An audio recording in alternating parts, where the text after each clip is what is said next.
you find yourself in a place. There's a sign. It says Equestria. Oh, no. There's some weird purple dragon-looking fucker right in front of you.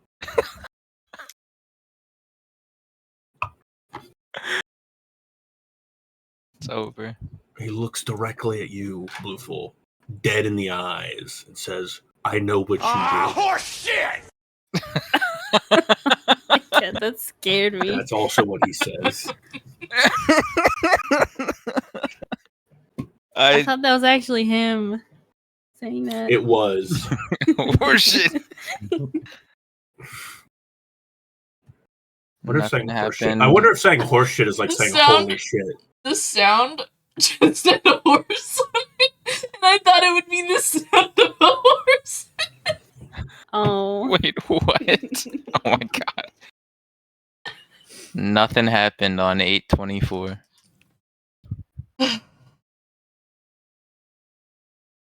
Alrighty. Let's see. Let's do the recap. Last time, our party gathered in front of the mead hall after disposing of Evander's body. They decided to honor their agreement and complete their mission to Dugan's Hole, where upon arriving they met with its speaker, Edgar Dermot, who informed them of the issues about wolves causing people to disappear and the rumors about them.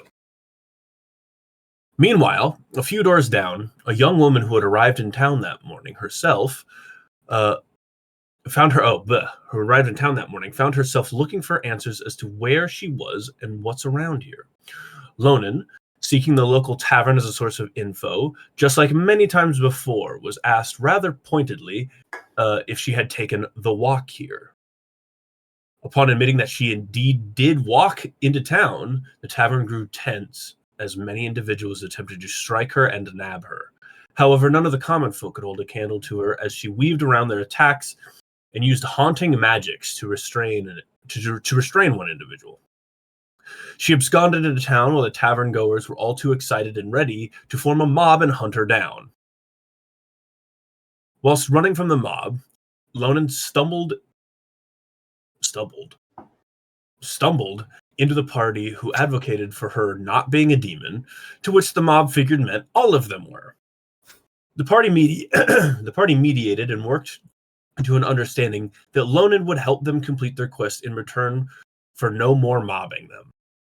Azura then made them all sad by asking about polar bears, which reminds them of someone they lost to a bear attack many years ago. The party used as a chance to slip away. They gathered at the top of a hill featuring many monoliths, whilst waiting for the wolves to show, as rumors speculated. The wolves attempted to deceive and threaten our party into joining them to their den, eventually resorting to using hostages as bait when the party wasn't taking. The party routed the wolves upon arriving at the den, a frost giant's abode. Fuck me, dude. Learning that the homeowner was already dead and sealed in ice, an awakened mammoth stands vigil over the corpse. The party, opting to slay the beast, sealed it in an icy tomb of its own with a sturdy smite. They investigated the rest of the location and were ambushed by 3 kobolds claiming that the spoils of this place were theirs. The party killed 2 of them, Holgi and Zilbo, and ever so forcefully employed the 3rd, Snorp, to assist the party. They successfully located and freed the trapped teens, Brother Finn and Sister Silja, but put Snorp on a leash and rested to wait out the blizzard that they started. And that is where we re-enter. I'm so happy that you said employed. Yes. You couldn't hear the air quotes I did. It's voluntary employment. It is voluntary. You put him on a rope. He's paid well. Voluntary. Is he? I feel like the job... Hold on. Yeah, so I feel like the job is done, yes? I've been paid to lead you to this room. I led you to this room. You freed the twerps. I'm allowed to leave now, yes? Employment complete? Do you want your employment to be complete? You just want to leave us here? Do I want to leave you here? He looks out and sees the blizzard going. I mean, I certainly don't want anyone going out into that. It's kind of shitty out there right now. It's weird that started all of a sudden. I didn't expect to see one for another, I don't know, day or two usually. They usually happen on Saturdays. Or I guess it wouldn't be Saturday. It would be, what would it be, 8-day? 8-day. Or Saturday wouldn't be 8. Saturday would be 6.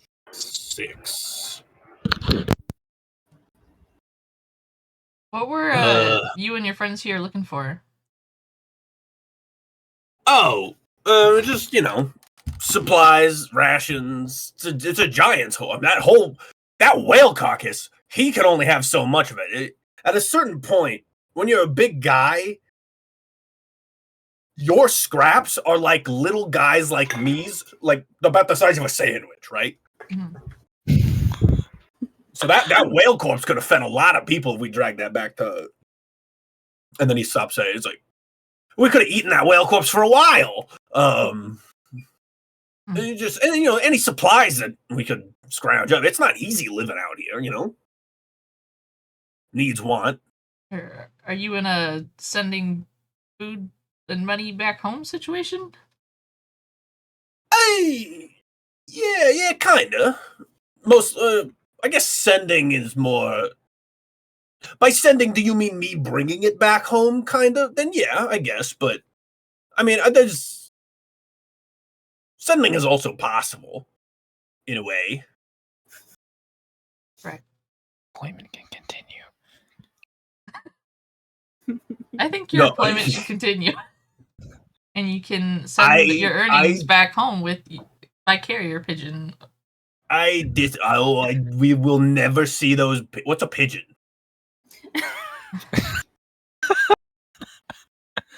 You don't know what a pigeon is? I'm assuming you mean some kind of bird, because you said carrier, and I understand that concept, but then you said pigeon, and I realized I don't quite understand what that bird is. I don't think we have them here. Unless it's some kind of mule. What types of birds do you have? Carrier mule. I got a lot of hawks and vultures, rocks, various types of. Yeah, a rock, like the one that and then he he's gonna look at Torian, who is the only one of you who seems like a local, and then point at them and then be like, are they in the loop? In the loop? There's a loop? Yeah, therest a loop. Well, so you just throw rocks to the next person? No, like a rock. It's a big fucking bird. Oh.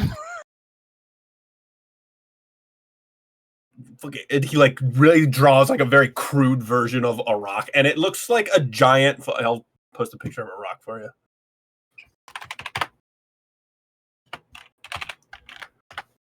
The biggest blade I ever seen.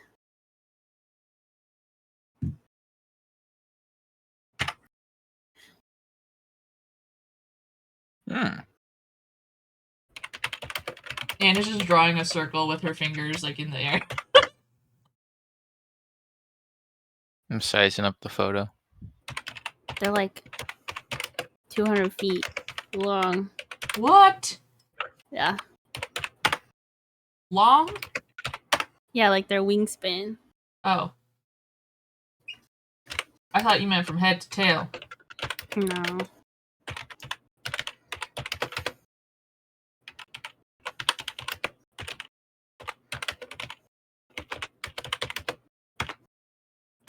God damn it.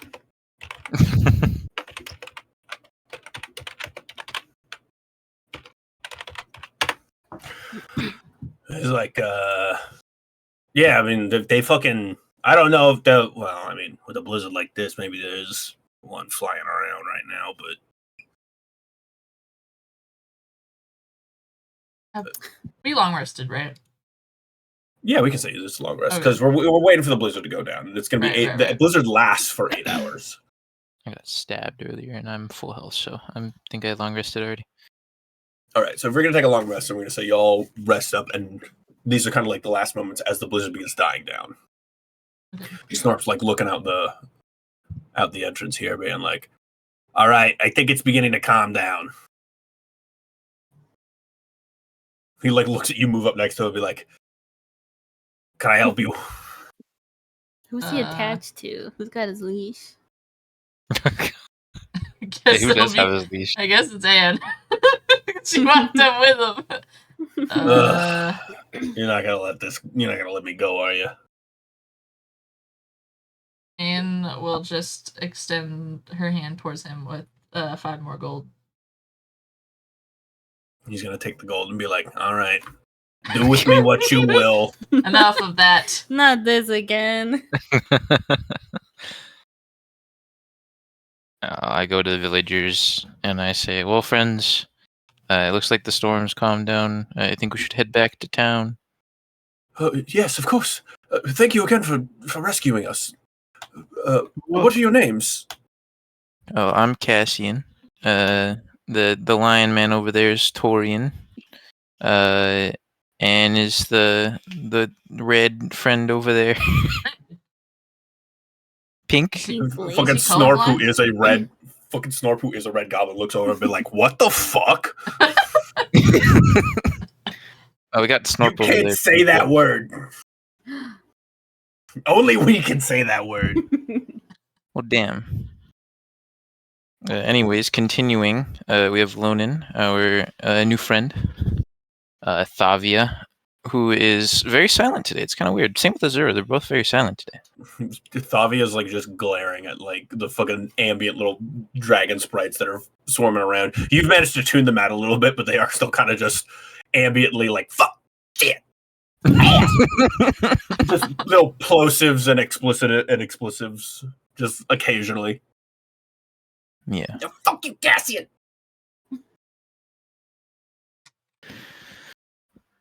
Yeah.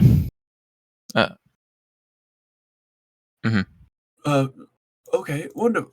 And then you see that Finn chirps up and says, and so none of you are demons. And then he looks over at like the large group over there of just like the cat person, the girl who looks dead, the tiefling, and the well, I guess he knows Snorp isn't a demon, but he looks at Snorp with stank because he knows what Snorp is. Yeah, none of us are demons. Don't know what a demon is, but I mean, I do know what a demon is, but we're all people hanging out. Very well. This is Sildra's looking up and says, very well, brother, let us be kind. They saved us, even if they were demons. I'm sure that they've been put to task to help us. Yes, we're ready to go. We're ready to leave when you are. You see, they've like packed up what like little stuff that they still have with them. And they'll help. Like if you guys are taking anything out of here, they'll help you like take it with you if you want. Before they like walk out, Torian, do you want to go get what we have to bring back the heads of those wolves? Oh yeah. Oh, I think Azura didn't Azura bury them? Oh yeah, she buried them. I think Azura goes out and like helps you dig them up. Okay. You see that one is still like fleshy and preserved, but because it was under the snow for 8 hours during the blizzard, it's like a big hunk of frozen meat head. It's just solidified, decapitated head. And the other one is bone cold because the dragons devoured it until it was just bones. So you got two little sets. One that's icy and cold, and the other one that's frozen stiff. Breakfast is served. Oh shit! Yeah, let me get a piece of that. Put a little oregano on that. Absolutely gorgeous. Winter wolf is a delicacy. Very fatty. I don't know so much about that. Actually, I don't know. So well preserved because we left it out in the blizzard. Don't even need salt to preserve that. And it's visibly disgusted. Put that on a nice hero roll. Oh, fucking gorgeous. What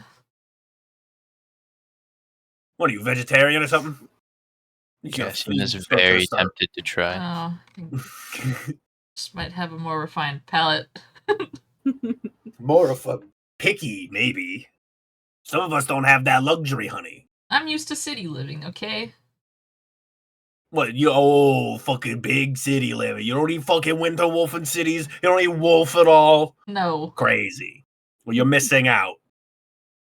Very lean. You can have like 3 burgers made of that shit without feeling like without feeling bloated.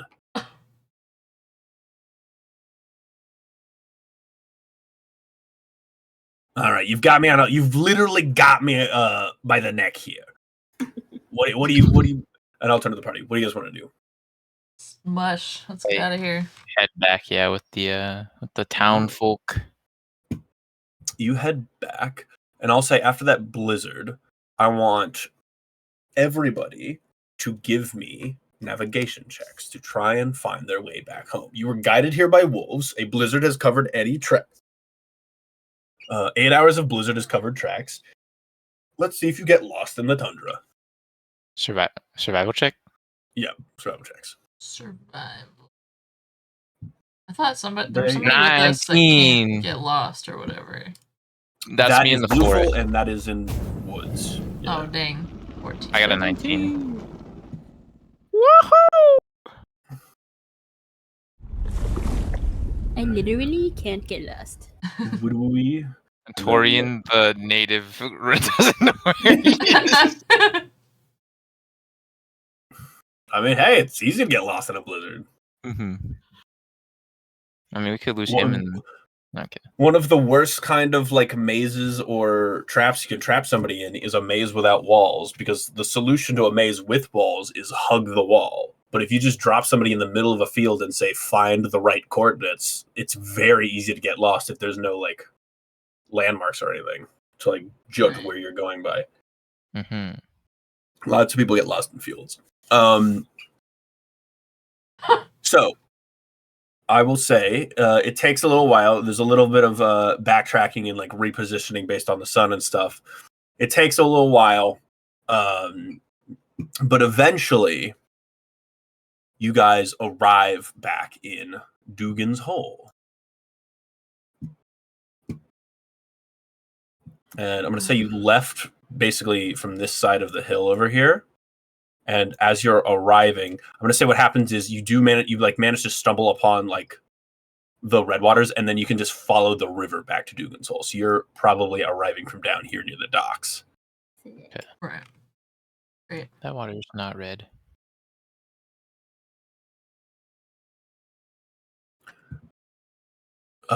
Cassian takes 3 points of psychic damage.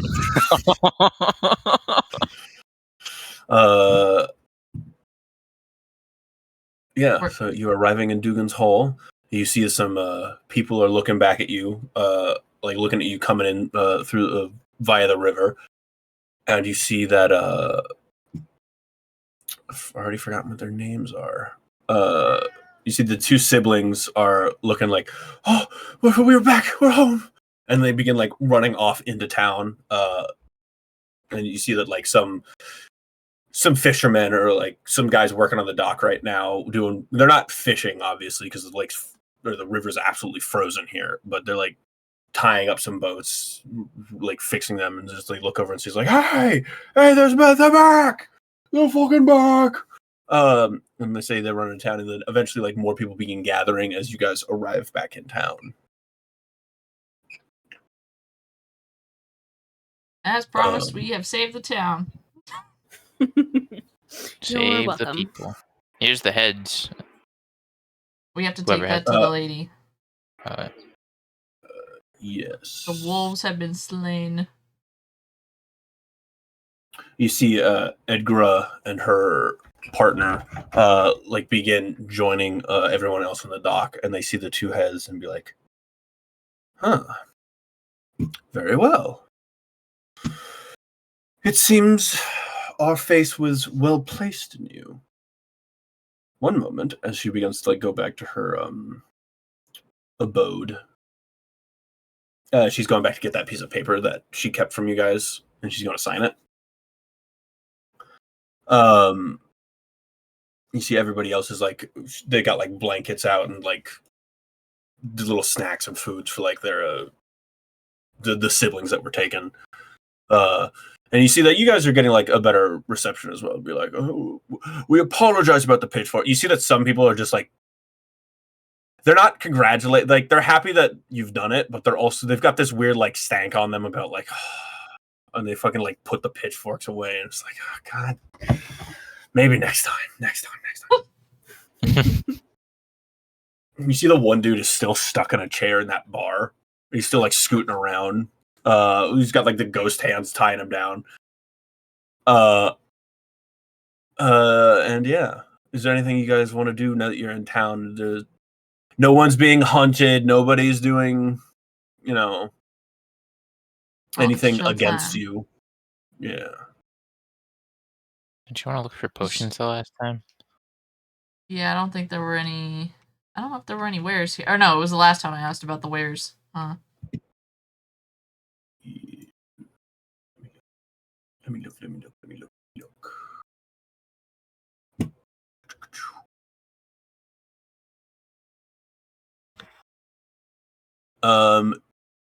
You can give me like an investigation check.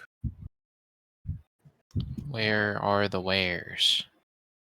Investigation. Oh great, I have negative. Nat 20. Nat 20.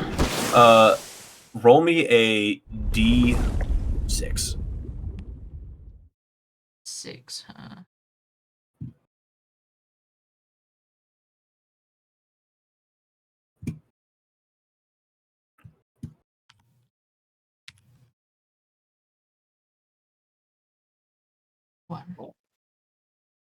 One. You see, as you're like walking around town, investigating like what's going, like the various people going on and stuff. You see that in like one of the general shops, just kind of like, oh, they've got mostly like hardware. They've got hammers and nails and this and that, and then occasionally they've got like foodstuffs as well. And you notice something that is very clearly incorrectly labeled as fruit juice is very clearly a healing potion being sold for 12 GP. Oh, fruit juice. Oh. You see the innkeeper. You see the fucking like keeper looks up and says, interested in the exotic fruit juice, yes? Yes, I love exotic fruit juice. Oh, many do. It brings so much joy in these troublesome times.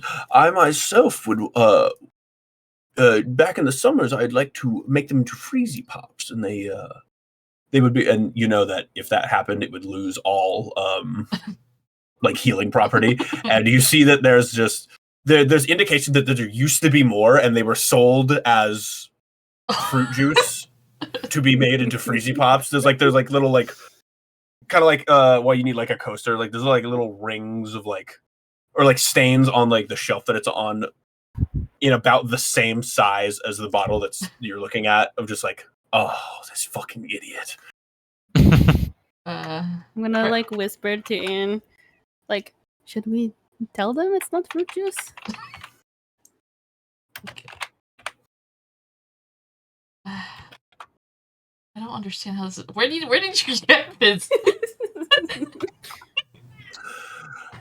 Oh, yeah, we just acquired them. We buy various things come through here. Other people forget them and leave them, and they kind of get rehoused here. Or we get traders coming through every now and then, and we just buy whatever, on top of buying what we need. And occasionally we'll see that they have like boxes of just random assortments of unsold items or like clearance items in a way, and then we just mystery boxes, if you will, and then we'll buy them and then we'll repurpose them, and yes.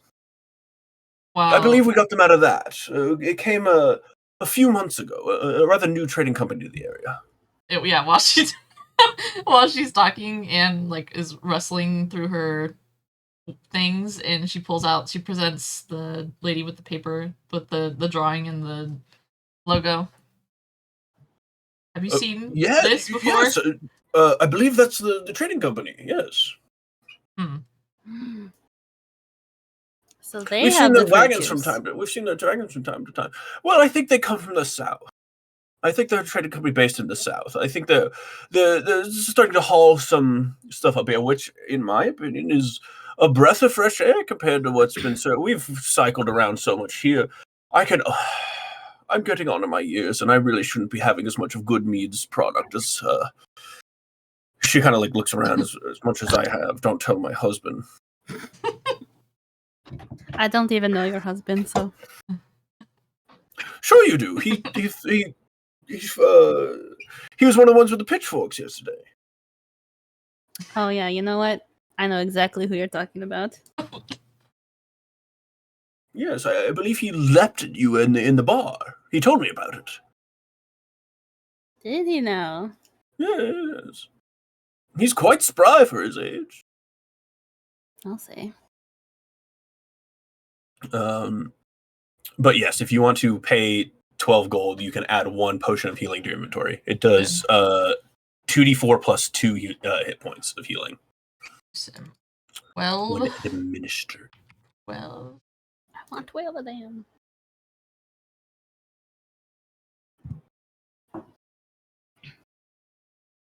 Add items. Did she say when the last time she saw that flow through, or said a couple of months ago? Okay. They said they come every couple of months, and just based on where you are at,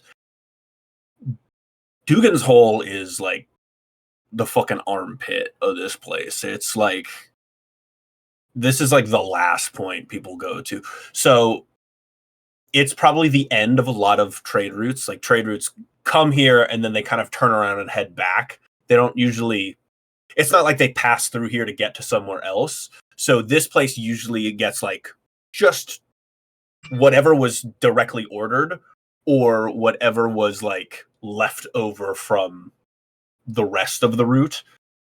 So it's unlikely that a lot of stops are made here, because looking at the state of the town, looking at probably how much money goes on here, especially with their main source of income being fishing, and the lake is frozen or the river's frozen, it's probably not super busy trade wise. They probably get stuff like once a month, and it's mostly just like nails and new tools and rope and just shit that would be hard for them to make here on site. Just to re-up the stuff that they've already used. And probably like foodstuffs from Goodmead come over and stuff like that. But yes, they said probably like earlier this month. And you know that, just established time-wise, there are 10 days in a week, and there are 3 weeks in a month. So probably about, for you guys, probably about a week ago. About a week ago. And takes her potion or her fruit juice, and she rolls up her paper and stores it away safely. Though I will say, in that logic, you know that if they are trying to do a lot of trade in this area, any place that exports a lot might be seeing a lot of action from them, as well as any place big enough to do a lot of imports. So you remember how you did stumble upon one of their wagons in Brinchander, and you know that Goodmead is also doing a lot of exporting of meat especially now that you've helped save the mead. Right. So just commerce. And the lady says, "Can I help you with anything else?" That's all I need for now. Thank you. Wonderful. What is everyone else doing? I'm perusing the town, looking around. Not doing much, just exploring. I think Snorp's gonna fall in alongside you, and just kind of like curiosity's gotten the better of him. Like, so what's with those things? What things? And then you get like kicked in the ear by one of these fucking flying dragons. Be like, "Ah, you dumbass!" talking about us. He's talking about you. He's pointing it right at us, you fucker! And you get kicked in the other ear by a different one. What do you mean? And then Snort was like, "What's their fucking deal? Why are they like that?" They've been bothering me as well. And you see that some of them are like swirling around Snort and be like, "Look at this fucking short ass dragon! He's not even a dragon." Something. Well, I mean, they're just my pals, my pals. Your pals are kind of assholes, buddy. Why the heck are you out here anyway? I've got to go. What? That's all I'm going to say because he doesn't want to talk about it still. All right. I just got to go. Whatever you say. Wait, I heard someone calling me over there. Sorry, gotta go. Well, busy guy, I guess. Torian, what do you think you're doing in town right now?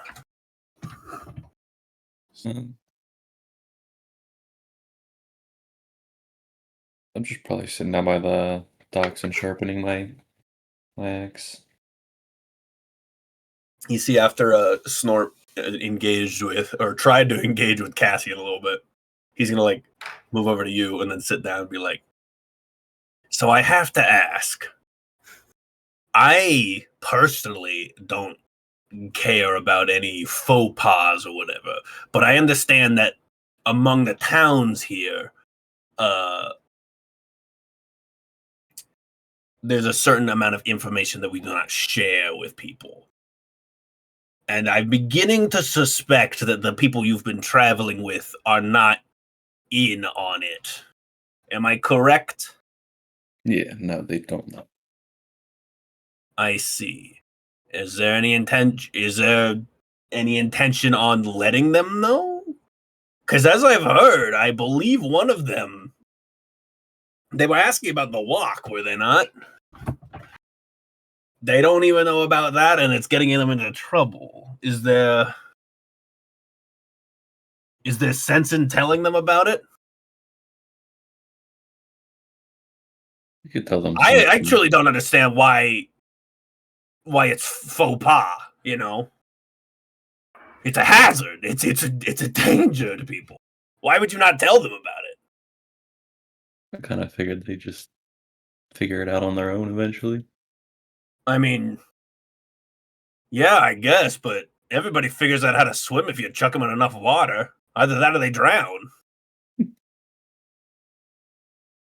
Look, man, whichever way you want, but as far as I can see, and he like gestures to the rope that's still on him, I'm gonna be lugged around for a little bit, and if I get lugged into an angry mob, I'm gonna be pissed.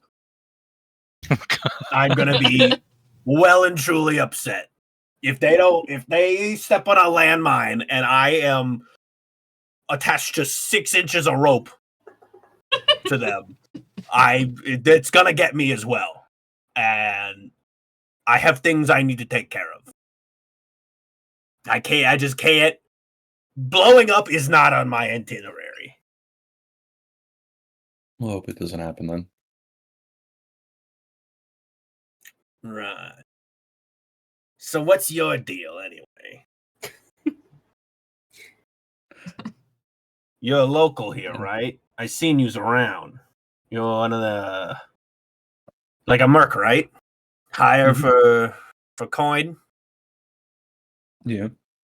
He Just holds been up enjoying 5 coin. traveling He holds up with this 5 group. coin that Anne gave him. How much to beat them up so I can go home? It's gonna be more than 5 gold. Fuck. He calls up. What about the rest of the money he's got from earlier? Too steep for my blood. Keep saving. Keep saving. Maybe later. Something to aim for. Right. Actually, is there a place in town for like rations? Because Anne would think to get food for him if they're gonna journey around. Right, yeah. There'd be like that general store. It's like the only general store in town. Right. If you wanted to buy rations and stuff there, you could. They've got like really shitty rations. It's a lot of dried nuts and like jerky that is way too heavily salted. They're trying to hide a taste there, and it's just they're kind of hiding it, but they're hiding it beneath the taste of too much salt. You're telling me we couldn't like make the wolf burgers? Oh, if you want to like make the wolf burgers, sure. I mean, yeah, the heads are there. We turn the wolf burgers, or turn the not the heads, but the rest of the. Oh, did you drag the rest of the wolves with you as well? I mean, we can say that you did, sure. It doesn't matter to me. Let's say you dragged one of the bodies. Winter wolves are big. Let's say you dragged one of the bodies. Actually, you can only drag one of the bodies because the other body is just bones now. Right. So yeah, you take the whole of that winter wolf and you just cut it up into like rations. And you cook it, you like grill it a little bit and then seal it in like bags and stuff. So you just have grilled meat. It's been done. It's salted. So yeah, you have some rations for that, and I'm gonna say it doesn't cost you any money because you did it all on your own. All right, and we'll present that to Snorp next time she sees him. But she's gonna head towards the house where the lady was for the paper. She did that. Lonan, what are you doing in this time? I am following Anne. Very well. You both head off to Edgar's home in the middle of town. You knock on the door and you see the man from before. The one who had a blunderbuss and was shooting like icicles at you guys. He's like, yes? Oh, it's you lot. Yeah, come on in. My sister wife is waiting for you.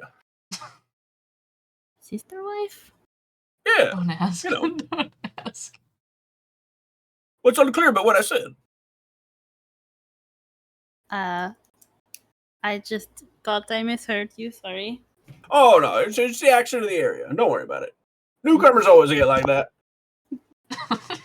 And you see he kind of shambles through his house and be like, Edgar! Honey! And just kind of side eyes loaded. The adventurers are here.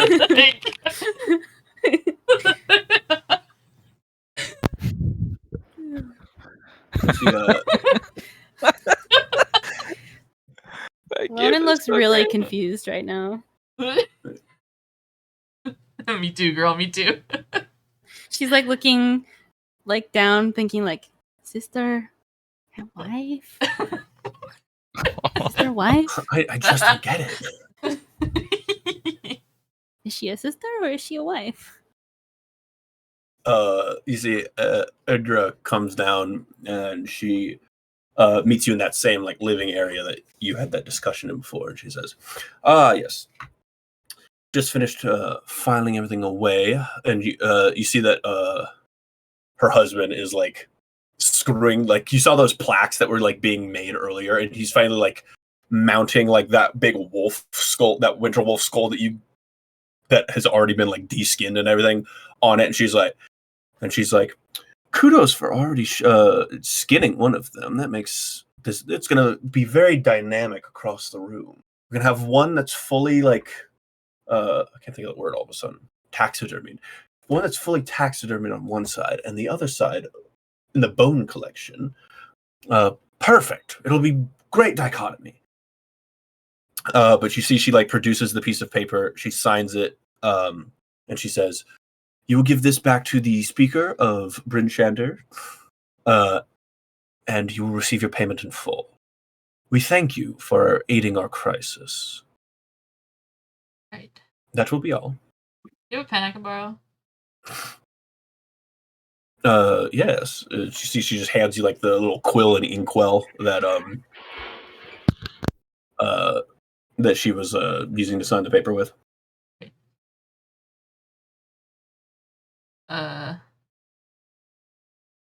Will you be traveling with us back to Rishendir for the reward? She's looking alone. Yeah, I don't see why not. Right, you got to sign here. Oh, okay. Oh, cool, a contract. Let's sign it. Yes, I've seen one of these before. Great. Alrighty. Any final beats before we head out of town? I was gonna say, while Cassian's kind of exploring, he's trying to keep his ear out to hear if he hears anything about a sealing stone or the word stone, or the sealing stone. You don't. These people are kicking rocks most of the time. Yeah.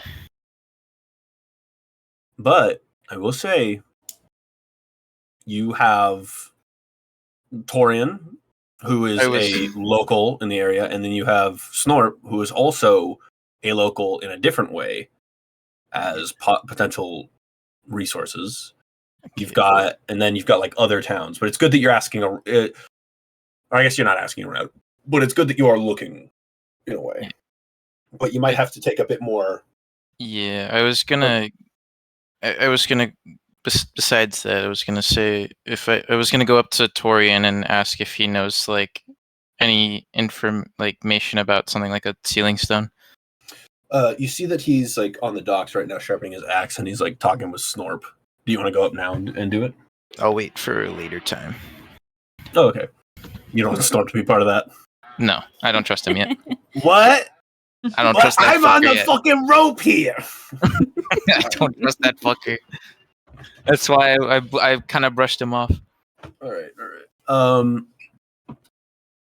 You see that as everybody's getting ready to ship out, Snorp is like standing over by everyone else, notably like keeping his distance from Azura and giving like occasionally like look at her with a bit of stank. The word of the day, children, is stank. As you can tell, I've used it multiple times. I'm brought to you by the number 5. Snorp, Yeah, well, what's up? I have something for you. Oh no! She presents the. Just fucking kill me! Oh, it's meat. Oh, sick. These are your rations. Oh shit! It's Winterwolf. Right Traveling on. with us. You have to be fed to go get that reward with us, right? Hey, I get a reward? What's going on? What's this about? I did tell you were being paid. Yeah, I thought it was the 5 gold that I was given, and then the later 5 gold I was given for following you here. Right. Kid, if you wanna like if you want to count me in on whatever job you just accomplished, I'm all for it. I'll need to pick up a little supplies before we go, and I'll just use the money you've already given me for that. But absolutely, if we're heading into town, I'll tag along with that. 100%. Great.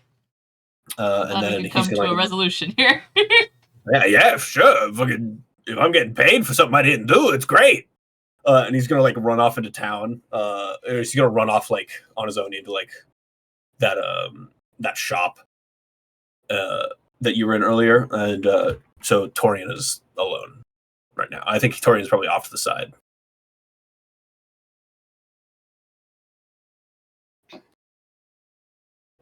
I'm gonna go up to Torian. Okay. Hey, Torian. Can I ask you a little bit of? I mean, I know you're a local here, and do you know anybody that could have potential information about a sealing stone?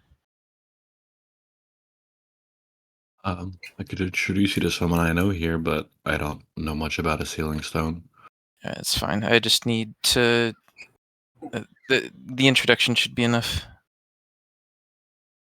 Well, before that, let's Torian, you can give me a history check, I guess.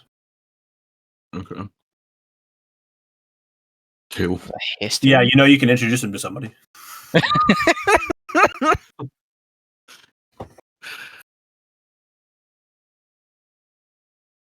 you don't feel afraid to like ask like, would I know this? Or Yeah. kind of like a check to see if I know this or something like that.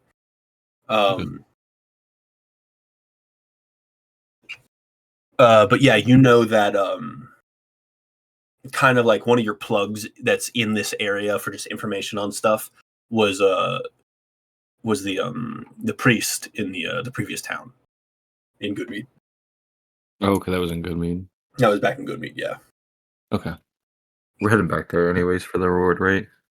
You have to head through Goodmead unless you want to go straight through the tundra back to Bryn Shandir. So that's there's a lot of ways you can get from place to place. So to which I will ask, what do you guys want to do? Well, I mean, with Torian telling me about the priest, I would Cassian really wants to go back to Goodmead. But what do you want to do? I want to go back to Goodmead. We have to go back to the scene of the crime. Wait, what? There's been a murder. Oh. So you guys heading back to Goodmead? Yeah. If he wanted to go back, Anne wouldn't have any qualms. All right. You see that as you guys are getting ready to leave, Snorp rejoins you, and he's got this.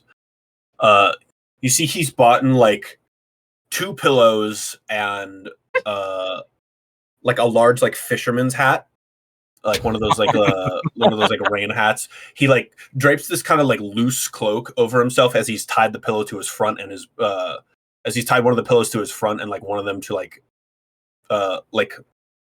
underneath it to look like he's like he buttons up the coat in the front, and then he just grabs like a bunch of like it's some kind of like fiber or whatever, and he like strings it out and like fashions like a little like bushy mustache, and then he like kind of like just like he like ties it to a stick, bites on the stick, so that when he puts it all together, it looks like, if you've ever seen, it's a very Craig McCracken kind of design of just like big hat covering most of the top of his head, but there's like a little slit for his eyes to like look out of. Coat with a big like collar to cover like most of that area down here, and then the bushy mustache to like cover the front of him, and he just looks like he has a big portly belly. And the coat's big enough on the bottom that it can cover like most of his like legs and stuff, and then he just like puts on boots, like weird fitting boots attached to snowshoes. Is this a disguise? Yeah, so he just looks like a weird, short, rotund, big, bushy mustached fucking goober walking by you guys, whose sleeves are a little too long for his arms. He's like, "All right, I'm ready to go." How much did you spend on this outfit? Oh, I stole it. What? I think we should leave right now. Yeah, we need to leave now. She's like, you hear from the open door in the shop. It's like, "Honey, have you seen those boots and snowshoes?" I was like, "Also, I can't seem to find your jacket. What happened to you?" What the They weren't even for sale. Cassian is giving Snorp stares right now, like big stares. You got a lot of nose hair, kid. What? He's like looking up at you, staring at him. You can see up your nose. Oh my gosh. All right, let's go. I'm gonna like give him light kick. Bad, Kobold. Bad. Fuck. No stealing. I give you money so you can buy things. Well, yeah, but why would I spend the money when I can just take it? Because it's wrong. Okay. And then he starts shoving off toward Goodmead. This way, right? You could see like the little rope dragging from behind, like underneath the coat. No more unaccompanied shopping trips for him. Yeah. Someone needs to hold. Can Azura hold the rope? If you give her the rope, I'm going to kill myself. Any other one of you can hold it except the white dragon. That seems quite extreme. He seems to I'll deal in hold him. extremes. Here, I'll hold my own rope. How about that? I'll walk myself. Oh no. That's so cute. No? Oh, thank you. Thank you. See? I like you, kid. Yeah, she should hold your rope. You're all right. Yeah, You I'll can hold you. my rope if you so wish. Thank you. I'd be honored. Wonderful. And like views him as like one of her employees, and she's trying to do better than her father did. You've got him on a leash. Yeah, that's saying something. Trying is the key word. I become my father. She gave him nice rations and money. And promised him more money. Right. All right. You guys head off for Goodmead. It's a couple hours of a walk. I'm not gonna make you guys do like checks or anything. There's not gonna be any random encounters. It's too pedantic. You arrive in Goodmead. You walk into town. Seems business as usual mostly. People passing by this way, that way.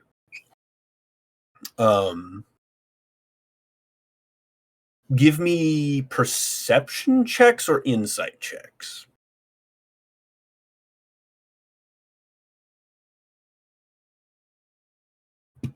Everybody. 16. 14. 16. 12. The monotone 12. I'm just Right not on. rolling anything good today. Both's not bad. It's above 10. It's not a hard It's insight better check. than the other two have been.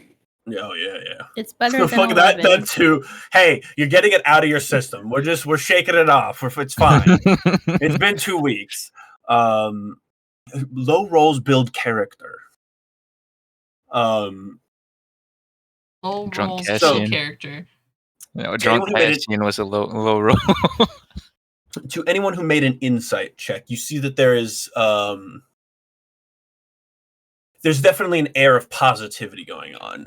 Anne and Torian, I'm going to say that your guys' insight checks are like in like the nature, because like as you left this place, you guys were basically, you gave a very like, I don't want to say half-hearted because I don't know how hearted it was, but you kind of just gave a passing endorsement to one individual, and that vibe seems to have carried. It's not wholehearted, but it's definitely seemed to tip things in that direction. There's definitely a vibe curated of that, however easy or uneasy that might make some people feel. You notice a lot of like the log workers, the loggers, stuff like that, seem to have a bit of like bit of an annoyance about their faces. They're seeing all these like pro I'm gonna butcher her name all of a sudden. It's like Olivessa, I think. I think you said it right. If I did, I get a cookie. Oh my god, I nailed it. There's like a lot of like pro Olivessa stuff. There's like everybody's like wearing like there's like different colors associated with different candidates they're being wearing, and Olivessa's got this very like golden color to represent like the meat, like golden brown that represents like the meat and the casks that she's worked with before. And you see that like a lot of like the loggers are wearing like red and green. You see some other individuals are wearing like blues, some other individuals are wearing like yellows, but there definitely seems to be a lot more of a push toward Olivessa. And it's not like it's a polarizing feature of this town right now where it's like everybody is voting for somebody. It's just you see a lot more pro Olivessa since you guys left.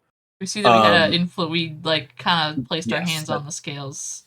That there was influence here. I will say, Anne, have you shown? You've like shown that picture of like your father's company's logo to certain individuals. Do you think you've shown it to anyone of the party? I think the only person that has probably seen it at this point is, unless I don't know if Blue remembers, but I remember Jesus. Why can't I remember her name? Nikki. Thavia. Thavia. Was watching her draw it out, but I don't think Anne's gone out of her way to show anybody or like explain it to anybody what it is. Okay. But as long as somebody else in the party knows, I'll say that Cassian, you and Thavia are probably like walking to like one side, and you see that there's like a lot of like trade going on. And there's like a lot of carts are being loaded up in like the logging area, being ready to ship out. You see a lot of like commerce happening over there, more than in town.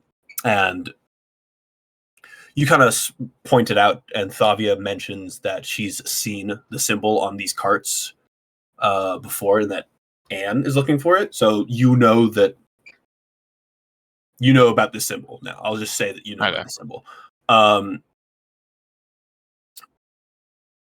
Do you guys think you're like staying in a group as you guys are investigating the town, or as you just walk in, are you kind of like dispersing to like go catch up on supplies, maybe rest a bit, maybe investigate certain things? I think we walk in as a group first. Like we're walking. No, yeah. But as you guys are in town, do you begin to slowly disperse, or be like, okay, let's meet back here at this time, or back at the inn, or back at the meat hall? It would be at this point. I know me and Torian are definitely still going to the information guy, so you could like So tell me where he is. Yeah, you and Torian are going to ship off that way. Yeah, if we split Anne, what do you think you are doing? Probably just cruising, walking. Right on. And then she's probably keeping an eye on whatever Snorp's doing, because she's like, please don't steal or anger anybody. What? I'm not fucking doing anything. I feel like her attention's probably actually split between him and Azura. Him and Azura. Oh, yeah. Nikki's got Azura. So as you guys are coming in, you're passing by like the logging yard.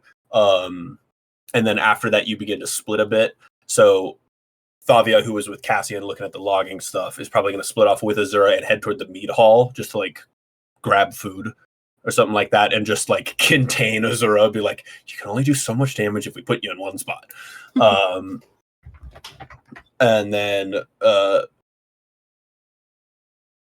Lonan, do you think you've never been here before? Is there like anything you think you would like head toward and like catches your eye? Maybe you see that Torian and Cassian are heading off in a direction. They seem pretty like they have a heading.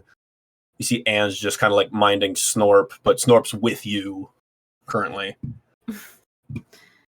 Yeah, I'm gonna look for a tavern or inn. Yeah, you begin heading to the meat hall as well. I think you're a little bit behind our absentee characters right now, so I'm just gonna say that they like headed off there a bit more urgently. But you take your time to like meander through town. I think, and with your perception check, as you are wandering through town, you pick up on something that seems to like you see like this notice board down near the meat hall, kind of near the docks. You see like posters like saying like, need somebody to fix my roof, need blah blah blah blah blah blah blah, just fish sale going on, da, da, da, da, da. Heroes endorse so and so. And then you see like this guy, this like heavily bearded man.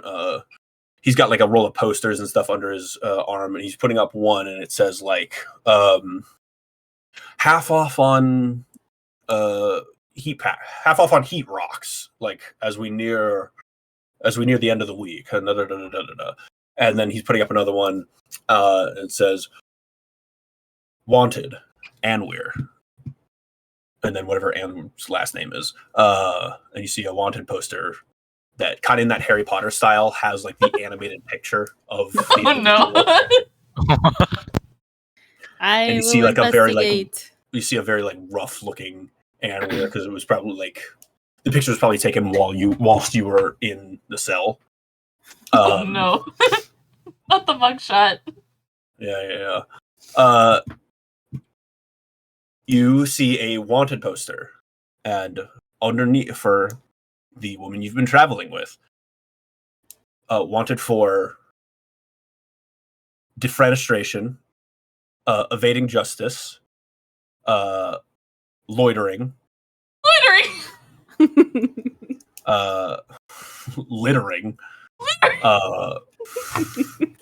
Where's my list? God damn it! I ain't going down for this. Defenestration, breaking and entering, evading capture,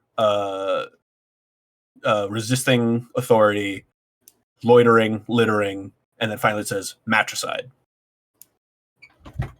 Matricide. And she Snorp's looking at it and is like, holy shit, look at that. And he points at the reward money, and it is 1,000 gold pieces. Ooh. I wonder why she is worth so much money. It says alive. I'm just like look at that fucking rap sheet. Lona's gonna stare at it for a long time and then just say, I thought her name was Anne. What she gets out of it. Oh.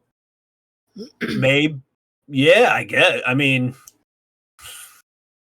how dumb do I want to make Snorp? Not that dumb. He's like, I mean, maybe it's like her sister or something, or yes. you know, maybe Anne is like a nickname for Anne Weir or something. Seems like a stretch.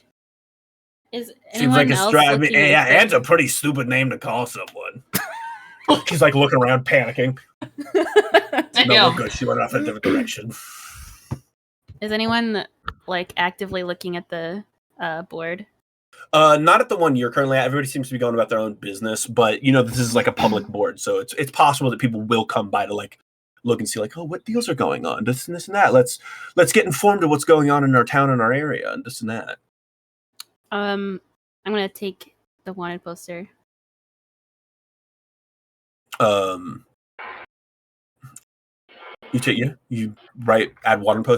add wanted poster to your inventory.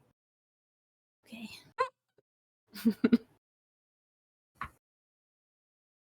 I'm gonna collect one for each member.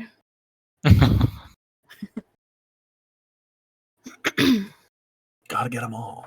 They're like trading cards. Oh my gosh. It's a limited edition.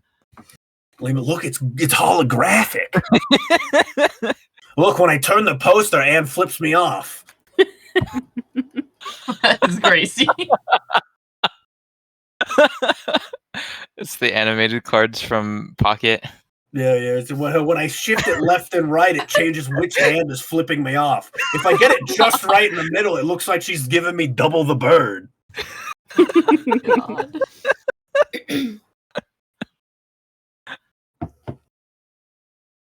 This is high quality. I mean, should we do it? Should we turn her in and just cash in?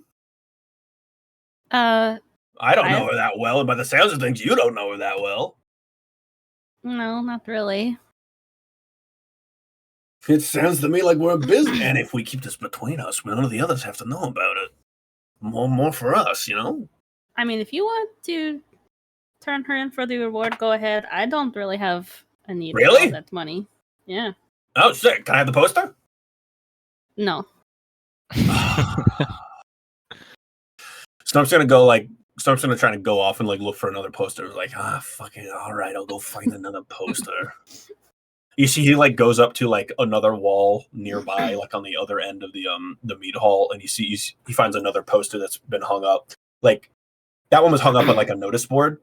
This one's just hung on like a wall. And he's like, this one's not holographic, whatever. It's just like a static image.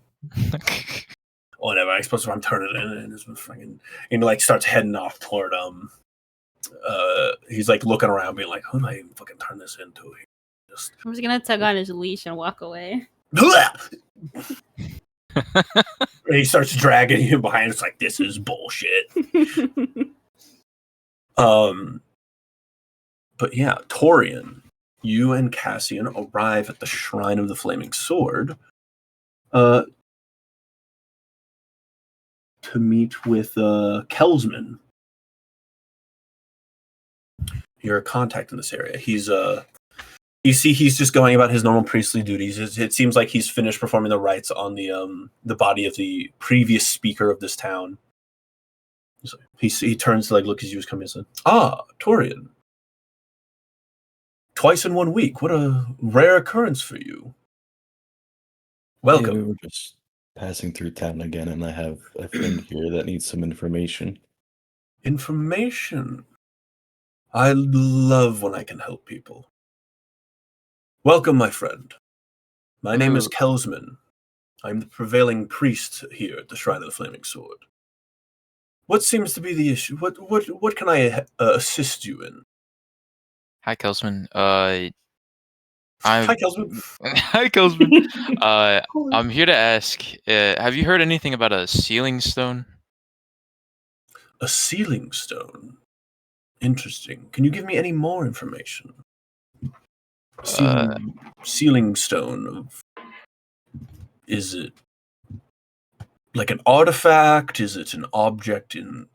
I know that there is a large series of stone plinths over in... You said you were headed to Dugan's Hole last I checked. Or at least I believe I heard you were heading that direction. And kind of looks at Torian for confirmation. But, his information is correct because he knows what he's talking about. It's like in that area of town, I know that there's a series of stone plinths over there. Nobody really knows what the purpose is. Some theorize it's for sealing and or summoning, but is that what you're looking for? Like a structure, or can you mean if a sealing stone could be many things? I'm racking my brain trying to remember what the Kasiran was talking about. I think it's more of a smaller handheld object or stone. Do you want the exact description? Yeah, if you don't mind, I'm trying to remember. Because he gave that to you. And it's also not called the sealing stone. It isn't. Is it the warding stone? I was pretty sure. So what he told you was, and I'll say, in quote, "In this frozen wasteland rests an object of my desire, a black orb approximately 1 foot in diameter. Oh, it is called a tether stone. Tether stone. I require you to get it." Those were his words. Okay. At any time I said the sealing stone, can I change it to the tether stone? No, I think that's your Freudian slip. Okay. I think you got to be. I think you just pivot and be like, oh, actually. Yeah, I meant to say the tether stone. It's a black orb. I just say the description of what you just said. Yeah. Do you want me to just copy that and send it to you? So you can have it in your notes. Yes, please. Bop, bop, bop, bop. Thank you. You're welcome.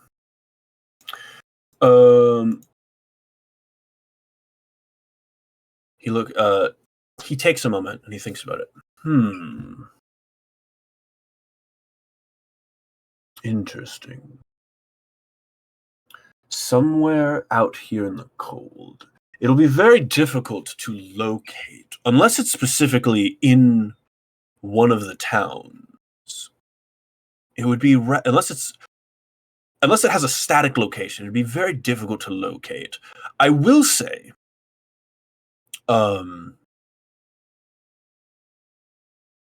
my specialty is mostly locating that which has entered civilization or passed through it.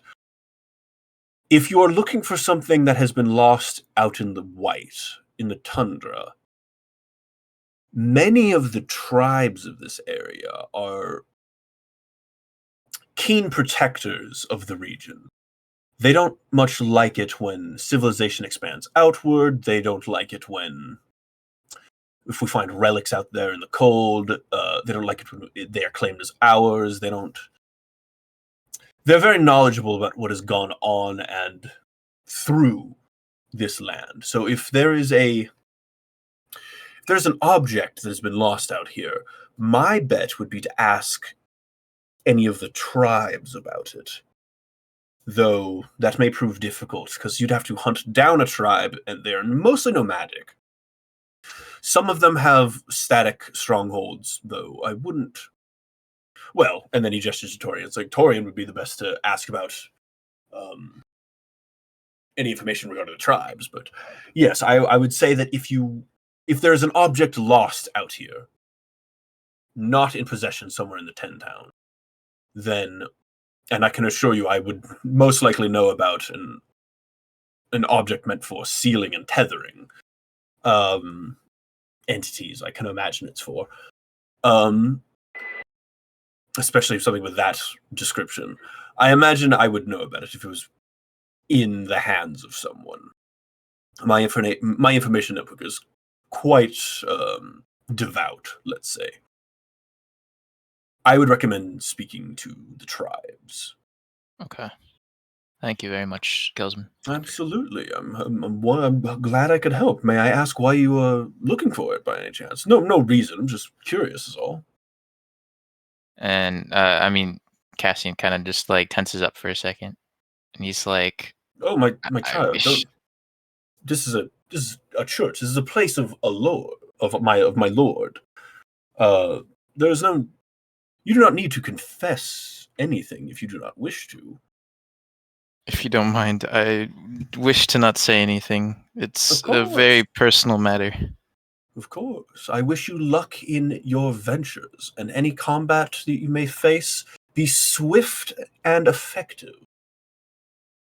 Thank you. Okay. While we're walking out, I'm gonna ask Torian if since the Kelsman mentioned him, if he knows anything about the tribes. And you would know a little bit about the tribes. Give me a history check. This time I can say with advantage. 3. And Rip. 16. It's we got there. It's a flair for the dramatic, is what it is. So you begin racking your brain, and you think like a tether stone, sealing, summoning, an object like that. You know that each of the tribes, especially at least back in its heyday, and you imagine probably still now as well, each of them specialized in something. Or each of them specialized in a great many different things. And when it came to magics or objects of magical proportions, there are a few that specialized in sealing and summoning, divining, stuff like that. So with a 16, I'd say you can either narrow it down to, hold on, where are they?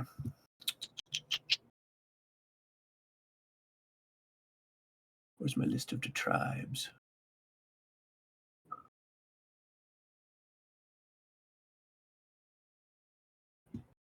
God damn it. Hold on one second. Since I flubbed my words about the sealing stone, would he know what the tethering stone is? Yeah, no. I was gonna say tethering stone makes much more sense though. No, he wouldn't. Because a sealing stone or tethering stone, if nobody knows what the object is, it doesn't really matter what you call it. True. Because the idea is that it's lost somewhere. So unless they knew specifically what the tethering stone was, then calling it the sealing stone wouldn't have helped. And if they did know what the tethering stone was, I, the demon, would have been like, by the way, you're calling it the wrong thing. I would have thrown you a bone. Where the fuck is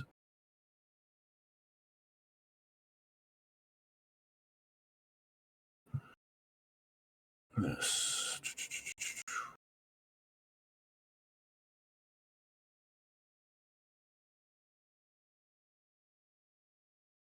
I can't find them. So sorry. Hold on.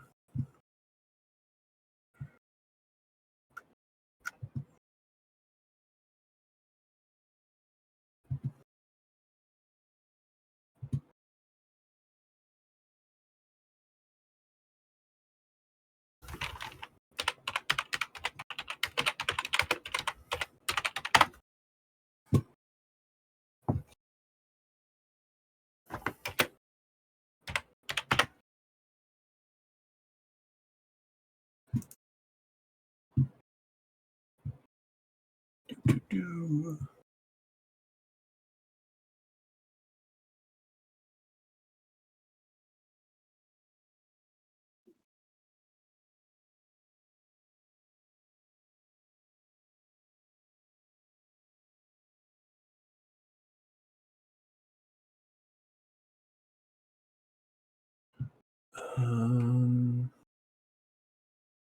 There's the fucking The dragons plane. going again. The plane.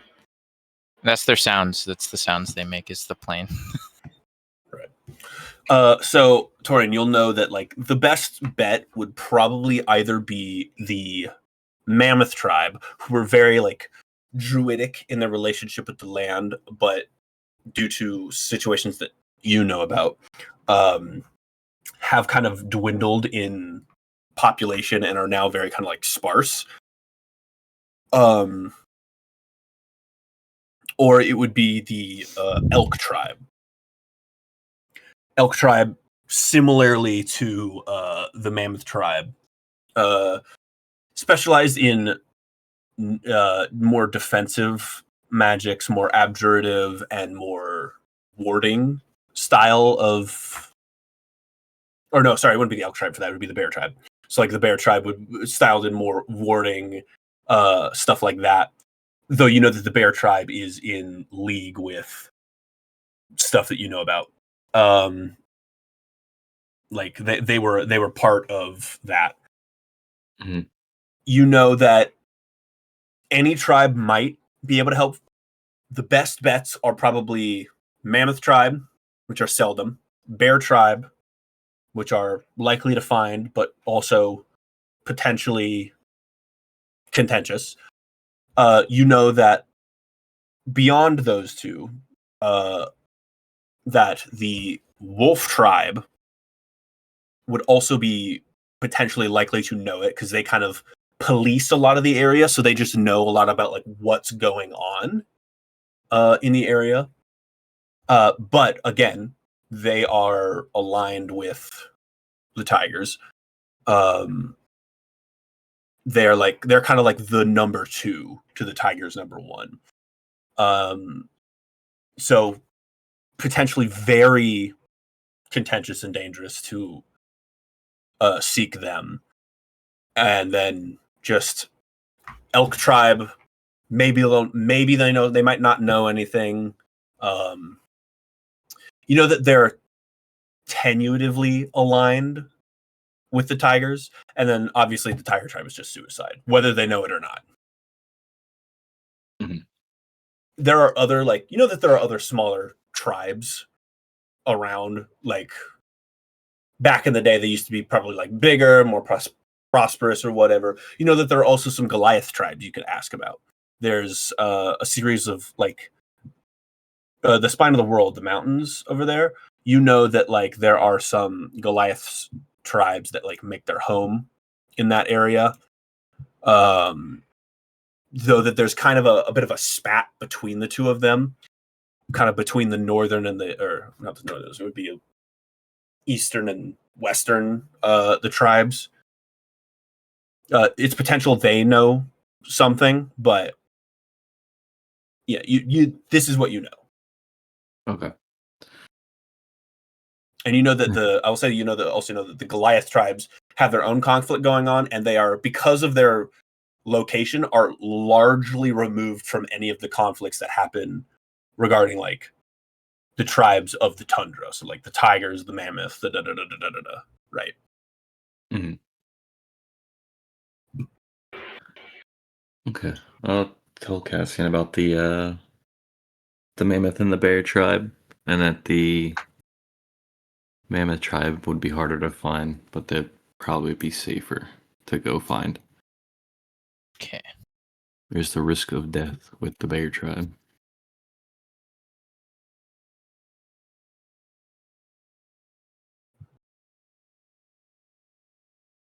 All right.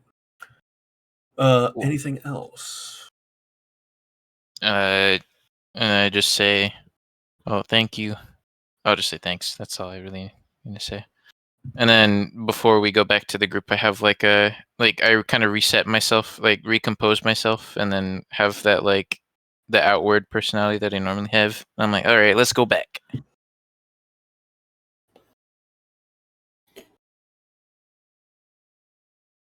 Right on. I don't know if Anna's back yet, so I'll say, Lonan, are you doing anything right now? Yeah, I wanted to see if I could find out more information at the inn. Yeah, you walk into the inn. You see Favi and Azura are, they're getting something to eat. They're chatting. They're kind of just resting after this long walk. It took a couple hours to walk here. You walk in the town. Is there the inn? It's this large hall, a lot of like oak wood, like smell of like good fresh cooked meat. It, everybody seems to be drinking this mead that is like the local product of this town, like the big seller here. In a place called Good Mead, go figure. And I'll say that on the walk-in, everybody kind of gave you like a rundown of the town, like what it's like here. Maybe they didn't mention that they dumped a body in the woods, but you don't know. It's whatever. Unless you did tell her about that. Do you think you told her everything? I mean, it probably wasn't mentioned. Okay, yeah. It slipped our minds. The Morning Lord is no more. And you see that as you walk into the mead hall, Snorp like adjusts his mustache and fluffs it out a bit to just better hide his facial features and be like, "That smells good in here. What's cooking?" Meat, I suppose. They're cooking the meat? Oh, interesting. I always thought it was more fermentation process. I didn't know that you cooked it. It shows how much I know. I'm gonna give myself a pint. Let's say we go drink a little bit. Sounds good to We've me. been walking. So yeah, Snorp and you just go grab a drink. Do you order the mead? Yeah. I think it's up to Lonan to decide whether or not they are alcohol drinkers or whether or not they like mead. But for those who do like mead, and I'm going to say Snorp enjoys it, it is divine. It's probably something of the best things he's tasted. He's like, this is fucking heaven. Oh my God. It's got such a sweet aftertaste. I don't feel like it's fucking me up too much. Only an absolute lightweight would get blasted on something like this. But it's also just buzzing me enough that I can just relax. Oh. Somehow he's not a lightweight. Oh, yeah, he's got no. a good liver. I got a tough liver. Don't you worry. Yeah, they're in the tavern. Hey, where am I? I don't know. Oh, were you with them? I in my head you veered off. I walked you were off. wandering around. Yeah. All right, okay, that's fine. We could say that you convened in the tavern. You guys have been walking for or not even 8 hours, but you guys have been walking for basically the full day. You like walked back from the giant's house, and then you spent a little bit of time in Dugan's Hole, and then left Dugan's Hole for Good Mead. So I'm saying like it's nearing the end of the day. So if you just wanted to wander around, do a little bit of shopping, and then convene here, totally fine. Yeah, Anne's probably looking for a bed. All right.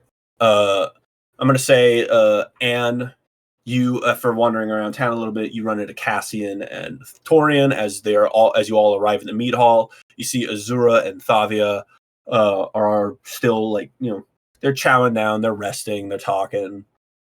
You see that Snorp, or you see a stoutler, rotund, heavily mustached man with a fishing hat on, sitting very squat, like just tall enough so that his head and mustache is above the bar. You see him at the bar next to Lonan, and they're trying some meat and some cooked meats. As you walk in, yeah. Go find a seat next to him. And you're like, oh, kid, you gotta try this. This stuff's great. Lonan is giving Anne a very funny look. Lonan, you get like a pinch on your side from Snorp, and he's like, "Play it cool. We don't want to give up the ghost on this." The ghost. Yeah, it's a saying, you know. Fucking don't poker face. Anne's wondering if there's something on her face or something.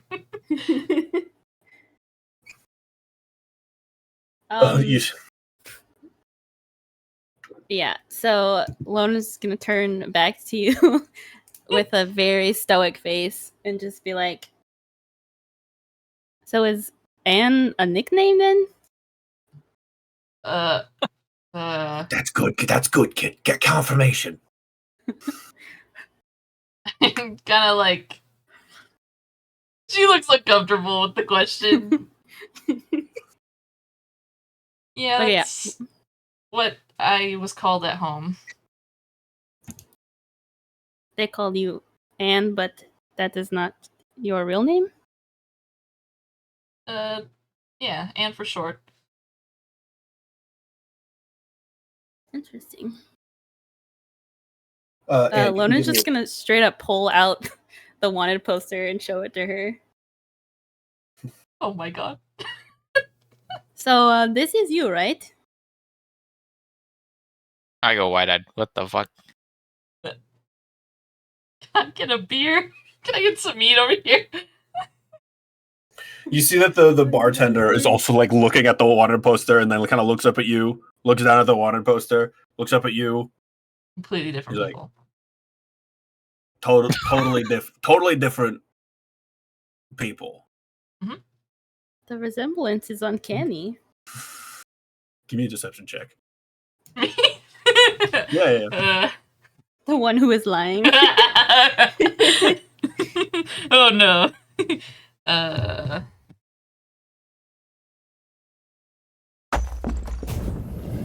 6. He's like, right. Totally different. Cousin. No, I got no. That's very unfortunate. That's, I mean, looking like a criminal. That's very unfortunate. He kind of just begins cleaning his glass, and he kind of starts walking over to like another patron to like go help him out. Cassian's fucking with the hollow foil. You get flipped off from 2 different angles. How does that work? I know, it's fucking crazy. They had to go all out on this print. I don't know why they just left it. Maybe there's one in every town. Maybe there's different variants. We can collect all the variants and wonder what we get. Lonan is wondering how much she would be worth. And actually, like, no, how much Lonan would be worth. Oh, if we all had a one poster. You see the Snorp's kind of like, well, now she knows, and worse, so does everyone else. What? Oh, was she not supposed to know? No, her in the picture. It's what? Yes, but it's not her in the picture because it's hers. It's her in the picture because we're supposed to catch her and turn her in, and then we get the money. I'm gonna like look him up and down, and then look Anne up and down, and be like, I don't think you are going to be doing much catching anyway. To be fair, I was hoping you would do a lot of the heavy lifting, and I would play support. My bad. Misclick. And look at her. She's got the face of a liar.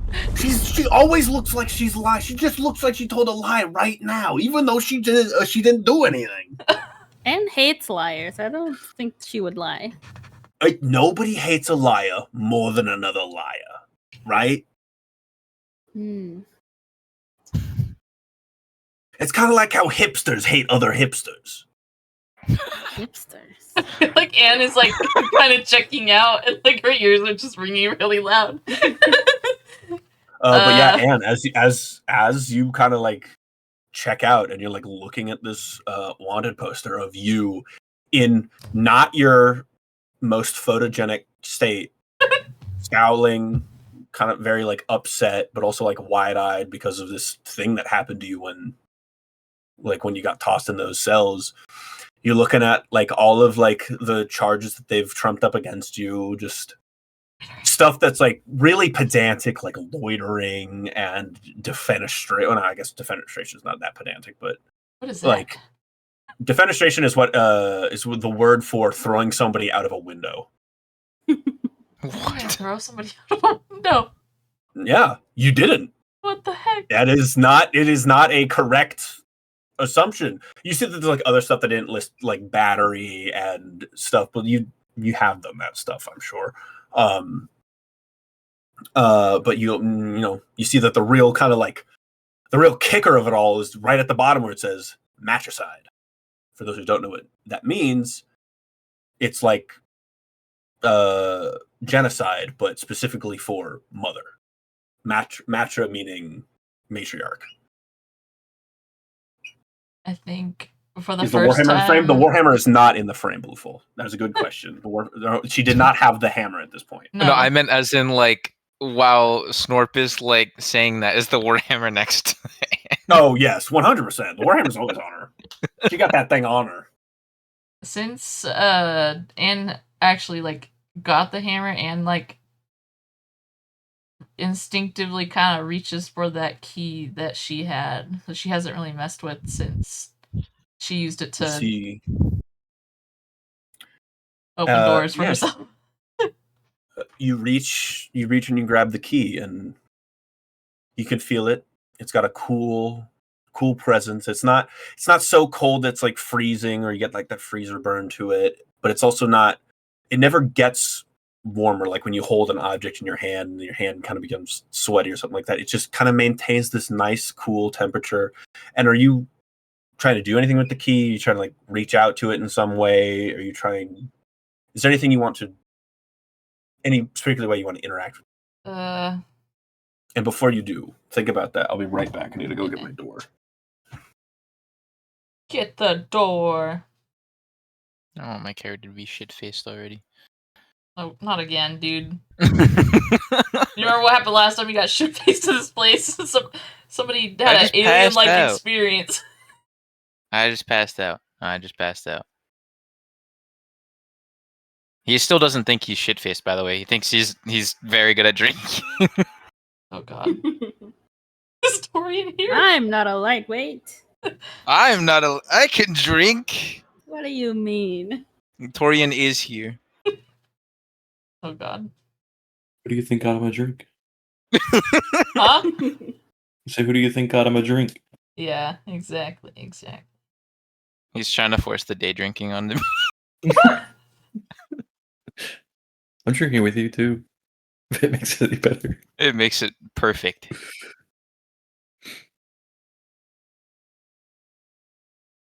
Man, this door is taking a long time to get.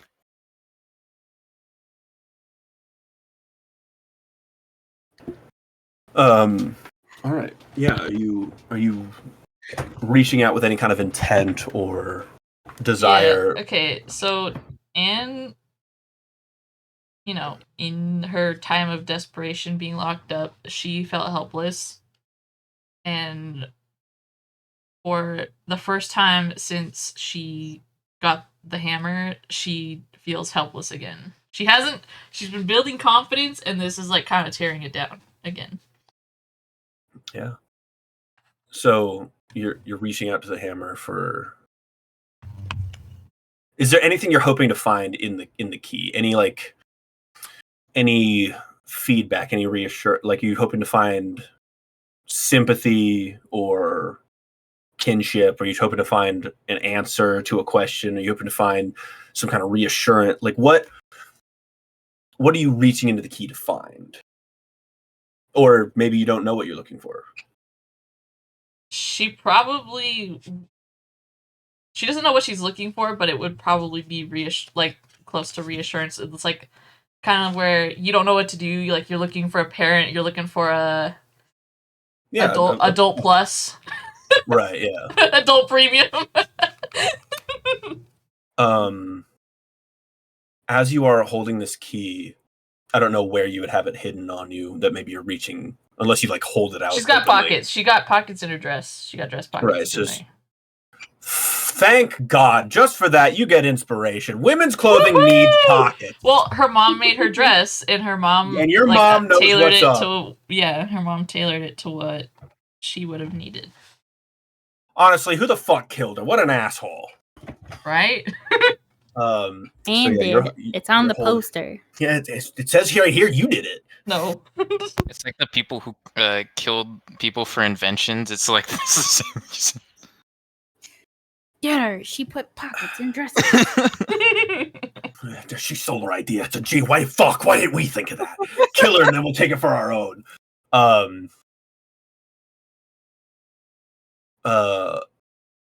You're holding this key, and it's got this nice, cool, kind of like the morning. Like right after you wake up, it's not hot out because the sun's not beating down on you, but it's also not freezing.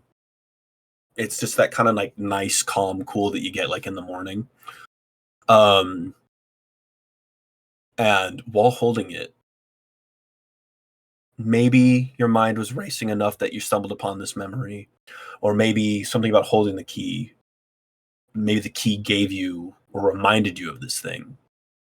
But you remember when you were escaping the prison, how an ordinary janitor's closet, which had no business containing a hammer in it, you opened and suddenly it was just this ice-filled room containing a hammer. And you remember that and think that maybe you could pull that trick again. I'll also say that in this moment where you're kind of like stunned and kind of just maybe your ears are ringing, you become like a little bit more hyper aware of your surroundings, and you can't tell like if people are like looking at you like, is that her? Is that for these fucking posts? And you see that there are other like wanted posters around the room. They're not hollow foil. But you see that there are like other posters around them. Like they're not like caking the walls, though. Maybe hysteria starts to set in and it starts to look more like wallpaper. When you're looking for something, it's all you see. Yes, kind of deal.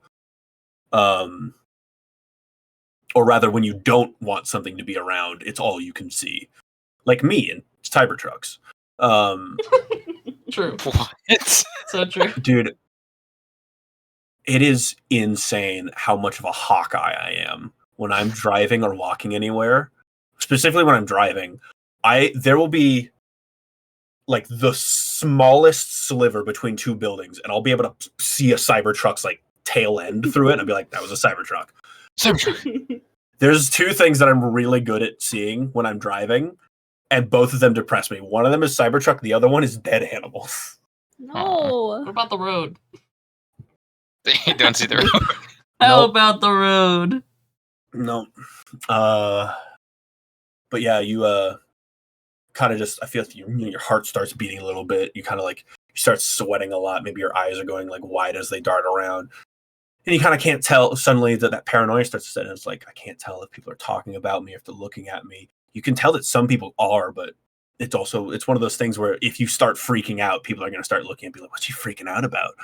But it's all kind of that sanity spiral of like, it's all coming down. But then you just got this cool key in your hand and this memory of just like, it opens doors. And you know that there's a lot of rooms upstairs because you've stayed here before. So I'll turn to Anne. What do you want to do in this moment? As you kind of would Anne know? Panic. Like is the barkeep also slinging room keys? The barkeep will, if somebody needs to stay. I don't think the barkeep is. I think that there's like a specific, like off to the side, there's like an inn section of this. It's mostly bar, so they're not going to have the barkeep like in charge of the inn management upstairs as well. It's mostly just for the restaurant down here. Mm-hmm. So, but yes, there's like a separate liaison for rooms and stuff. And you know the lady who's working there before. You've interacted them on your last to stay here. Nice enough nice enough human lady. She looks about like 17 or something like that. Yeah. And we'll just kind of get up and try to get her. She wants to, like, rent a room so that she can open the door with the key, like her key, but she doesn't want to. She doesn't believe it all the way, so she's gonna not try to open a door that doesn't belong to her, type of thing. Right. So she's going to you walk over to the lady. You see her name is like Mary. She's like, Miss Anne, welcome. I had heard you all run back into town. And she's like, oh, look, here we go. And she like holds up her armband. She holds up like an arm, which has an armband on it. It's got the kind of the brown and gold embroidery. Like it looks like a lanyard that she's gotten. It's very much in favor of Avesta. It's like, yeah, your endorsements doing a lot around town. People are very excited about voting. Most people don't even usually do it. But it certainly it helps sway some of the people who are on the fence. Welcome back. Yes. Would you like? Are you in need of a room? Are you all right? Yeah, I'm weary from the road. Oh yes, of course. Well, I had heard you were off to Dugan's Hall, correct? Right. I can only imagine it took it out of you. Strange lot over there. You know they're all related to each other. I did not. It's weird. And she starts to just go on this like gossipy thing with you. It's just like, I've heard from Trevor. He travels between here and there a lot to exchange supplies and stuff like that. They all hook up with each other. It's strange. And it's gotten so intertangled that it's not just like siblings or anything like that. It's gotten to cousin. They have their speaker is twice removed and thrice added again related to the like main trader who comes between here and there. The liaison. I don't even know how you add 3 times back. And she'll just like start going off on this like gab unless you stop her. But eventually, unless like, do you just let her run her course? Because again, you see that there's like a wanted poster for you behind her. It's behind her? Well, she's like she's one of the front desks, so there's just like a small little notice board, either for her or for anyone walking in.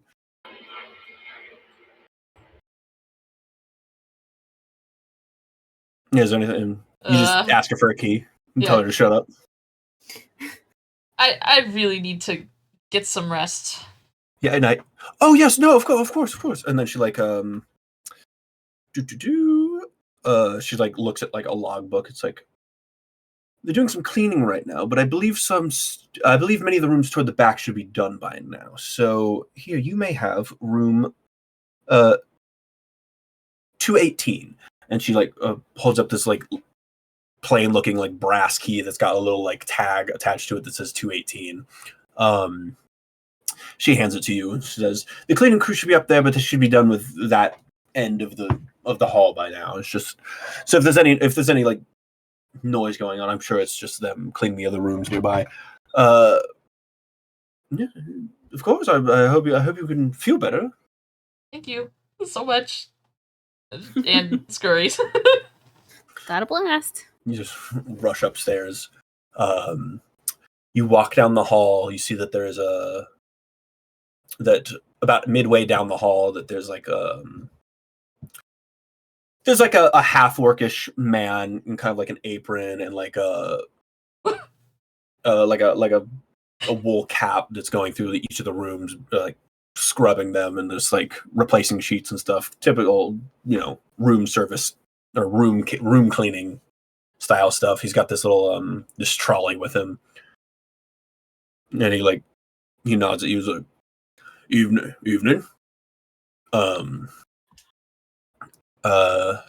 You walk past him all the way down to the end of the hall, It's not fully the end of the hall, but it's near the end, and there is a. Yeah, for real. Except without the maid outfit. I could put him in a maid outfit. I'm not gonna, but I could.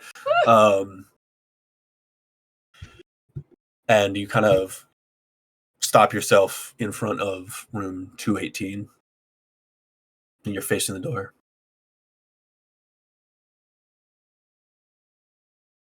I'm gonna put the icy black key in. You produce this icy black key. You stick into the lock. And just like every other lock before, it clicks. The door is open. You push through. And you've been in your room before. You've been in a vendor and Cassian's room the night of the explosion, for lack of a better word. Explosion. Kind of popped in a way. Oh no, not the popping. I was the only one that saw how bad it happened. So yeah, you got 100% of that visual trauma. They just had to come for the cleanup. No. But because of that, you know that a lot of rooms are like mirrors to each other. So like whatever's in your room, it'll be kind of like if you share a wall with a room, it'll like be the same but in the other direction. Mm. So you know vaguely what it's supposed to look like in these rooms. You open this room and there's this sudden gust of like sharp, freezing cold wind. You have been walking around Icewind Dale in the clothes your mother gave you, and you felt cold, and you've never really felt warm, but you've never felt like biting cold like the others have been feeling. This chills you to the bone. And you see that the half-orc guy looks over and says, "Oh, fuck, I leave a window open. I'm so sorry. Let me deal with that right now." And he begins like heading over towards you. What do you do? And steps into the room and then shuts the door behind You her. step into the room, you shut the door behind you, and as you turn around to like look into the room, you are in fact not in a room. Narnia. One second. I see a bright painted sign that says Equestria. Oh my gosh. You see Rainbow Dash in front of you. the battered fucking Twilight Sparkle from earlier. Oh my god.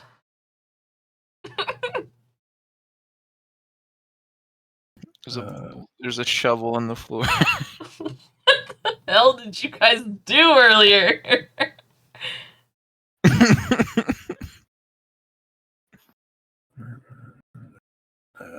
There we go.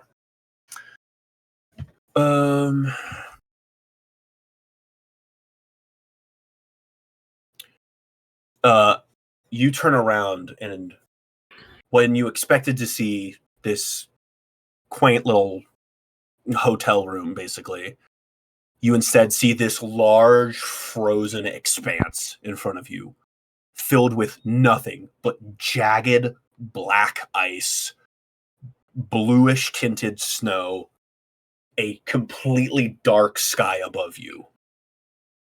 You can give me a religion or give me a religion check. Or religion or insight. You can do religion or insight. Okay, hold on. I will say you'll get more on a religion check.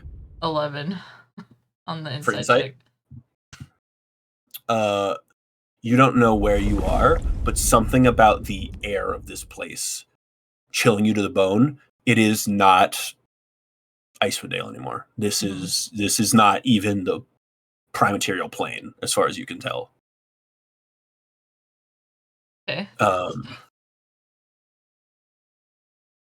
What do you do as you entered this place. You're kind of like in a valley between two large sets of like jagged, sharp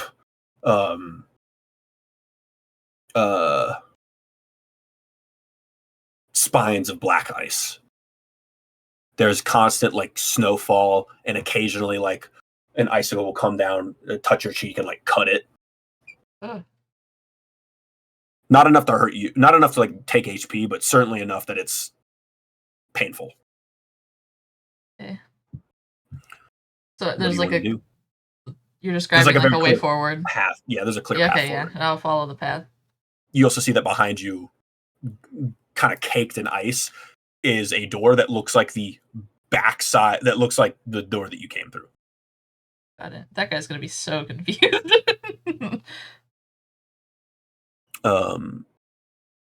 Okay, you begin trudging along this path. You haven't, so far in Icewind Dale, you haven't found it hard walking through snow and wind, but lately in this place, you've been feeling what everyone else has been feeling, this kind of weird lethargy that comes from just trudging through forces against you. And eventually, you come across this large frozen expanse that you're on. You can see the occasional like flitter of like a shadow through, maybe in the ice or above your head. You hear the weird occasional, maybe it's a scream on the wind or something like that. And there's very clearly like entities potentially like watching you from beyond these like ice ridges. But you just keep the course, and eventually you arrive at this large frozen shoreline, basically. There's nothing but these inky, black, frigid waters with occasional glaciers dotting them. And as you stand here, seemingly the end of the road, you watch as you thought it was just part of like the environment, like the backdrop or something. Like this black sky just stretches on for seemingly forever. But then there's certain like weird glints of light in the distance, and you can tell that a large glacier made entirely of black ice, enough to blend in with the sky, is slowly drifting toward you. Rotating, bobbing in this hellish expanse of ice. And as it approaches, it never fully touches the shoreline that you're on. It just kind of moves towards you, comes to a stop, and begins rotating. And as it rotates, there's more light cast on it as it got closer to the shoreline. And you can see frozen within the ice is a large figure. As it begins to rotate, its face begins to like pivot to face you more. And then its eyes open within the ice, and it looks down at you. And in your head, you hear, "Ah, child. Welcome. I have been meaning to speak with you for some time now. Have you enjoyed my little gift?" And the key begins resonating in your hand a little bit. Very much so. Good. I'm glad I could be of assistance. I don't believe we have properly been introduced. My name is Levistus. Welcome to my jail.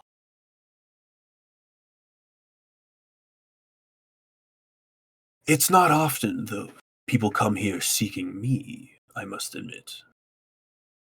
What seems to be the trouble, young one?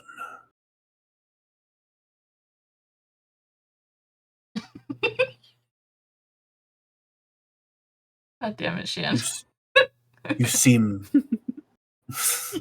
you seem panicked, distraught even. Have you found yourself in another prison? Or perhaps perhaps you are still, in a way, a prisoner of that original one, no? No cell walls holding you, but a prisoner nonetheless. I don't think I'm gonna get any rest until he's dead. Potentially. Though, perhaps you won't even find any after he's dead. Revenge is a sword that cuts both ways, they say. What seems to be the current issue, my child? I'd love to help you if I could.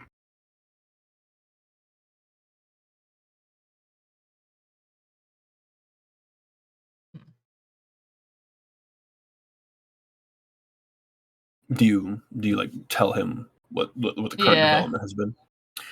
Sam doesn't even know like how she doesn't really know anything about religion or like what Levistus is necessarily. I mean, you can make a religion check if you want. You can, unless you think you wouldn't know. I would say she doesn't know, really. Oh, okay. She doesn't know what she doesn't know here, but she'll explain to him like what is going on. I guess. See. Yes, even though you've escaped, your capture is still weighing upon you. My apologies. I'm not able to do anything about the influence of those that jail. I myself, and he kind of like, he doesn't gesture because all of his body is frozen in this weird like,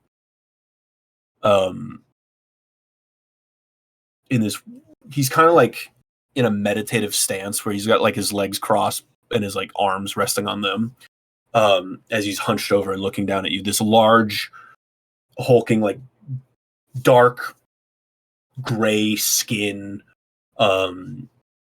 entity looking down at you. I myself am imprisoned in this,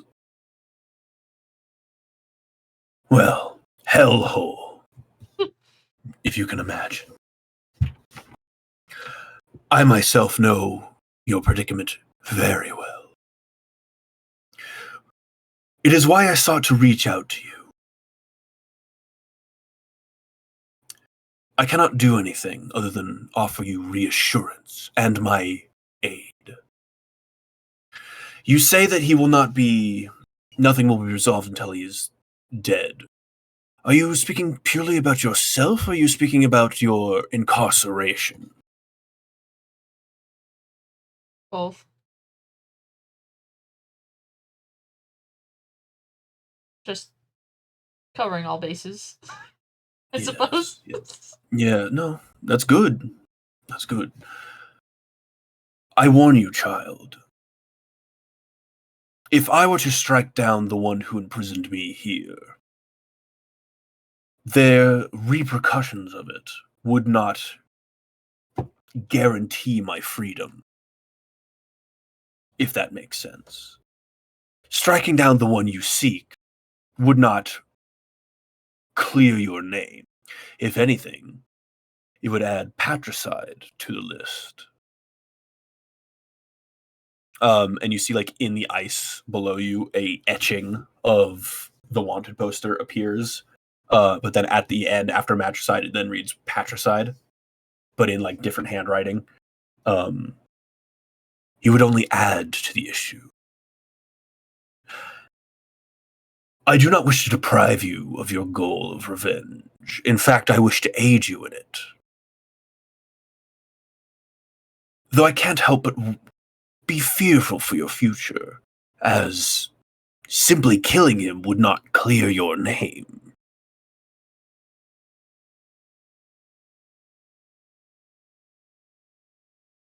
He's never gonna admit what he did. Oh, you just leave that to me. Also, who said anything about having him admit it? Catch him in a lie, and suddenly all previous credibility also goes out the window.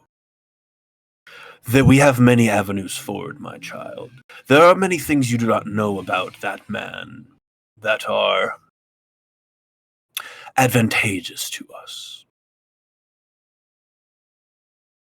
My sources indicate to me that you have noticed his presence in this area more. And then you see that the etching of his company symbol appears in the ground below you. You have seen his talons, his outreach in many towns at this point, no?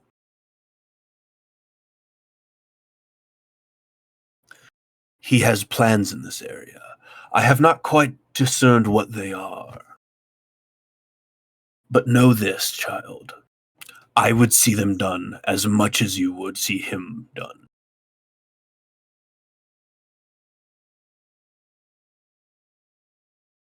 When I freed you, I did so out of kindness. I did so with the promise that perhaps you would aid me in the future. But upon you being here, I realized our goals are much more closely aligned than I would have ever realized.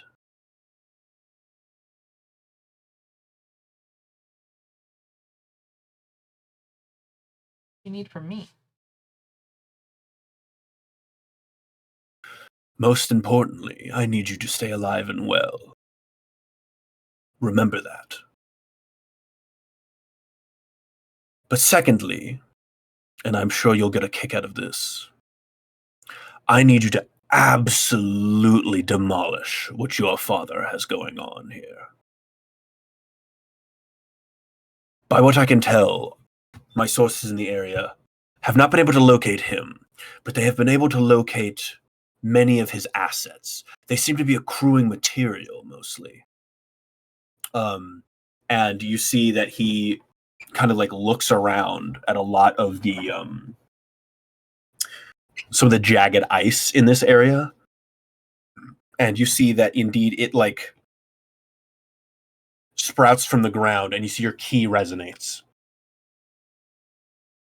Not all that you see here is frozen.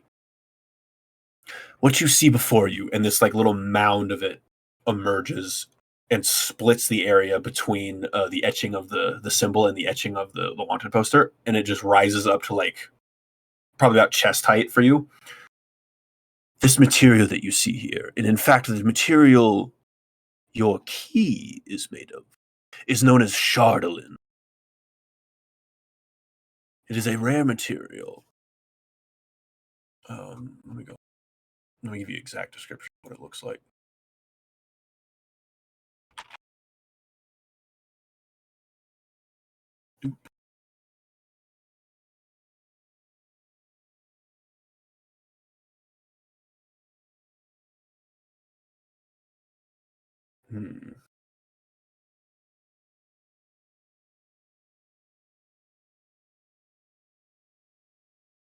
Click on this.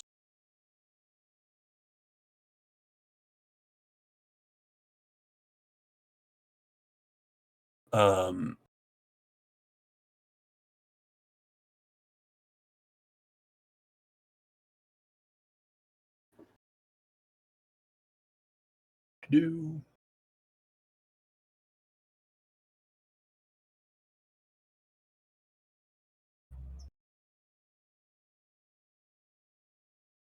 It is a non-magical crystalline substance. It is as strong as metal, though considerably easier to work with than steel. Most of what he has been accruing is sources of this. He has even attempted to buy out a mine in the area with hopes that he might procure some more of the Charlatan. Long ago, a large tower existed in a wizard named Akar Kessel found an artifact suffused with demonic magic called the Crystal Shard and used it to create a tower in the ice. When the tower was destroyed by meddling adventurers, the magic used to create it fused into the surrounding ice to form what is known as Shardolin. And he looks down at that and the key vibrates in your hand. I know not what machinations he plans this for, though it is imperative that you stop him. You are not the only one who has made contact with someone of my disposition.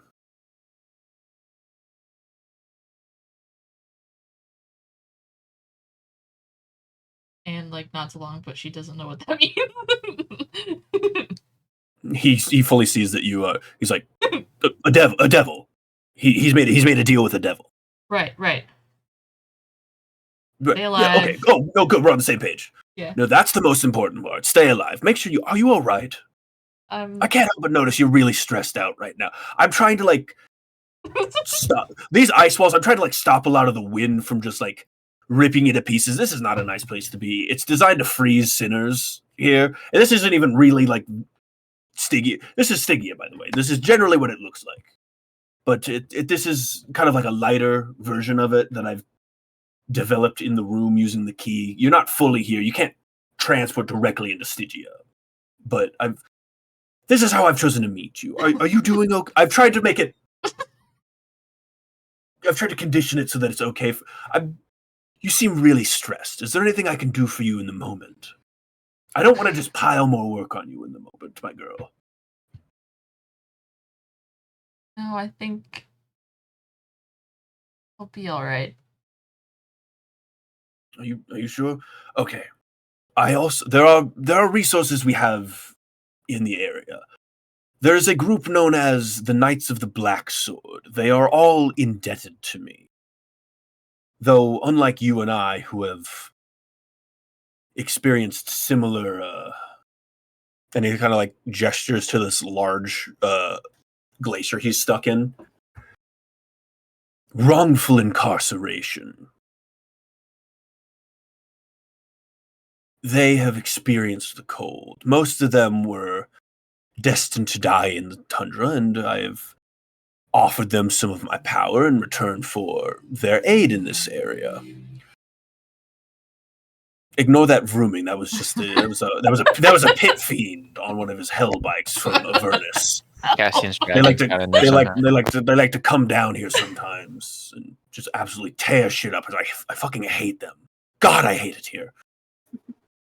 So, should I refer to you as my colleague or my devil or How do you wish to refer to me? my name? If you wish. I will warn you, referring to your colleague by Levistus, those who know of me might not be overly keen on knowing you have aligned yourself with a devil. Oh.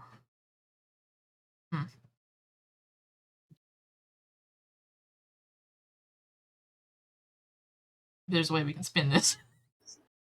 Yes, perhaps. Let's see. Let's workshop something. You could call me your friend, I suppose. I've gone That's by. still aligned with you, though. Well, you just wouldn't refer to me by name, my child. Oh, right. Although I suppose if somebody asked for the name of this friend, it would be unfortunate.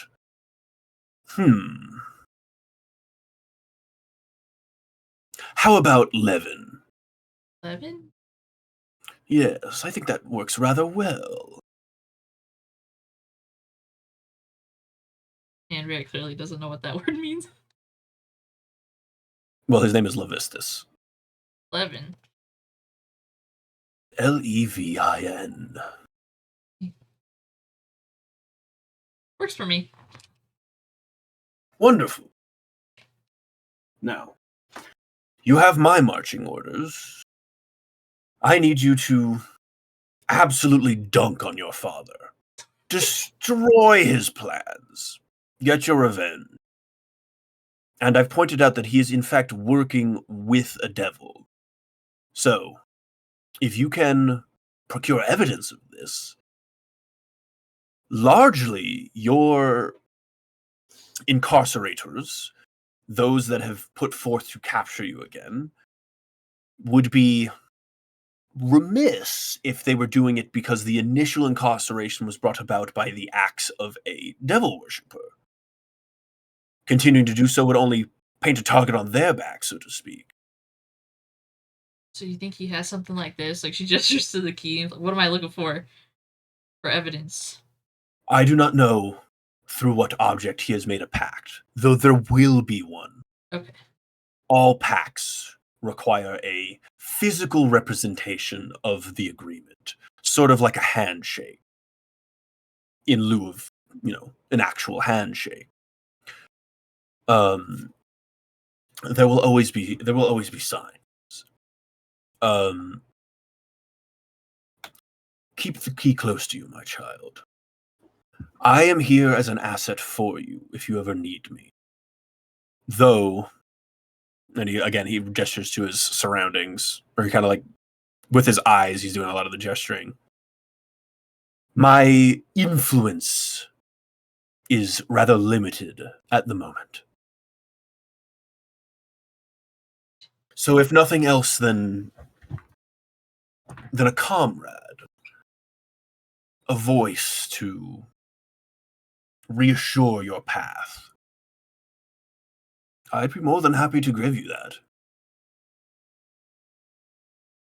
I will seek to inform my assets here in the ice of your presence. I will seek to inform them that they are to assist you in your task. And if you could assist them in theirs, that would be I would be most appreciative of that. Right. Is there anything else you need, my child? Back. She's I trying think to like I think it's Order of the Black Sword. Knights of the Black Sword, I think. Knights of the Black Sword.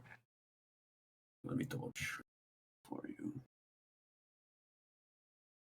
Yes, Knights of the She's Black like looking up, like checking off her stay alive. Dunk on my dad. Knights of the Black Order. I think I got it. Good. Do you need anything else before you leave? I don't want to send you back out there. You can take as much time here to relax as you wish. A bit chilly here. I'd rather Yes. head out.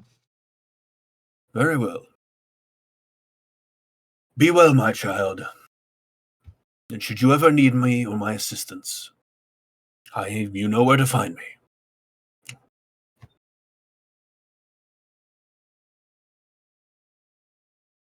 And then you Gives him just a nod and she was to leave.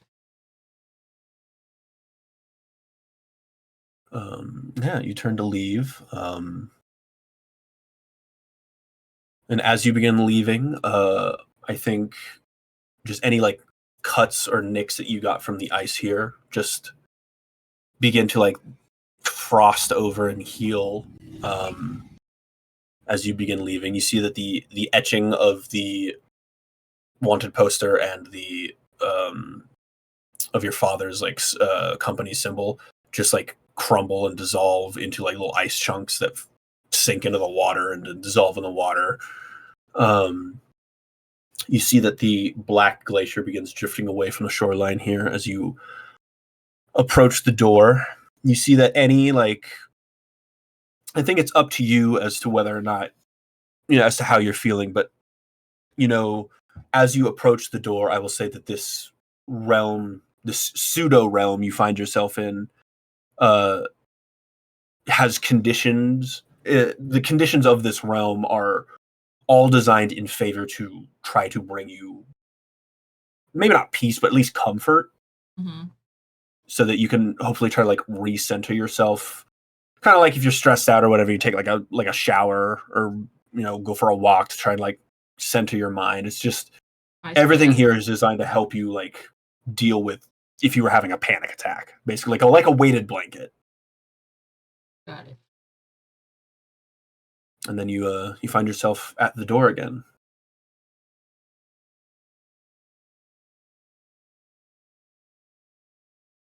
She'll turn and go. She feels like she has her heading again just after having a conversation. You open the door. You walk out into the hall. You close the door behind you. Some snow has like any of the snow that came from that realm into this like almost immediately evaporates. And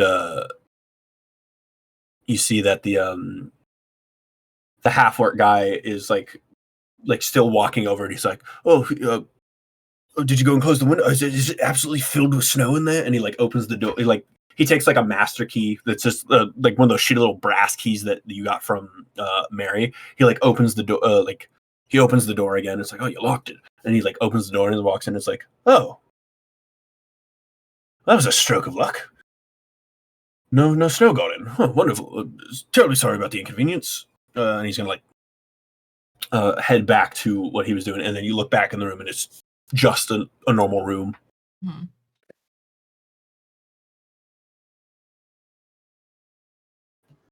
Say, and just tucking in for the night. She'll go back in the normal room, and bed down. Unless you hunker down for her. Yeah, and we'll pivot over to everyone in the tavern. What are you all doing? Let's do Torian. What is Torian doing during this time? I'm just still handing Cassian drinks. I knew it. And Cassian, you've been handed a drink. I still believe I am like I can hold my drink, so I'm just gonna keep drinking. Yes, sir. Let's see. Let's get that Constitution check. Oh shit! This is make your mama proud time. A 14. I held that drink. A 14. You hold that one pretty well. All right. Loden, what are you doing at this time?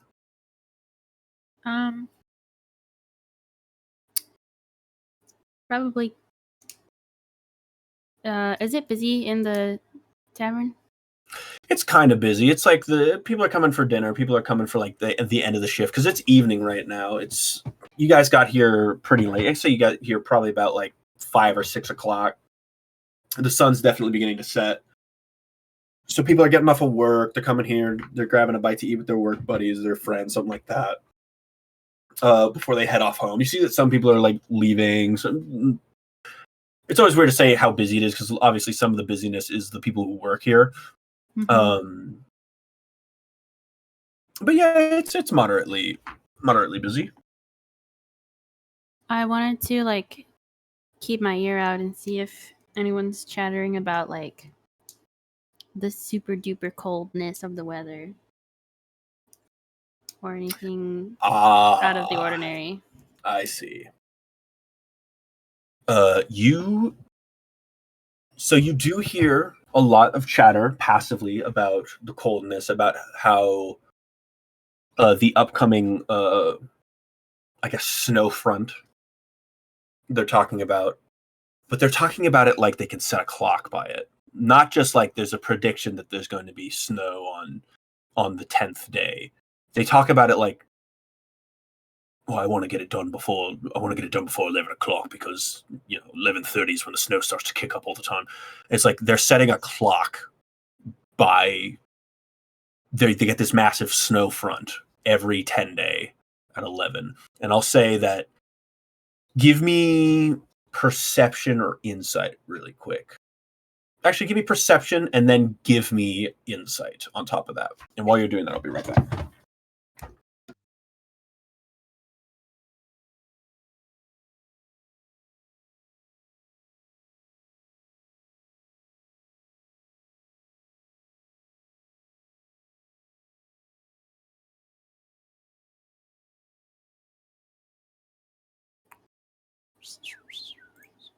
What does insight on top of that mean?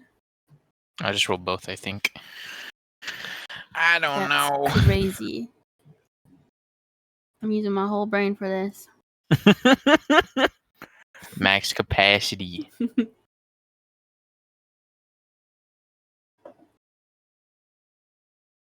You're just a better roller. Holy shit.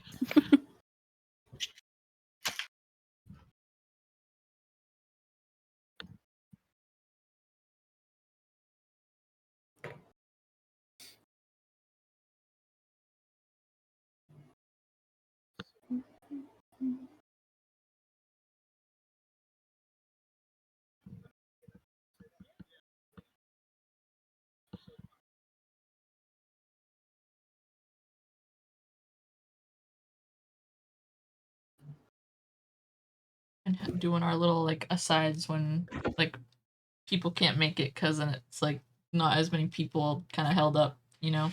Yeah. Mm-hmm. You said you do like it or you don't like it? I do like it.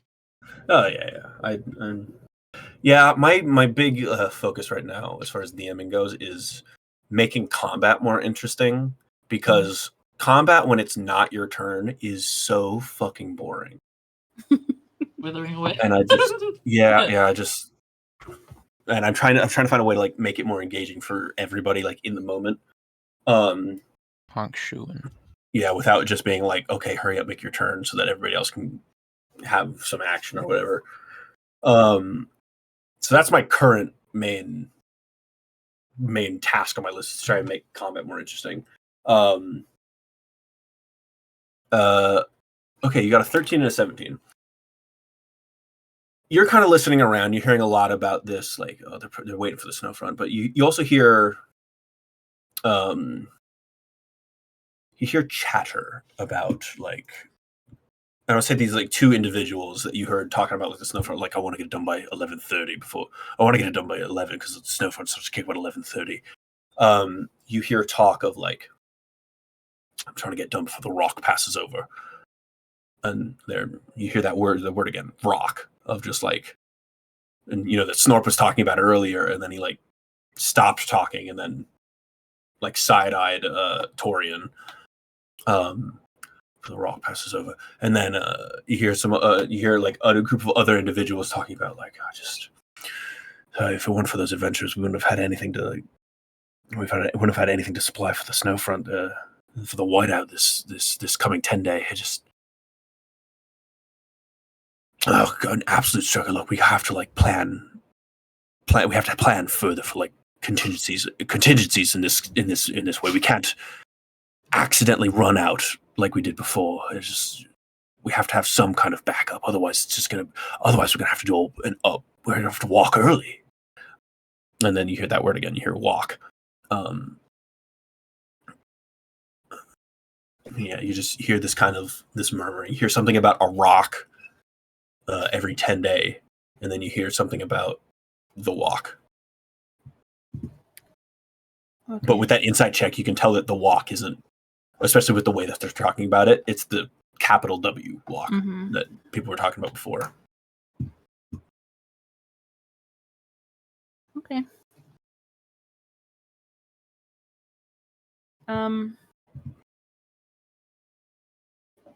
Do they seem on edge, or do people seem like they're kind of just...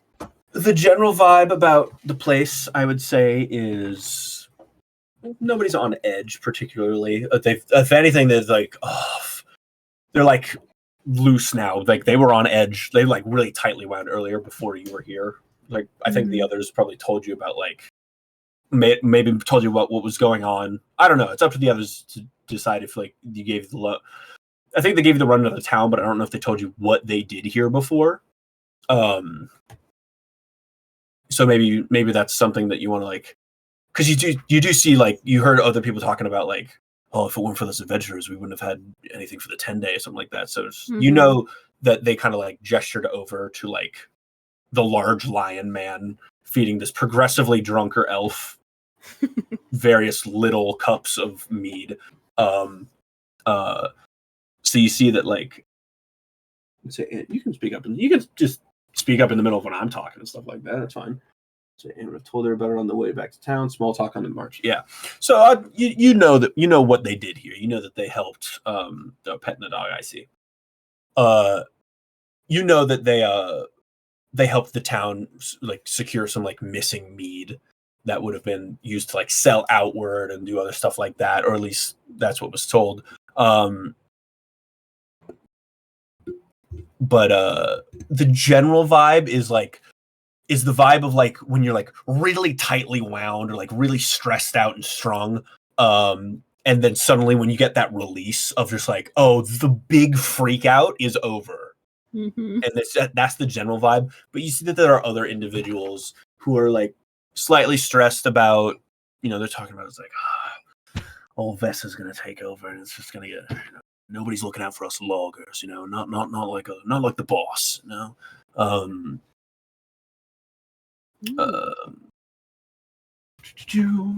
like Shanda, good old Froth.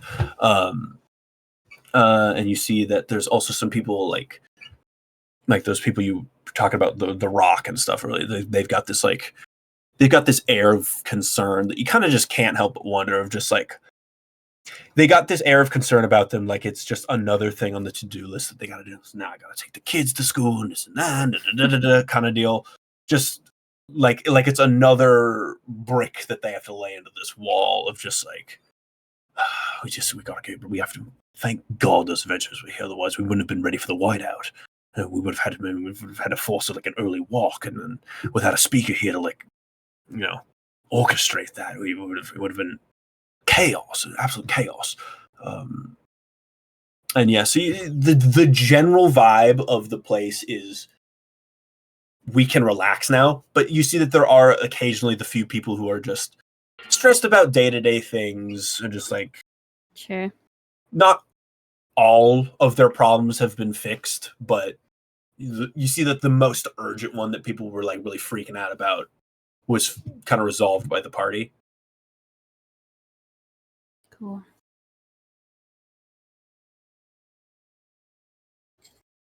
You see Snorp's just still hanging out down here. He's like, he's come over to Torian and Cassian and just like, yeah, here, give him one of these. And he's just like a whole flagon of ale. He's like, let's see if he can tank this one.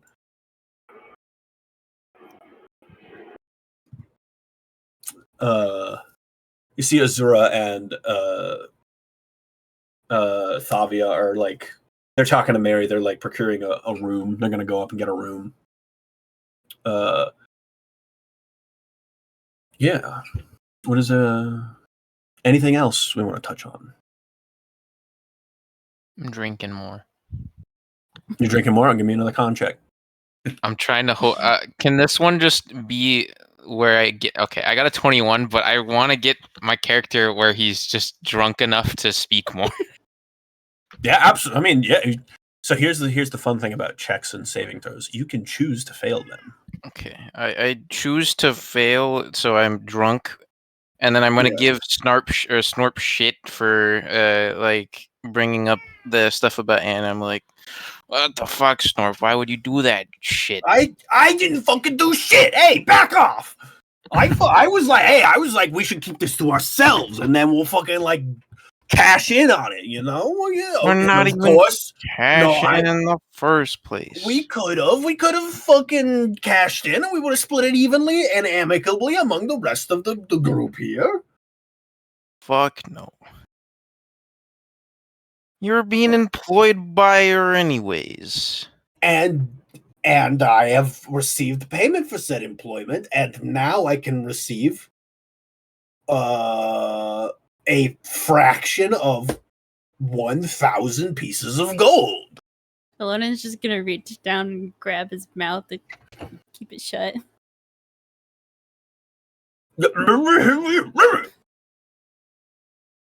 I think that's enough out of you. What? What do I do? Just keep it down a little.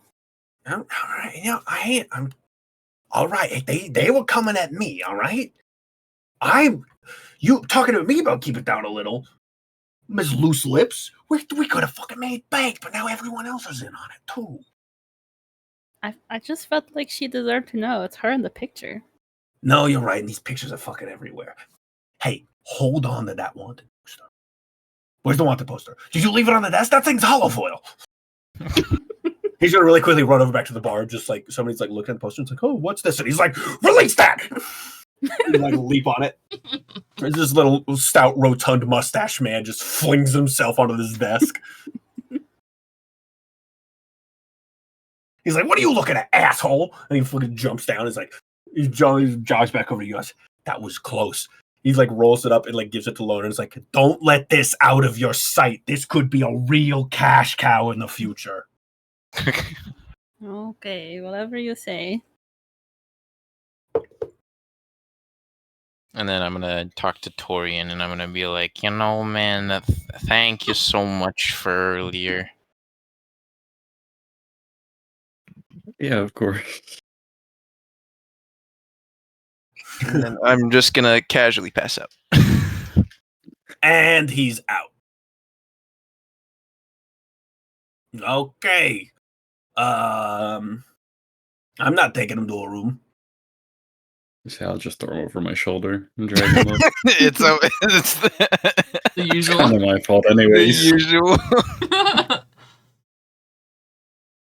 Yeah, so I was talking to the young lady over at the front of the front door, and I guess Anne, the kid, I guess she bought us all rooms and everything. So we can turn him when we can turn him when we want. Yeah, I think you need to turn in right now. Me, I'm fine. I can keep going. Yeah. I can keep No. drinking till the sun comes up. You kidding? This shit's gas. Yeah, I don't think you should be allowed down here by yourself. Well, why not? I'm not doing anything. I'm just. Oh, you keep talking about all this employment and stuff, but there's no trust in it. Well, How you am I supposed did steal from the last town we were. Yeah, leaving. well, look at also what I did, and then he points over to any he points over to fucking a lot of like the mugs and stuff of other people, and just like I took all of their food too. And this guy goes to like drink his ale, but it's gone. So I was like, what the fuck? Oh my god, I'm really going through tonight. I best head home. And he's like, all right, let me get my tab. How are you able to drink so much? I have. Honestly, we have no idea. I think most of what I eat and drink goes in under my left leg, leaves room for more. But I don't know. You learn to pack it in out here. You know, just you never know when the next thing's coming up. You gotta like really take in a lot of calories. I will say though, at some point I realized I started eating more than I was tasting, so the enjoyment didn't last, and it just kind of became habitual. Hmm. Fair enough. Are your people also preparing for this whiteout or whatever they call it? Oh, the curtain? Yeah. Yeah, we have to prepare for it every week. Has it always been like this? For as long as I've been alive, yeah, kinda. It used to be better back in the day, at least for me. Back before and he kind of like side eyes her as she's like going up to her room. Back before certain individuals loused things up. But yeah, the whiteout. You're not from here, are you, kid? No. No, yeah, I kind of gathered. Look, maybe we should discuss this in more private quarters, and perhaps we can wait for everyone else to be around as well. So maybe we do it in the morning. But there are certain widely kept local secrets here in the town. Secrets that are only secret for probably about 2 weeks, I would say.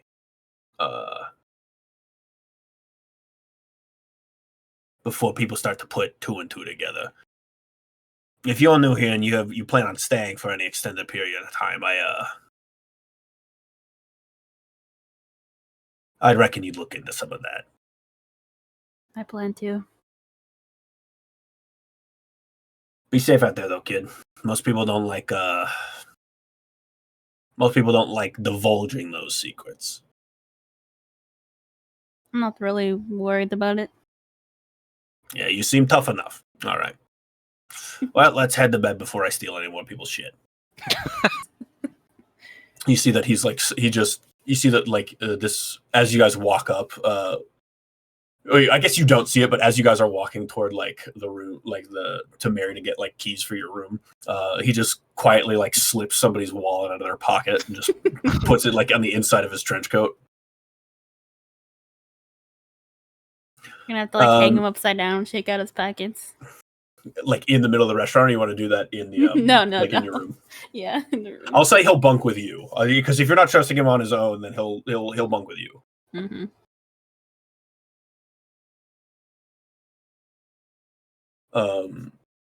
And then you guys all turn in for the night, and I'll say you all get to sleep, and I'm gonna ask you all,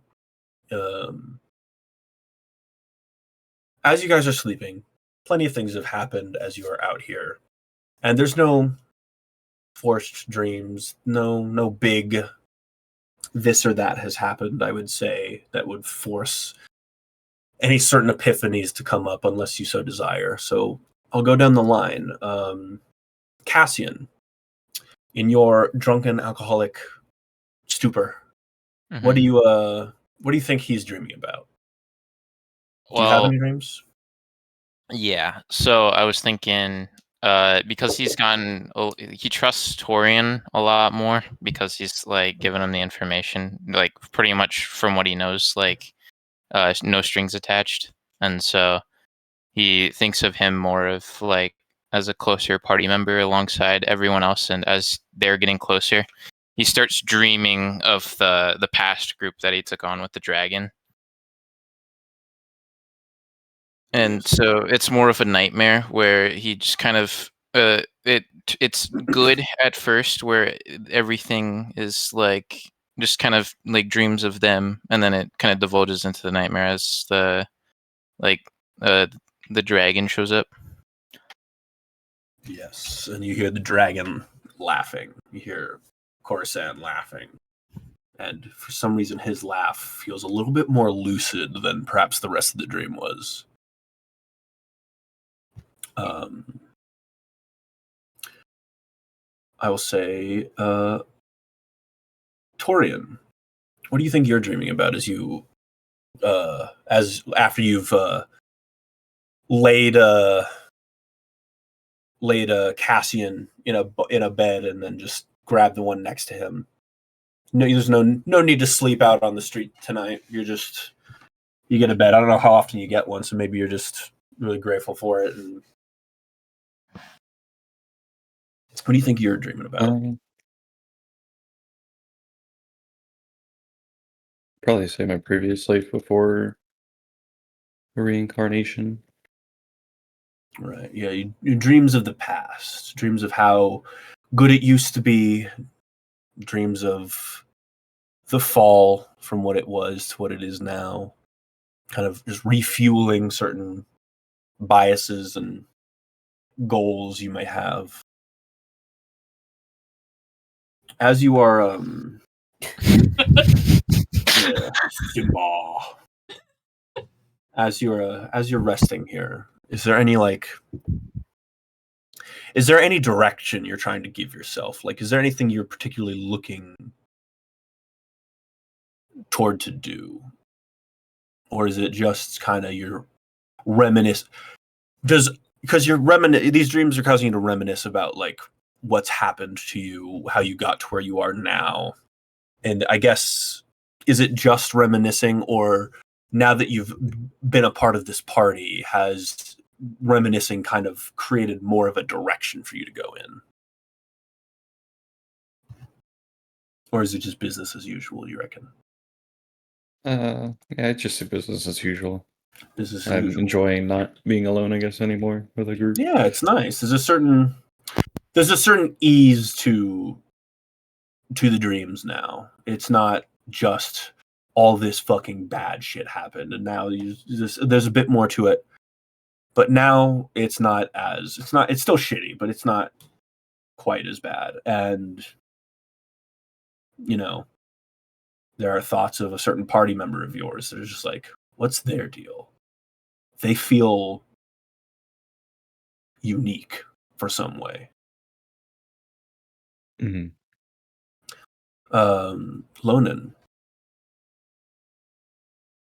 you begin resting. This is probably like your first real rest in like a bed like this, maybe since you left home.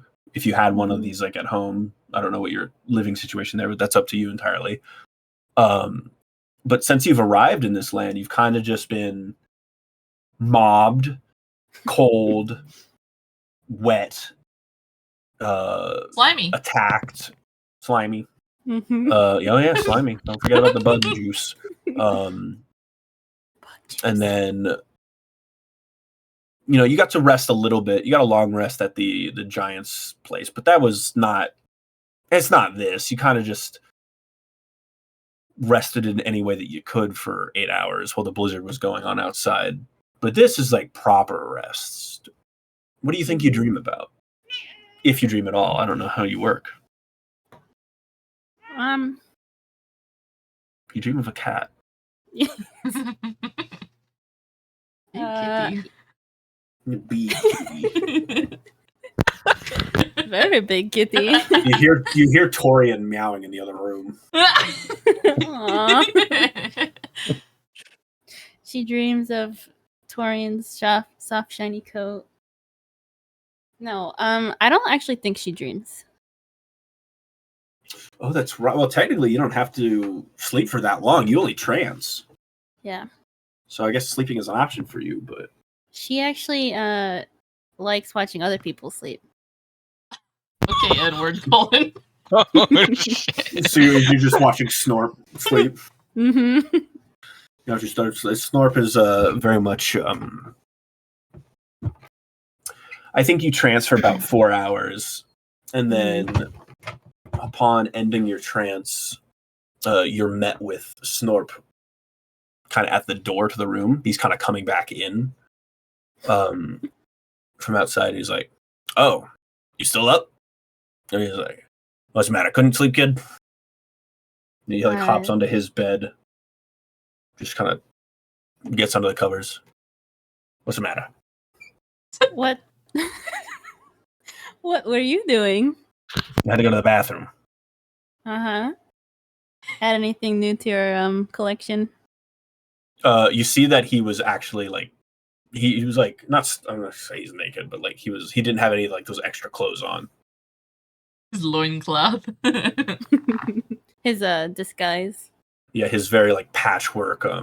He was just kind of in like the patchwork like rags that he had before. He doesn't have like proper clothes. He's got this disguise, and then he's just got like whatever he could throw on that kind of like acted like a leather jerkin a little bit, and then pants to kind of just shield most of his body from like any of the wind chill. So he took it off? No. He's just got that on him. He took the disguise off on him. Well, So I the want to. disguise is in like a pile on the floor. He didn't fold it or anything. I want to insight check his bathroom story. Give me an insight check.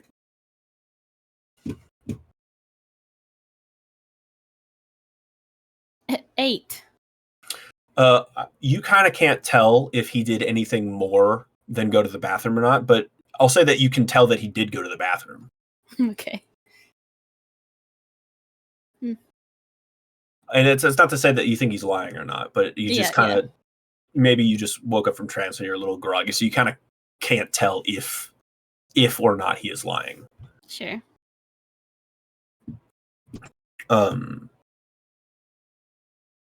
Yeah, and I'll say that he drifts off to sleep, and you kind of just keep staring at him.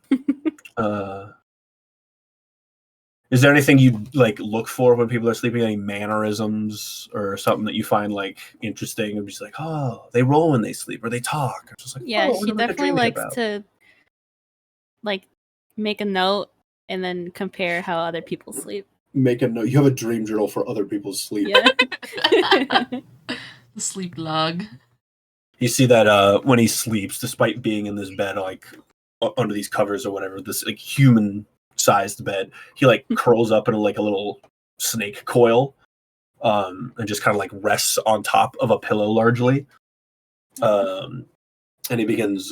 He doesn't snore per se, but there's definitely a little like. Mhm. Of It's just the like need. of like rough breathing. Yeah, kind of. Perhaps a little congestion to him Mhm. as he just begins resting, and then I'll say time passes as you just watch him kind of like twitch occasionally in his sleep. He doesn't seem to be having necessarily. He seems to be having a very comfortable sleep, but maybe it's not. Maybe his mind's still racing a little bit. But then the sun begins to come up. You see he like opens his eyes, stretches, he looks over at the room, sees your very gaunt expression staring at him. He's like, oh, Jesus! What's the matter with Yes. you? What do you mean? What? Are you just waking up as well? No, I've been awake all night. You've been awake all night. Kid, I think you're Pretty traveling much. today. You're not going to be... You were asleep when I left. Yeah, I mean I slept a little bit, but What? Kid, you keep using the word employment, but at some point you have to entrust your employee that he's not going to do anything. I'm a person. I have to sleep as well. I slept all night. well, okay. I Except for the wasn't one like bit after bit. guarding you. I was just observing. You were observing me in my sleep. Yeah. And I didn't do anything weird, right? Well, now that you mention it, Well? Oh, fuck me. What do I do? Do I saw like a chainsaw or something? I don't know if you really want to know. What? It's pretty gnarly. Oh my god. All right, fuck. That's gonna be... I'm paranoid now. Alrighty. All right, let's... He like hops out of bed, stretches a little bit. He's gonna put like his disguise back on. Like let's alrighty. How about we go get some breakfast and forget that I sleep weird, I guess. Sounds good to me. Right on. And then I'll say the others, you all wake up as well. Blueful, you wake up slightly hungover. I think I'm fine. I know I feel hungover, but my character he still thinks he's fine. Yeah, he's like, God, I can't get used to this altitude. I keep getting headaches. Oh yeah, what did Anne dream about? I'm getting there. Relax.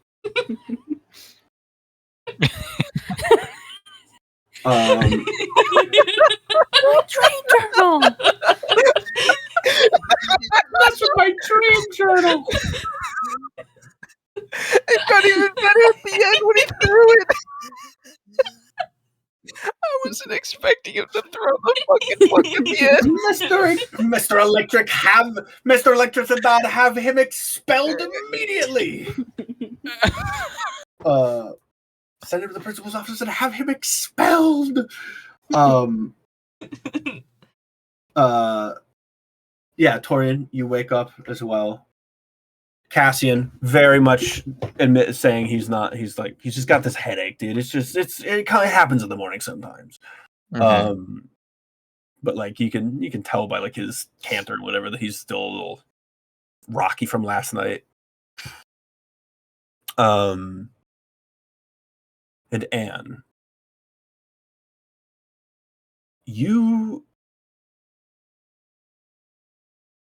what do you want to dream about? You said there was like the lake or whatever. The in that frozen place, lake. the frozen lake. Yeah, it's like a large frozen ocean. Maybe it's like she's. I'm gonna say she fell asleep with the key like in hand, like she's. This is her comfort object now. This is her blankie along with the hammer. Honestly, I would say like hammer in one hand, in the bed with her, hammer in one hand, key in the other, because she's a wanted fugitive. Mm-hmm. So maybe she's dreaming about being in that place because it was tailored to. You said it was tailored to being comforting to her. I was thinking about like floating in the water, looking up at the sky. You think about floating in the water, however chilly that must be. The water, basically as black as the sky. There's this weird kind of like murky little blot above you as you're in the water. And kind of in that weird sense, how when you're looking in the sky, the depth of it seems to like starts to mess with your mind. You start to also see little ripples in the sky. You suddenly can't tell if you're in the water facing the black sky or if you're in the sky looking down at your reflection in the water, because that little blotted mote of unsaturated color begins coming forward a little bit, and it looks like you. But as the water ripples a little bit, or as the sky ripples a little bit, it starts to shift and change, and you kind of become this warbly version of yourself.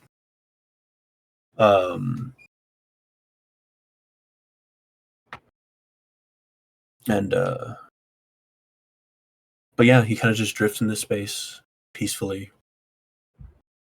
There's not anything you have to be like afraid of here. Nobody else, literally no one else is here. It's just you chilling out in this water. There's no heat to incur stress or anger. It's not cold enough here that you're worried about freezing to death. And off in the distance, you can see Levin's little iceberg kind of always floating in your peripheral vision. So you always see that you always know that like, oh, someone's here. I'm not alone, but I have my space and nothing's here to get me. Like and then I'll say the cold calm of stasis. Yes, Near exactly. stasis. And you wake up clutching your key and your hammer. And you see that this jagged black key that you had previously isn't quite as jagged anymore. It doesn't have two sharp spikes going down to make the teeth of the key. They're more rounded, more squared off at the base. The rest of the key is almost unchanged, but those two sharp points that would have acted as the teeth of the key are now more rectangular, more wrought iron looking. They're still made of that chatelaine substance, but they're more refined. And if you as you wake up, maybe you look into the key and you still see a reflection of yourself, as you always have. But now it's that warbly version that you saw in your dream. Yeah, and you wake up in the morning. I think it's up to you to decide whether you feel rested or not. I'd say yeah. Panic attack over. Panic attack over. She's calm. She's ready to walk with a lean. Right on. As you head downstairs. Do you head downstairs? What do you do? Yeah, she'll head downstairs. How much was the lodging? The lodging for everybody, we'll say, is 5 gold. Okay. Sure, I'm reconciling. I think Mary's giving you like a discount or whatever, being like, yeah, no, you help save us. The fact that we're afloat right now at all is thanks to you.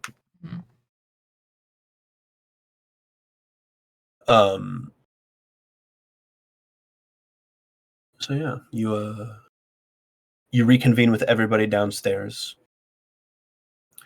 and give me a perception check really quick to see if you notice it. Oh boy. And And yeah, you notice it. Probably because it's just still on your mind, all those wanted posters that were in here. You see that they have been defaced. That all of them have like weird little markings and this and that on them. Some of them have fully been like removed, like aren't on the wall anymore. But if suddenly all the wanted posters weren't on the wall anymore, it would look suspicious. So the ones that are still there have been marked up and like edited in certain ways so that you either can't quite tell what the person's supposed to look like, or it just looks kind of like you, but not enough. Like maybe the nose has been changed and like too big, kind of like how they do. If you ever seen Tangled, how Flynn Rider's posters are always like they get the nose wrong and stuff like that. Just certain features that be like, no, well, it could be her, but also her ears aren't that shape, or her nose isn't that big, or this one's got like fangs that look natural, or something like that. Or just so much like stuff has gone on like on the image that it's such a cluttered image that it's hard to like pick any one identifying feature that's like, man, I don't think that's her. She got this like that scar or whatever, because it's all like ink drawings or whatever. Except for the one poster you have, which is holofoil. Is the holofoil one defaced? No, the holofoil one is normal. Okay. It's gonna be worth millions. Yes. The value just went up. If you want like if you anyone who sees these posters like this can do an insight check on them. Insight or investigation.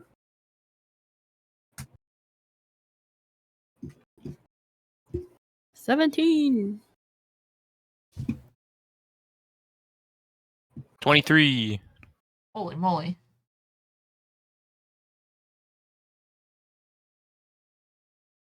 I'll say. Torian. No, it's all right. It's all right. He's shaking it off. He's getting it off. This next combat encounter is gonna go insane for him. Whenever we get to another combat encounter. Can I? What's up, Cassian? I was gonna say, can I percept into the group as well? Percept or insight? Actually, I'll wait. No, I mean you can. Was it for anything? No, I was just gonna insight to see if, because I have. Never mind.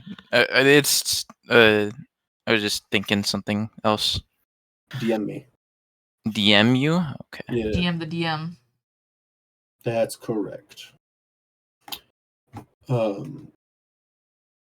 as you guys are sitting here, I think, Anne, you're kind of like looking at like all the different posters and how they've changed a little bit, but you're trying not to like look too directly at them. Torian, I think you're mostly focused on the continental breakfast that's being served here.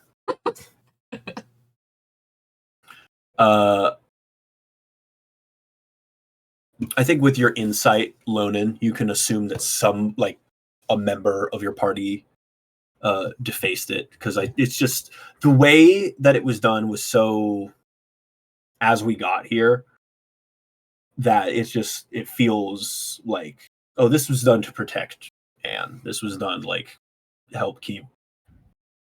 I think you know that this was done more to help Anne than it was to keep the heat off the group.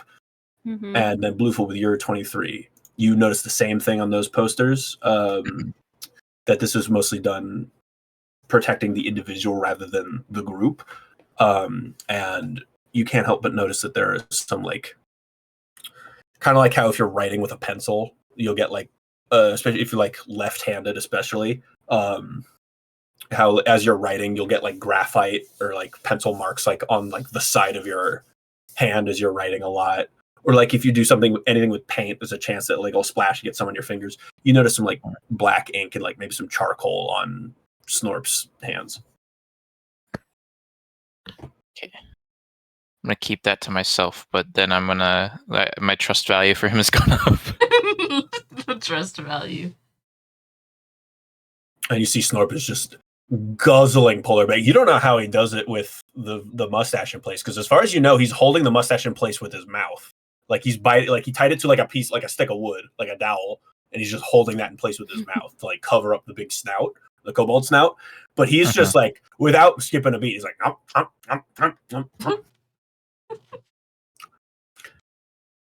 he's like, you gotta fucking try this polar bacon.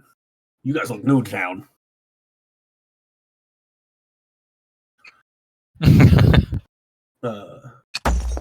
Oops. I dropped the D20 on the keyboard and rolled. What the hell?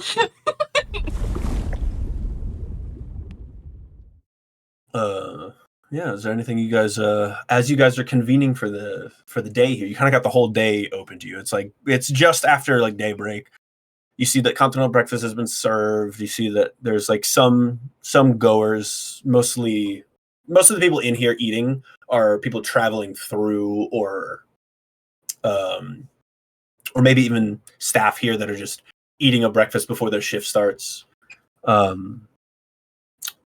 you do all find yourself in this space, and Trump's like, all right.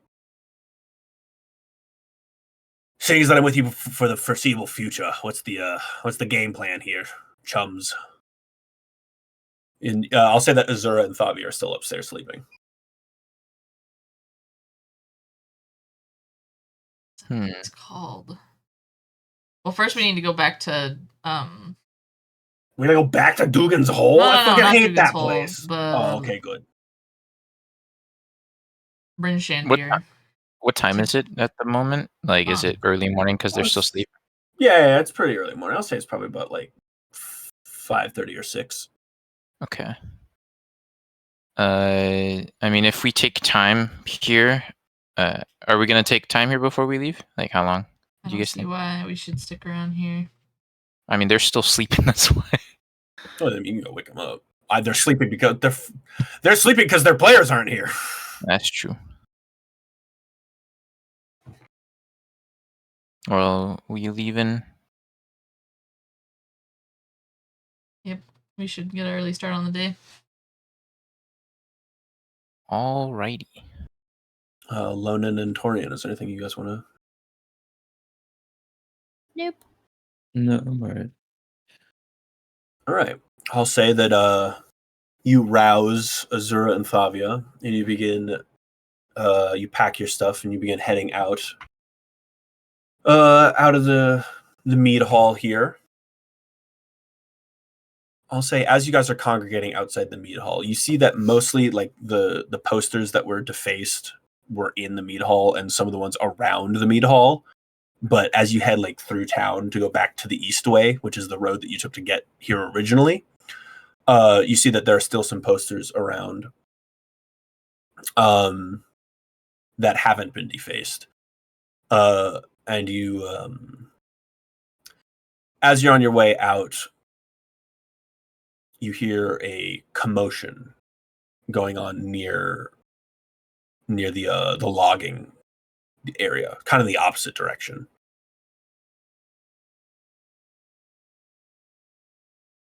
What's going Checking on? it out. All right, you head off in that direction. And you see that there is a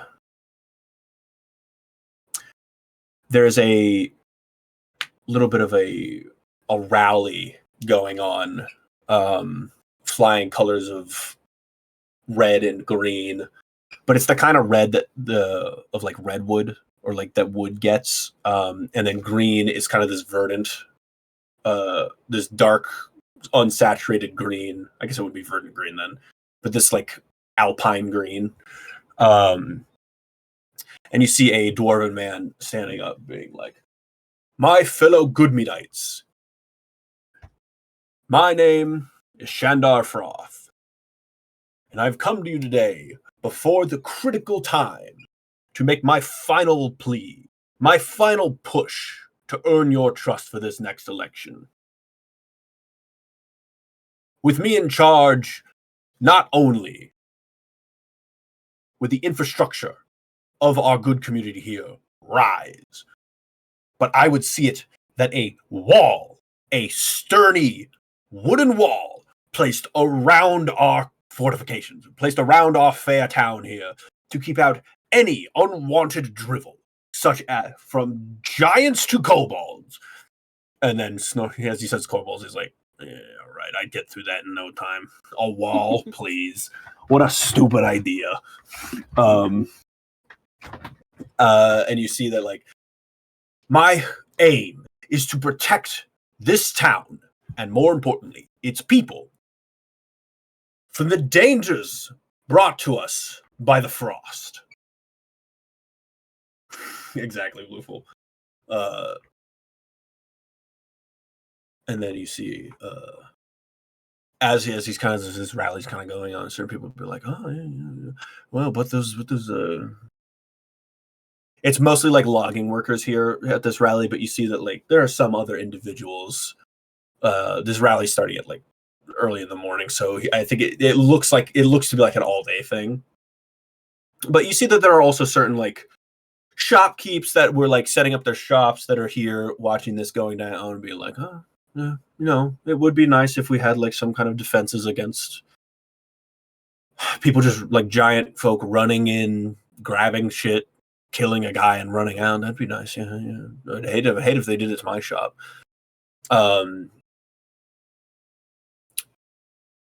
And yeah, you see this kind of rally going on of being like, do you approach? You just watch from afar, or? Anna's hanging back. She doesn't know. She's trying to get out of town. Right. I'm also good to go, but I'm gonna insight into his words just because I want to see it, like, just how he is, or insight into him. Give me an insight check. Nat 20. Nat 20. Everything he said is not incorrect. He does want to protect this place. He does think that he could offer that protection, but it's not just insight into him, it's logic as well of just like, well, he could, if he's heading the logging industry here, he could kind of just do that anyway. He doesn't need to be in charge. There's something very strange about him making this push. It almost seems like he's not actually, even though he wants to see these changes, he doesn't believe that he needs to be in charge to make these changes. But he's making this absolute push to be in charge. And he also seems like he's waiting for something. Right? Can I relay that to our little group? Like the logic. Right. And I'll say that, Anne, you know that he's you remember hearing stories that, like, a lot of your father's company's wagons have been seen accruing, like, logs and resources from the loggers over here, and he seems to be the head of loggers. Is she seeing anything on the carts? You see some carts, yeah. You see maybe you see one or two that have symbols on it, or maybe you don't see carts, but you see maybe some crates that have the symbols on it.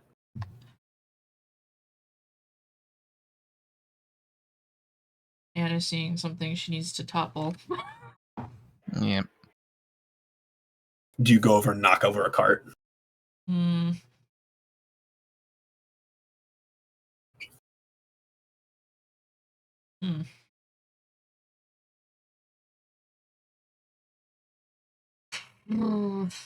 don't know what I want to do.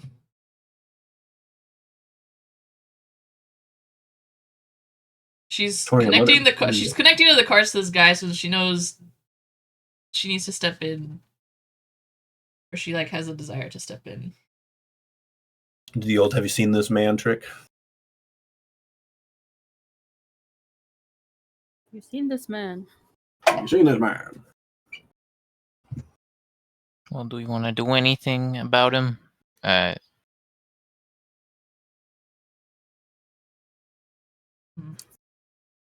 We need to blow it all up.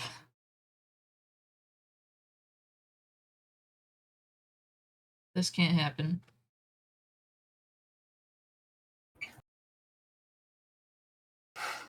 What can't happen? You cannot be in charge of this town. Well, that is why you endorse this other lady, right? But what is my endorsement when my face is plastered all over the town? That is an excellent point. It was a frame job, by the way. Oh, so you didn't No, kill your mother? Okay. it'd be pretty Sure, deranged. that's what they all say. It'd be pretty deranged to kill her and then still wear the things she made for me. I mean, most people who are deranged kill their parents, do they not? Some people Yeah, wear but the Maybe skin that of is their exactly what victims. the deranged person would say. The most deranged Exactly. thing is for She's got it. the Some most people wear deranged the thing is skin to of their kill victims. your wife and blame your child. My That does gosh. sound also pretty crazy. Is that what happened? Mm-hmm. Oh, I'm sorry. That's rough. You are gonna turn me in. She's not looking at him. She hasn't been looking at him all morning, which she wouldn't have noticed that he had anything on his hands. Was gonna, might still. There's 1,000 gold on the line. That might, the longer you evade capture, that might accrue interest. There's options here. Who's gonna capture me? You? Oh, I mean, I could head a party that got. I didn't say anything about capturing you. What are you talking about? What is this? What is this pointedness? And he fucking side eyes Loden. She's like, you started this. You keep the. We'll lay low for a little while, all right? We'll lull her into a sense of security, and ideally by then the price will have gone up. You seem to know a lot about this sort of bounty hunting. Well, I mean,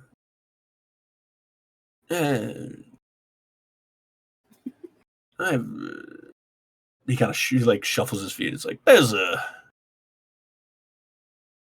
certain. Yeah, I guess I know a little bit about it. There are certain occupational understandings I possess. Hmm. It's mostly commerce that I get. But yeah, is there anything you guys want to do? No one. Oh my gosh, no. No. What'd you say? What did you say? Leon's in Fire. flashbacks. I said Cassian's fireball. fine, Oh, funny. but The sun falls from the sky. do we want to? Do we want to go, or do we just want to? Hold on? Can I hold on? Let me find the check. Can I insight we need to into get the wheels off these crowd? carts. Can I insight into the crowd to see if the public's opinions being swayed at all? So you can make an insight check. 14. 14. There's a bit of sway. There's still definite. You tipped things in one direction, but you didn't topple it in that direction. So there was a lot. There's still plenty of time, and also you don't know ad campaign wise what might have gone on while you were gone, but you know that there's still room for consideration, as it were.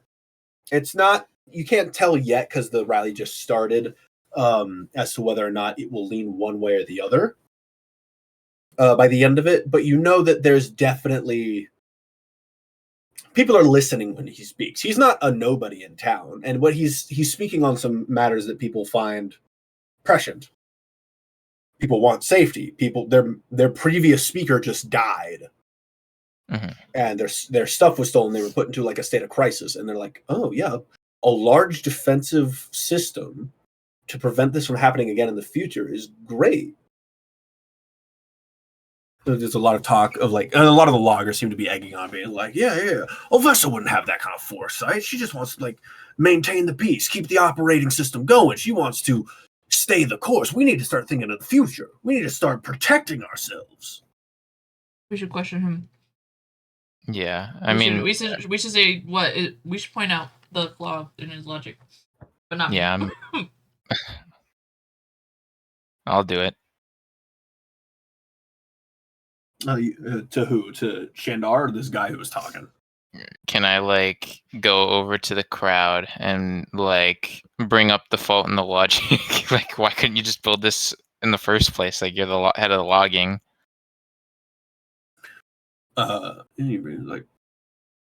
Give me a Performance. What do I want to make this? Yeah, give me a performance or persuasion check. Gotta sow doubt in the crowd. Like, you say it to the person next to you, and then they say it to the person next to them, type of thing. Yeah, you gotta incept it. You gotta make 7. Fuck. My performance was S. They're all like, "What?" They look at you, and a lot of them are like, "What is this guy talking about? Man, who is this guy? Get him out of here! What? Just do you know how hard it is to like just commission and build? Like a lot of like, especially a lot of the loggers be like, "Oh my god, you have no idea how hard it is to just get permits to cut down certain parts of the wood. To build an entire defensive apparatus around the town would need hundreds of dollars of tax. That just people." It'd be like, if it's the plan of the speaker, it's one thing. It's hard to get that kind of, and there's just all these like rebuttals against you of just like, it's hard, but any of the rebuttals you hear against you are not very like, no, it's impossible. It's just like, do you know how much easier it would be if he was the speaker? And to that point, they're right. It is easy to do if you are in charge. But it's not like you have to be in charge to do it. There's that kind of like sentiment and logic going on around here of just like, some people are like, well, it's hard. And in their heads, hard also means not going to happen. Kind of like when a parent says maybe. Oh, maybe means no. Yeah. Kind of deal but you see, as you call that out, you see that Shandar like takes notice of that and says, a stranger in our town. Welcome. To what brings you to our fair good mead? Perhaps you've come for a flagon of our finest ale, or perhaps you come to do trade with the loggers of our community. He like hops down from his like this wagon and this crate he was standing on, both of which have the symbol. And he like hops down, just kind of struts over to Cassian, who's like, "Pleasure to meet you. My name is Shandar Froth." Pleasure to meet you too. And then if his hand's out, I go and shake it. It is. You shake his hand. He's got the grip, and he's like, and you go to grip his hand. He's like, you didn't grab him very hard, but he like hams it up like you just broke his hand or something. Like, "Oh, what have you done this? Why have you come to this town?" And you see this very butch lumberjack looking guy who was kind of like standing next to him on the standing next to his cart that he was using as like a stage, like comes over and be like, "Boss, you all right?" "Aye, we don't like ruffians in this town. We don't much appreciate folk coming in here thinking they can do whatever they want, messing with our livelihood. We've had enough of this damage, haven't we? You've probably come to steal more from us. Does in he our moment of weakness." Does he recognize that we're the party that like helped the town? They do not. That was fairly local. As a matter of fact, I don't know if most people would. A lot of people who are in the mead hall know who you are because that's where a lot of that went down. Fef would know who you were. Olvesa would know who you were. And then there was talk of like, oh, this party of 4 people, or 5 people. This party of 5 saved the town from this like financial crisis of just like this and that. Is maybe some brief descriptions of you of just like 2 tieflings, an ASMR, a dragonborn, and a wood elf. But tieflings might be a little rarer up here, but a dragonborn also very rare. But Azura's not here right now, and then a wood elf, not uncommon. Like there's a lot of wood elves that can be up here, elves in general, and then a lion man. The lion man would stand out, but he's not here right now. He's not present. This but this like very butch guy, like, come on guys, let's teach these ruffians, let's teach these brigands a lesson. They won't be here in our town. Not with Froth at the head. It's not a mob, but you see that there's like these fucking like guys picking up axes and these like 2x4s and stuff like that. Be like, you think you can push us around? We're Froth's men.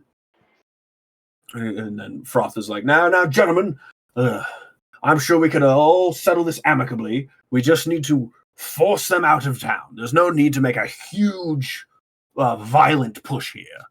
And you see that he's gripping his hand, even though you didn't hurt him.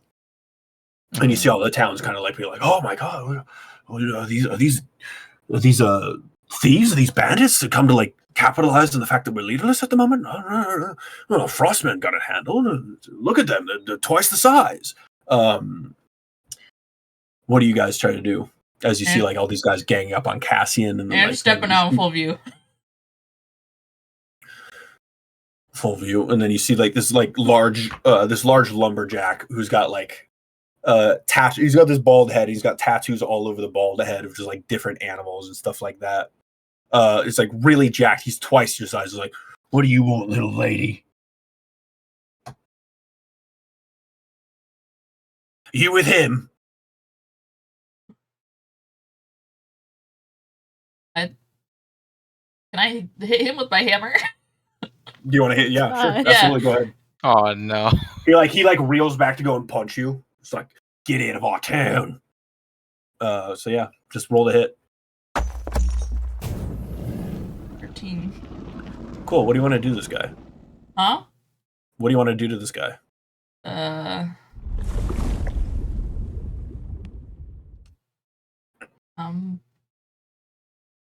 Trying to knock his head off his shoulders.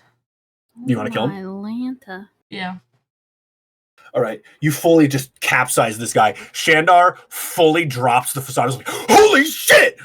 And he's like, and then the whole crowd's like, ah! The whole crowd begins screaming. It's like, oh fuck! Run! Brigands! Thieves! They killed John! And they begin scattering. And you see that the guys who are trying to like rough up like Cassian like look over as their friend dies and like, they're like staggering back. Oh, boss, I thought, is this part of the thing? And then the Shadow's like, they weren't supposed to kill anyone. Somebody do something! And then they fucking like, quick, everybody, axes! And then they begin like picking up axes and like actual like the full theatrics of this are kind of gone, and like some of them fully like scamper off. Like some of the more jacked ones are like, you fuckers, you killed John! And he's like, so they pick up like large axes, and now it is actually gonna roll. We're gonna roll initiative. Oh boy. 6. 7. 5. 8. Oh, never mind. It's 12. What the hell? Hold on 1 second, por favor. Por favor.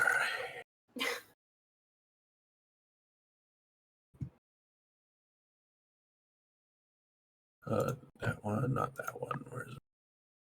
That one. All right. Let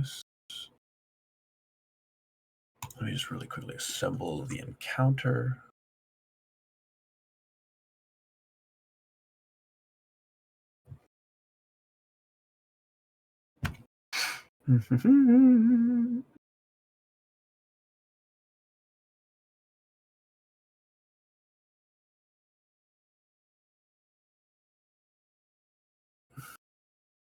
All right. Oh, and then I will also add our good friend Shandar Froth to the encounter. Mm-hmm.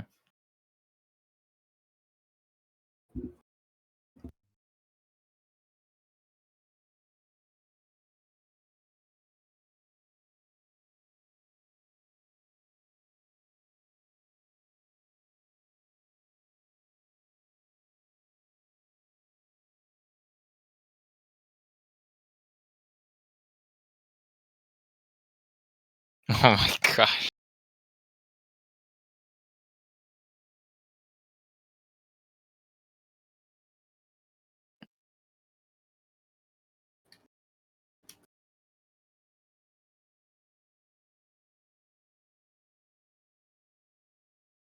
Sorry, was I muted that whole time? What did I say you guys' initiatives were? We're adding Shandar Froth to the encounter as well. That was the last thing we heard. Okay, good. Yeah. Oh, right, I must have sneezed. Shandar what? Frost? Shandar Froth.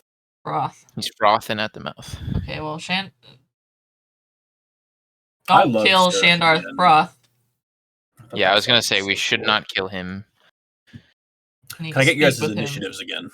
I'm a reroll, or do you just want to say them all? 6. No, just what you had before. 12 for me. I 20 was and 5. Loden. 5. 7. Loden? 7. All right, and then does anyone want to roll initiatives for Azura and Thavia, even though they're not going to be doing much? I'll roll one. 17 for one of them. I'll roll my d20 That's a IRL. 13 2! plus 1, so 13, sorry. You got a 2? Yep. All right, Thavia is 2. Azura is at 13. Where's my battle map? All right, there we go. Where is it? There's no battle map. This is fully Theory of the Mind. Well, the battle map is Goodmead. Where's my So battle I'll map? say, what you Oh, he's need gonna one? make me kill this whole town. The whole Oh time. my god. I'm blood tithing to Levy now. The wanted Feed poster is me. going to become real life. Oh wait, not that one. Sorry. I didn't commit They're those gonna add, crimes, but now I'm They're going to going add to. murder. They're going to add murder to it. Murder's already on it. It's matricide's on Yeah. it. Well, I mean, actually, they're not just matricide. You're just going to see homicide there. Genocide.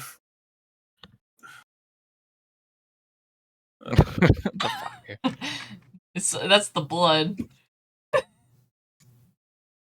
Oh, the blood. The blood washes over the town. Oh I my mean, God, we can they're make It's all gonna be why it's called the dying. red. That's why it's We called can the make red the- waters. Yeah, we can make the water red this time. Oh shit. You can grab a person. Oh god. Just grabbed Ollie's Holy. picture and threw him across the world. And then I will just. I don't That's have magic. a lot, so we're gonna do this. There's a death Look, effect. there we are. Oh my What's god. happening? We're killing the holy man. Let me zoom in. We're killing the holy man. I just need tokens. Just a Just bunch to of keep track of bros. where it is. Yeah, just a bunch of dudes chilling, hanging. All right, but that one there. I'm gonna put these two at the back because they're not really doing much. You can be there. You were like squared off with this guy, and has fully killed a dude. This guy was surrounding you. So this guy's here. This guy's here. This guy can be God. here. I'll say that this one.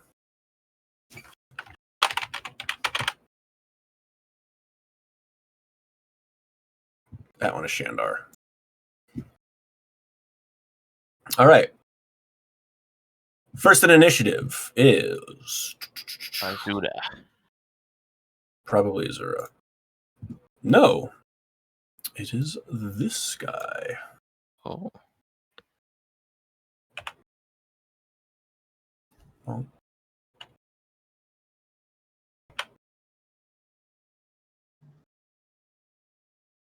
Let's see. There we go. This guy is squared off with you, Cassian. He's going to make an axe attack against you. He's just going to swing this big, like, lumberjack's axe. That's an 8. That does not hit.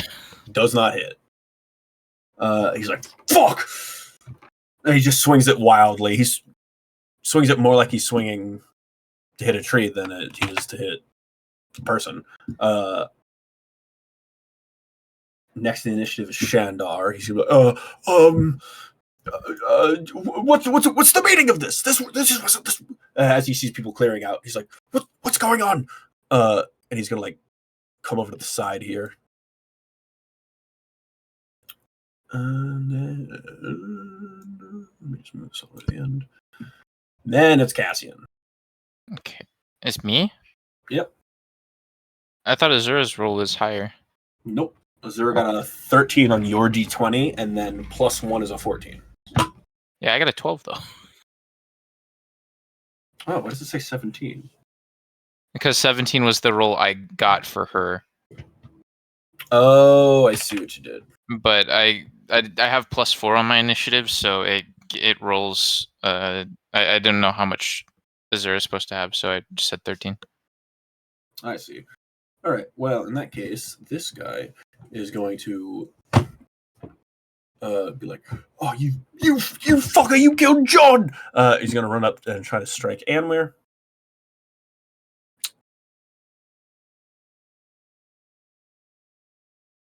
Does a 10 hit you?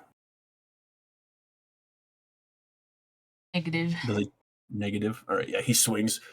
He like swipes downward, but you can like it. There's no combat to it. It's just Sloppy. muscle. So yeah. So you just kind of like sidestep, and he's like, his axe plants into like the ground below. He's like, "Fuck!" And then it's Cassian. Okay. Okay. Then I'll do. Oh, I'm gonna cast Zephyr Strike as my bonus, and then I'm going to back up like 15 steps if I can grab my token.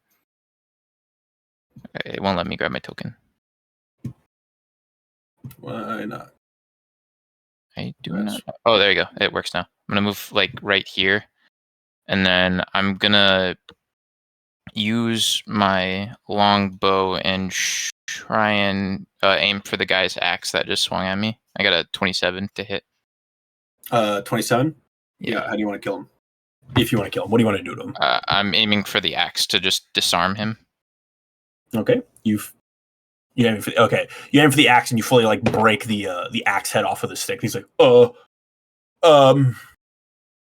shit. And he kind of just like stances up, but he's like not into like he saw this like weird magic wind arrow shoot his fucking axe in half. And he's like, oh fuck. He's like looking back at Shannon. Like, what do we do? And Shannon's like, do something. They're dangerous.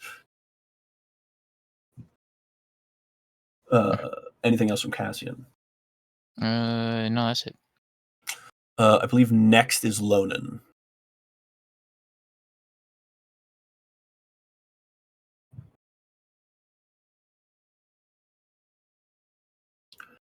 Sorry. Lona. All I good. forgot I was muted. I'm going to very epically summon my scythe. And get up on this guy Get up on it. with a swing. Where's my actions? There we go. How you gonna swing it if you really don't want to fight? Wait. Yeah, there it is. Oh, a 9. A 9 does not hit. He like you swing the scythe at him, but he's like, "Oh fuck!" And he like holds this axe up and he like bumps it above his head that you were swinging at him. And he's like, "You're not so tough. You can't push us around." I'll just I will do my is form of dread. Yeah, I'll do my form of dread. I should have done that first. You want to do it now? Yeah. All right. You do form. He has to make a wisdom save, right? Yeesh. Why can't I like mark it off?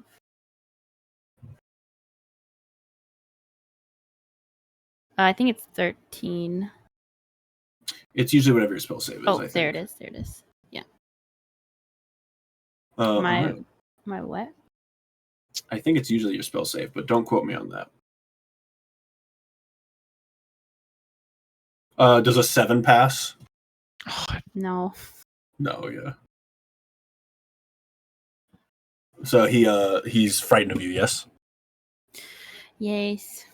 So he gets this like weird boost of confidence as he like bumps your scythe above his head so that it doesn't hit him. And he's like, "You're not so tough." And then you like turn back at him as your face just becomes this like skull. He's like, and you watch his like pants get a little soaked. Oh my god. Boss. But he is now afraid of you.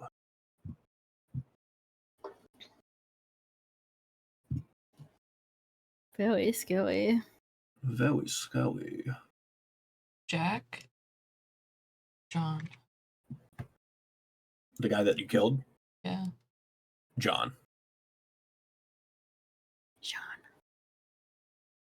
I forgot I had my gathered swarm. I could have done more.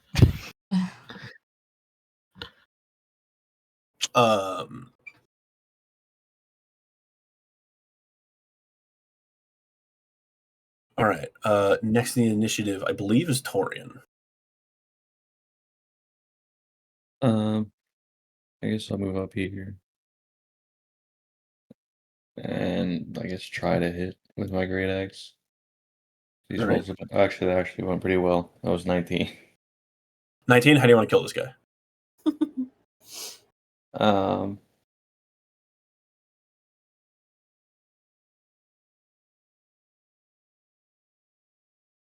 Are we killing him? Or if you Where's want Blue keeping I'm him trying to alive? save. I'm trying to keep him alive because we're just gonna look even worse to the town. That's whatever I'll Torian just, wants to do. But yeah, it's up to you guys. Torian has to read the room here. Kinda. Well, what does Torian think we're doing? After Anne just knocked the head off the guy. What does Torian want to be doing? Fair enough. I'll just cut this guy in half. Just fucking oh my god! That's twice now you've bisected somebody. So you fully just so he's like squaring off with Anne, and he's just like he's like he go to like pick his axe up off the ground, like get it unwedged from the dirt, and as he gets it up, he's like, right, and then sink, just fully slice him in half, axe and all. He just splits into two and then falls to either side at the crotch. Yep, that's the line. I'm like wide-eyed. I was not expecting more death. You see this one guy at the back here watched a friend's head get knocked off, magic arrows blowing up axes. You watched some girl turn into like a skeleton. Some cat showed up in the background. And then he watched another friend of his get split in half. And he's like, he looks at Shandar. Shandar looks at him. He's like, nope. He drops his axe and he fucking books it into the woods or into this little clearing of stuff over here. And I'll say, in this moment, the others also begin to run away as well, if you let them. I think only Lonan can take an opportunity attack. I shall. You want to take an attack against this guy who's afraid of you? Yes. Right on. Big Wait, attack? can he even move if he's afraid? Yes, but he can only move away from you, as a matter of fact. 16. How do you want to do this? Off with his head. Oh my God. Another decapitation. Decapitation, as- split in I'm half. just Only this following guy- the lead of the person who started it. Yep, as only this guy runs away. 3 dead bodies and a cowering Shandir Froth await you at the end of this encounter. As these 2 other guys escaped into town, he's like, "Oh fuck! What do you guys want to do?" Are I'm we gonna say we're of- out of. Yes, I'm gonna say we're out of Okay. initiative. Anne's marching up You- to this man. Killed these weenies. Really quickly before, how far in range are they? The 2 that ran away. You can take a pot shot with disadvantage if you want. Yeah, I'll try because I want to try and pin one down. I mean, I'd have to. Yeah, let's see. I got a 15 on one. Do you want to peg one to a tree? Yeah, and a nat 20 on the other. Oh, you get 2 attacks with your bow? No. I'm doing the hit to hit. Yeah. Why'd No, roll you twice? said with disadvantage, so I rolled twice. Oh, duh. Sorry. Your first attack was enough to hit these. Anything higher than a 10 was enough to hit these weenies. So I was like, yeah, sure. Yeah. So the guy who was previously, the guy who you blew the axe up of, you have now like nailed him to this tree with like an arrow. Mhm. Is there a chance to take a shot at the other guy? I'm gonna say no. I'm gonna say he's fucking off into the into town. I think Okay. he's into the brush. Oh god. So what do you guys want to do now that you got good old Shandir Froth here for you? The 3 dead corpses. I'm just gonna clean up these tokens. Yeah, 3 dead corpses. A dude who pissed himself and ran away. No, sorry, you killed the guy who pissed himself. You blew up a guy's axe, like hurt his hand with your wind arrow, and then pegged him to a tree. And then 1 guy absconded into the woods. I'm just gonna stand over him menacingly and wait for Anne to do something. Do something to him. You see the fucking Snorp's like, holy shit. What did I miss? He comes back like a churro.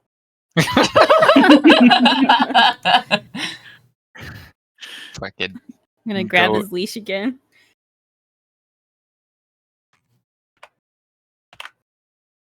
Oh, there's. What is all that? Nothing, don't worry about it. What do you mean? No, that's Okay. not what that is. What are you talking about? You fucking, hold on. You got fucking Shandir in front of you, don't you? Yeah. Can I go up to Shandir or Shandar, whatever the fucking name is, and I want to search him just in case if he has like any incriminating documents. Oh, interesting. You go up and he's like, "Oh, what's happening here? What's the meaning of this? Let me see if he's got anything fun on him."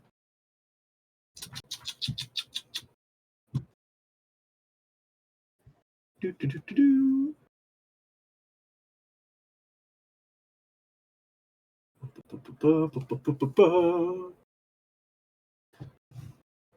I guess roll me a D6. I got a 1. You got a 1. Yes. He doesn't have a whole lot on him. You find his wallet if you want to take that. Does Take he? it and Okay. pass it to Snorp for the collection. God. He's like, "Oh, I'll hold on to that if you want." Oh my God. You never Can we- know. There could be something incriminating in there. Could we question if where his house is? I still want to look for incriminating documents. What are your entanglements with Karis? She says, like, gesturing to Who? the carts with the symbol on the logo. Karis, the shipping company? I just Yes. what the fuck are you talking about? This wasn't the deal. And you know what my affiliation with them is? My affiliation with them is you.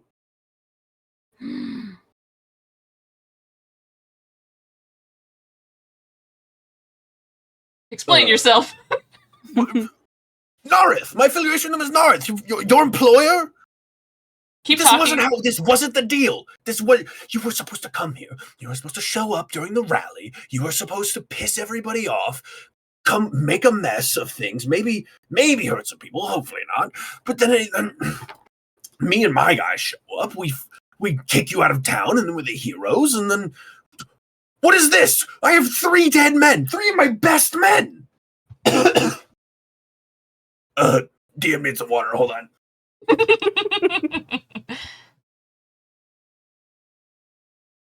Hands choking him out. What do you know about my father? Choking him out.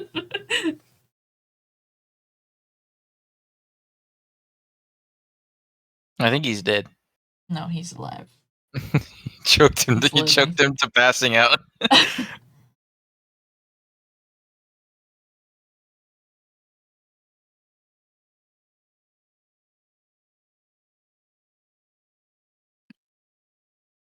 Yeah, he's passed out.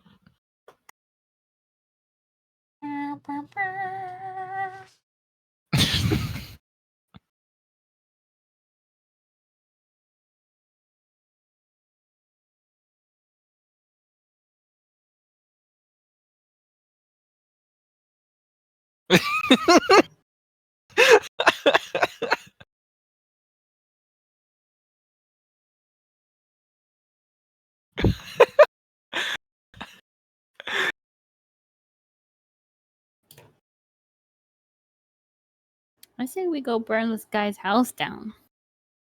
We gotta go That's a look good in idea. it first. We Storm gotta look for the needs document to first. start dismantling the cards. I want to go. I'm waiting for it to come back because I want to go question his fucking like lackey over here that I pinned to a tree. Toaster, stop it.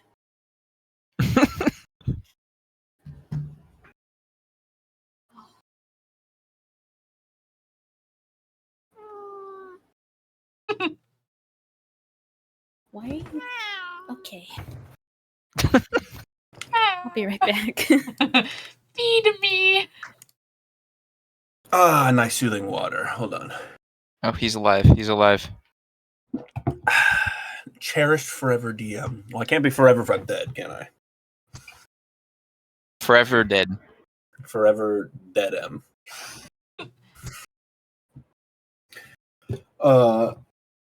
But yeah, he's like, this wasn't the deal. What changed? Why have you done this?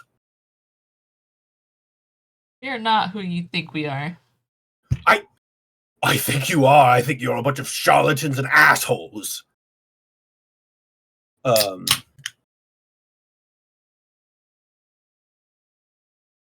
Yeah, but you've got this guy. You got this guy here. It's like, my affiliation with them. What does that have to do with anything of this? He's like looking over at his buddy who's like staked to like arrow like stuck to the tree. He's just kind of making sure that he's got this raspy voice because he's trying to like whisper and make sure that that's not heard by anyone else over there. Or certain details aren't heard by anyone else over there. You can assume that because the guys were ready to like muscle up, that there was some amount of like they're in on it, but not all of it. Can I go up to his little friend over here that I pinned to a tree and ask him? I'm gonna be like, "Did this guy hire you?" What? He hired all of us. We're loggers. We work for him, and you know, this guy's got the build of a lumberjack. He's got like big axe swinging arms. He's got flannel, lots of flannel. He's just and as a matter of fact, all of the guys that you fought had no like training in combat directly, but they were definitely strong. They were lumberjacks. All that they were armed with was like 2x4s and axes. And then this was very peacocky. This was very like they're big, they're tough, they're my guys. They're here to like keep us safe. Okay. Was there a change? You guys were supposed to show up, and then we were supposed to like kick you out, and it would be a great endorsement.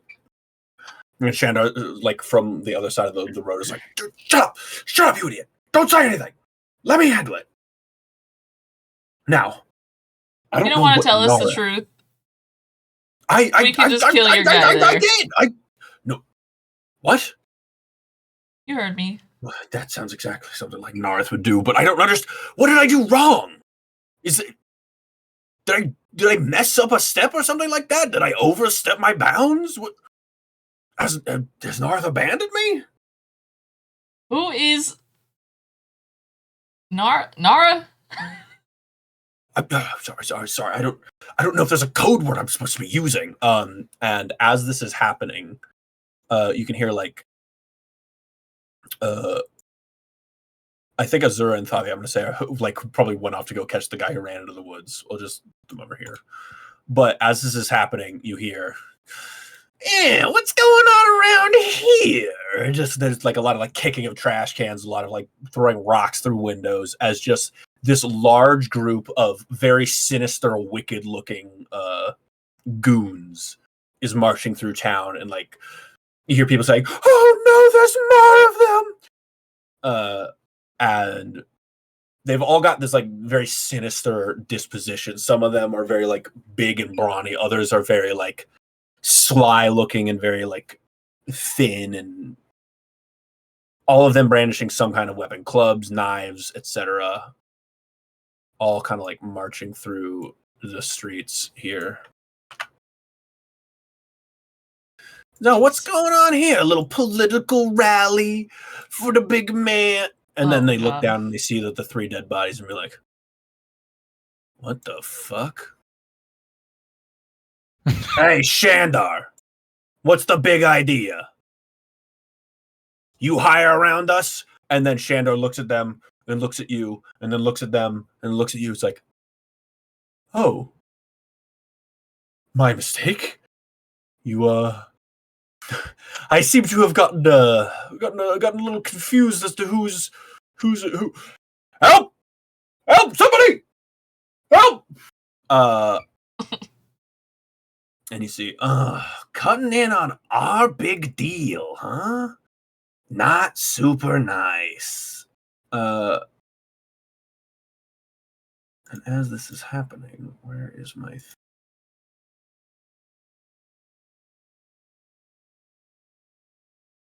Let me...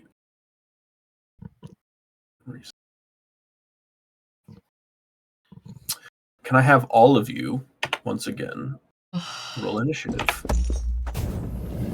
17! Whoa. Natural 20. Morning. And then just go with that one. Right. This shit just flipped. I was top initiative. That's what happens sometimes. It's great. Lonan, as you see these guys appear in town.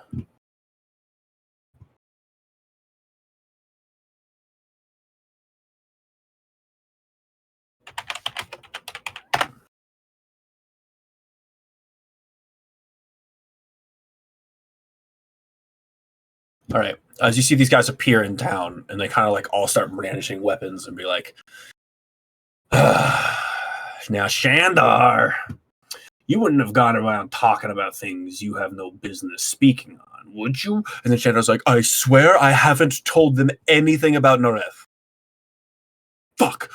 No, it's all fine, gentlemen. It's just a little hiccup in the plans. It'll all still work out." He looks around to you like, "How would you like to save the day?" Lonan, it is your turn. What do you want to do?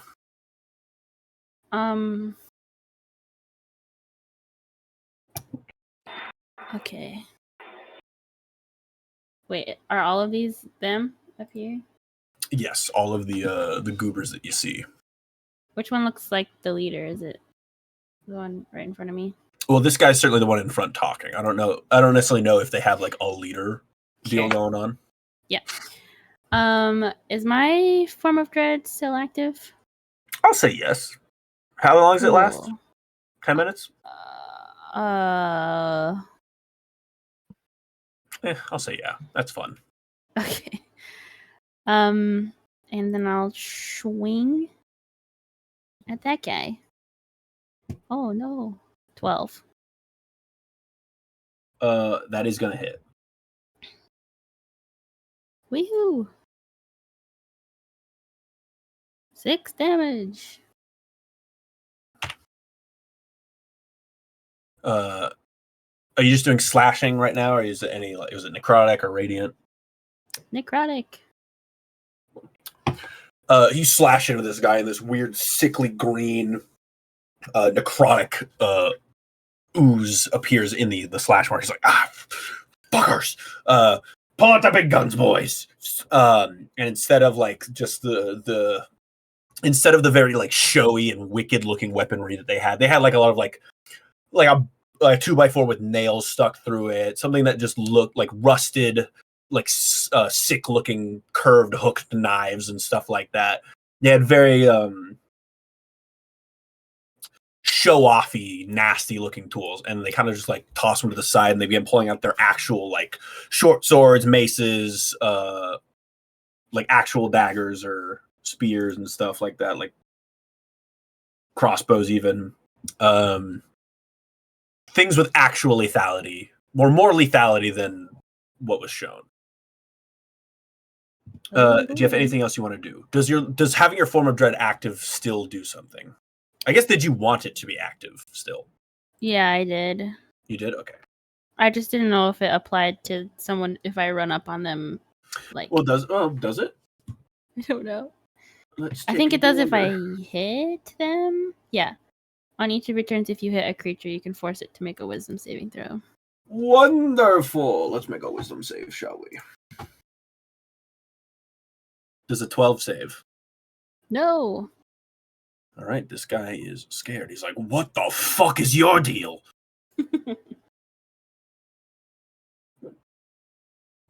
Oh. It's this like wicked skeletal visage appears before him. Next up is Torian.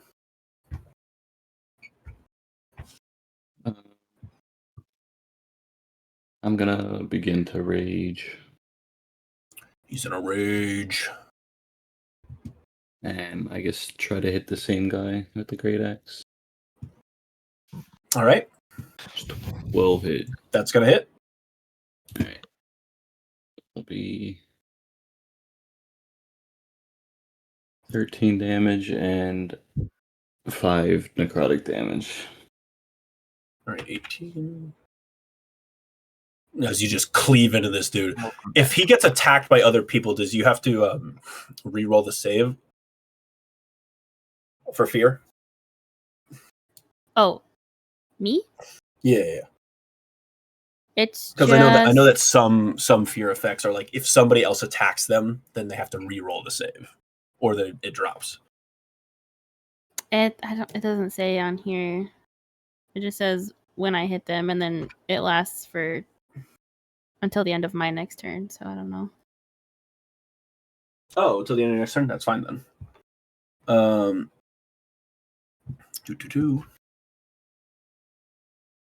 Also, don't forget that you have 10 HP with it up. Oh, Um, right. Torian, anything else from you? No, that's it. Okie dokie.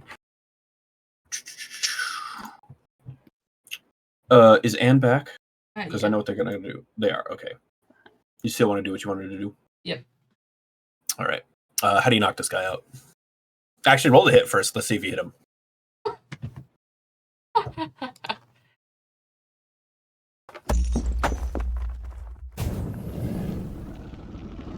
$23. Yeah, you absolutely fucking. What do you want to do to this guy?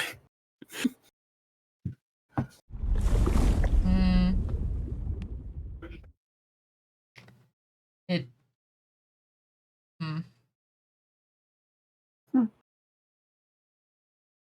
He's just gonna give him a light bonking. Like she really has to like think about and focus on what she's doing, so she doesn't like Kill him. kill him because she's not used. Her strength that she possesses now is still kind of new to her. Right. I think what you do instead of just directly hitting him, you kind of can't tell how hard you're going to measure your strength. So you do the next best thing, and then you just like fully capsize. Like he's like standing next to this porch, and you like fully swing your hammer, break like one of the limbs of the porch that's holding the porch roof up. The porch roof slants, and it just drops like a giant pile of snow on him and buries him under it for a little bit. And he's stuck there. Great, that works. He's out of commission. Anything else from you? Bonus actions, movement, shaking stick angrily at God. I'll probably move up here. And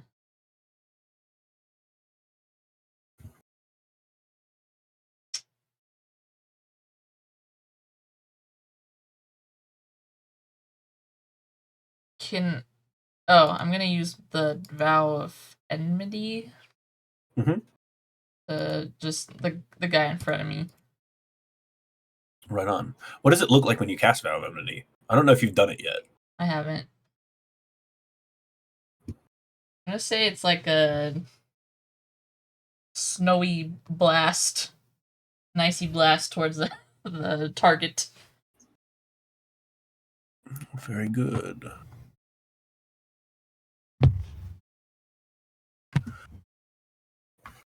All right, you blast him with this like icy cold. And can you read Vow of Enmity to me? I don't know what it does off the top of my head. You can choose a creature you can see within 10 feet of you and gain advantage on attack rolls against it for 1 minute or until it drops to 0 HP or falls unconscious.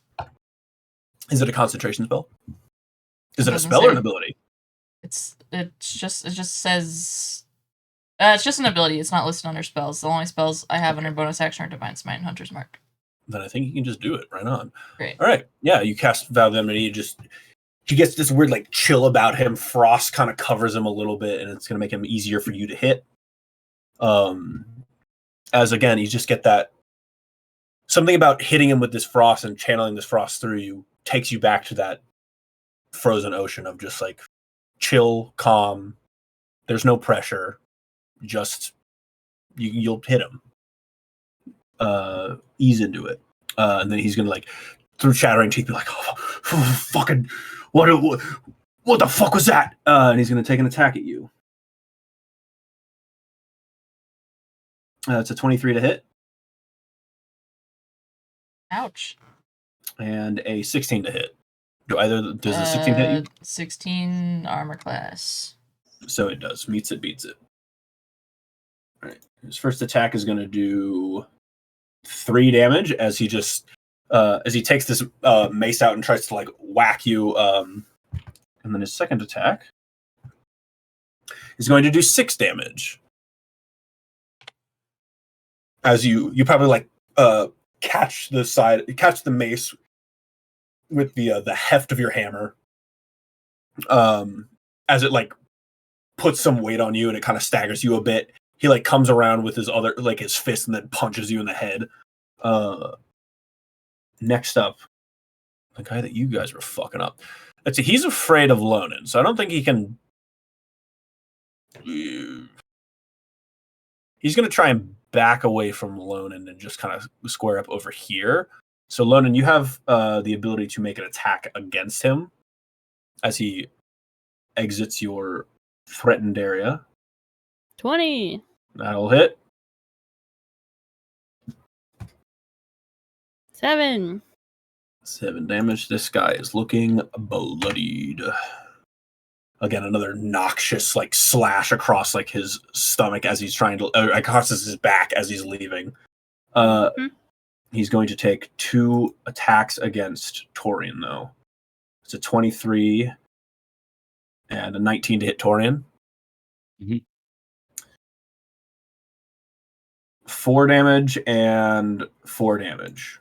So 8 damage in all as he's like running away from Lona. He's like, that fucking, she's crazy. As he gets a slash across the back. He's like, ah! And he fucking like lashes out really hard against Torian. But you are raging, so that 8 damage, or That's only 4 damage for you because each of those would be halved.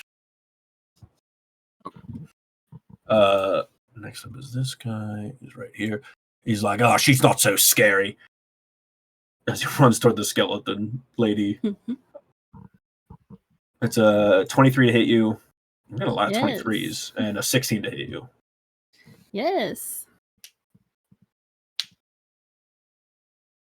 6 damage and 3 damage. As this guy lays into you with some maces as well. Okay. I'm going to have Thavia and Azura rejoin the party over here and be like, hey guys, we couldn't find him. Oh.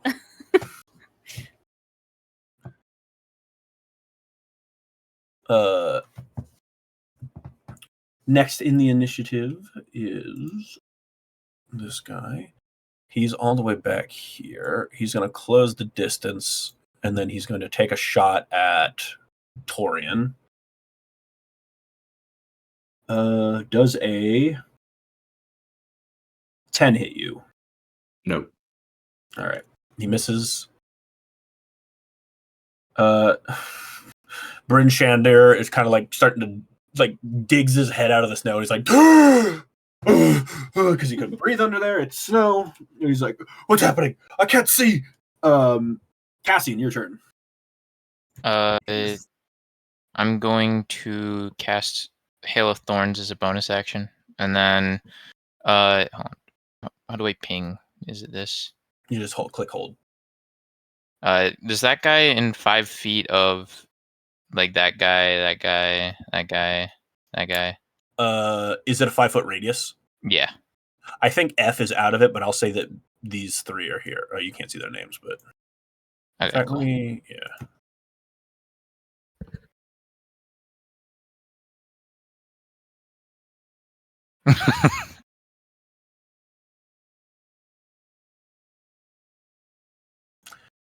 You guys can assign names to them based on their letters if you wish. I'm attacking Abraham. Abraham.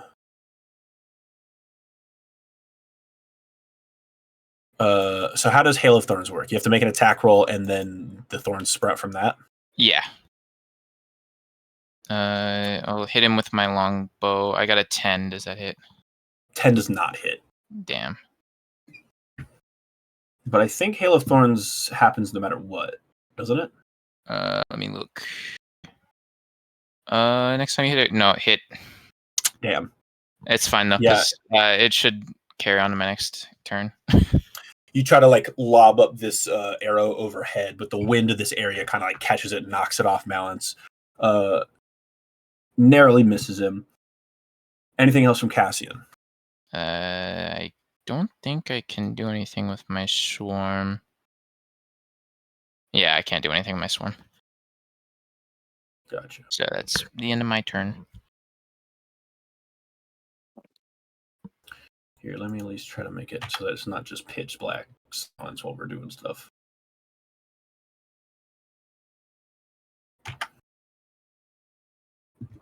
All right, next in the initiative.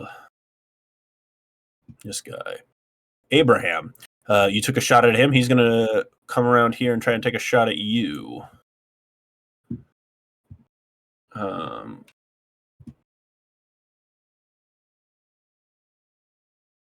Fucking 9. No, he misses. Hell no. He fucking hits this tree. He tries to shoot through the trees to get you, but instead nails and hits this guy in the head. Fucking pelts this dude and he dies. God. Oh, should have been standing there, mate. Brody is gonna come up and try and insert himself in here. This is not to scale, but that's okay. He's gonna try and attack Lonan. He's gonna make one attack on Lonan. He's gonna make one attack on Torian.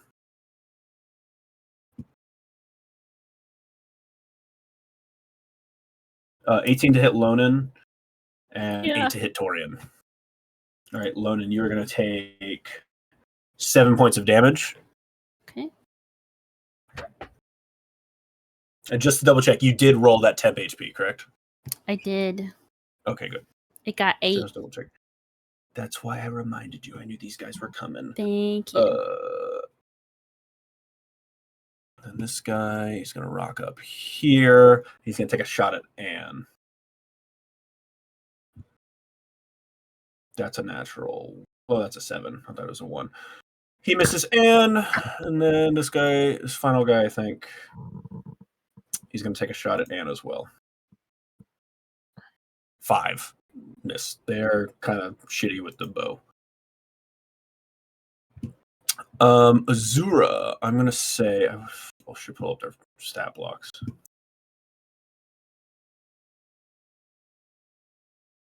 Where is she? There's that. Open a new tab.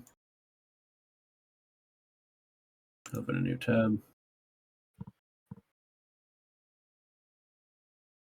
Azura's going to cast Frostbite on these guys. It's a con save of 14.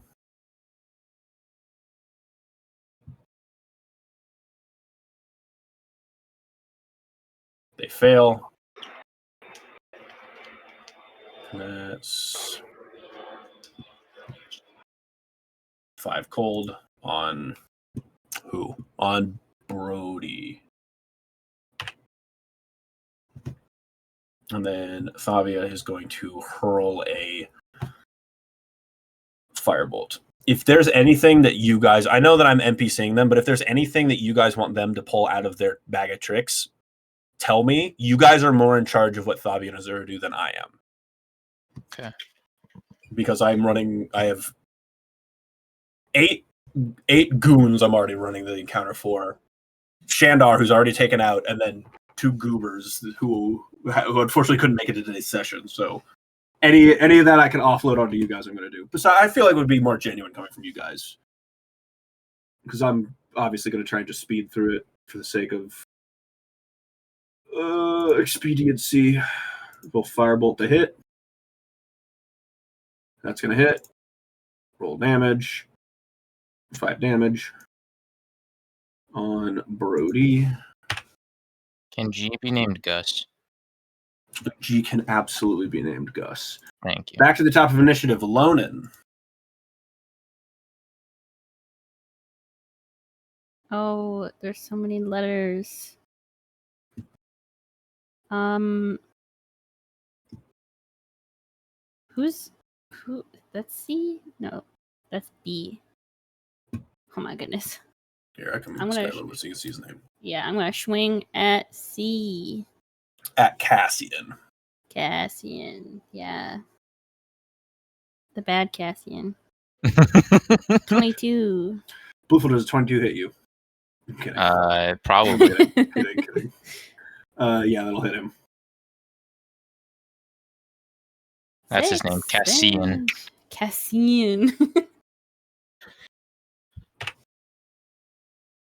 6 damage. And then he has to make a wisdom save, yeah? Yeesh. 11.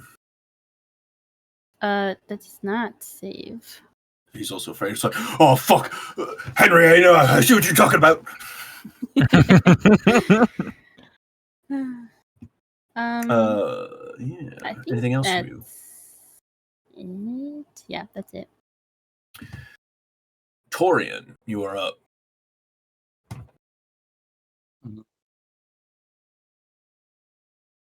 I guess I'll just try and kill Henry since he's pretty damaged. 17 to hit. That's going to hit. How do you want to kill this guy? Do you need damage? No, he had 1 health. Oh, okay. This guy's hanging on. This guy, you watch this guy's whole life force spilling out of this necrotic wound in his back. I guess we'll just stick with the theme and behead another person. Just swinging like a baseball bat, this axe around, just knocking off heads like they're on a tee. You take this guy's head off. Henry is dead. Henry.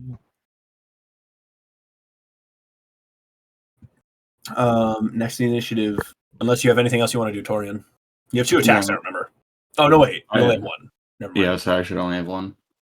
Forgot But we're yeah, not level that's- 5 yet. Boo. Idiot. I wonder Where's the why. one? Who Wait, set right? that system up? It's so good. Believe me, I don't think you guys want to be level 5 yet. That's when I get to start digging into the fun parts of the DMG and the monster manual. That's when you guys get to fight giant bugs that kill giants. And you're up. I'm gonna hit him with my hammer. The D. hammer. How'd you know that was my name? D hammer. Hammer. D Hammer is my name. Does a 9 hit? I think you have advantage on him, correct? Oh, I do. I'll roll another one. You hear in your voice, relax, child. Does a Try 12 hit? 12 does hit. Yippee! You hear, again, you get that calm feeling in you, and you hear, good job. He's a very nice devil. 5 damage. I'll smite him. Yeah.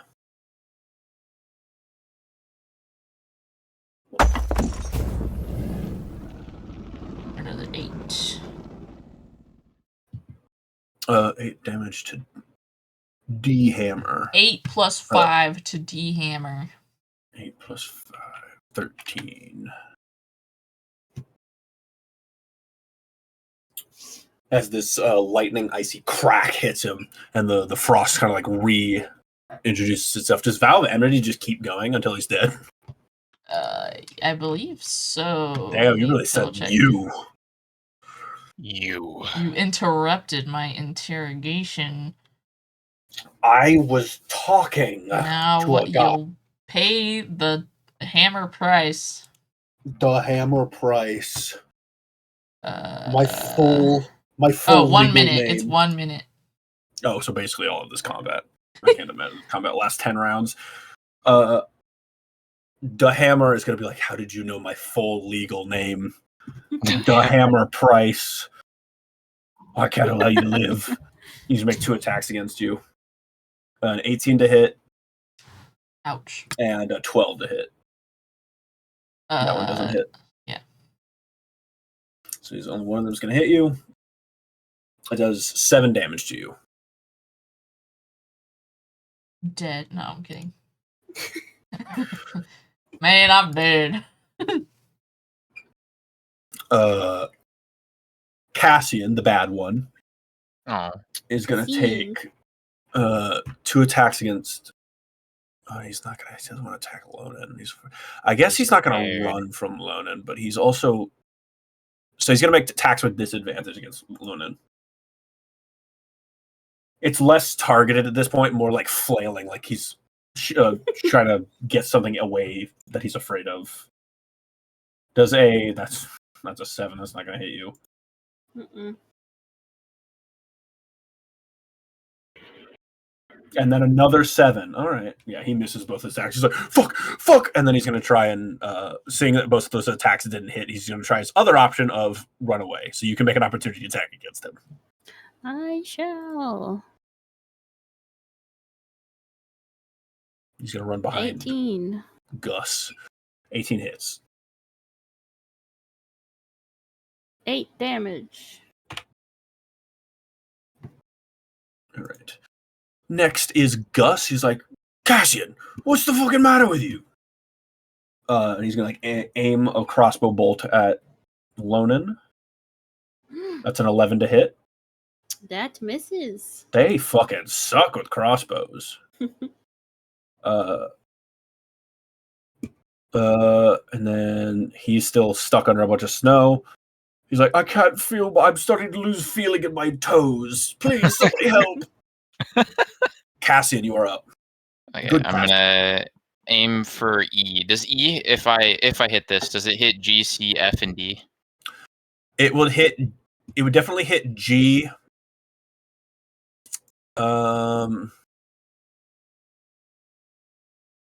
I would say that it hits D and F as well. It's not going to hit C though. C is out of that. Okay. Aiming for E. I'd say Does 12 hit? loosely placing. 12 that will hit. Okay. Here's the damage to him. It does 12 to E. Plus, let me go get the Hail of Thorns damage. 6 to everyone if they meet the dex save of 12. Which is 12. So I need to make 4 dex saves. 1, 2, If not, it's 3. 3, 4. None of them passed. 2 of them got 11s.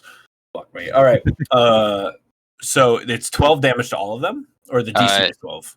DC was 12. It's 6 damage to all of them. 6 damage to F, G, E, and D.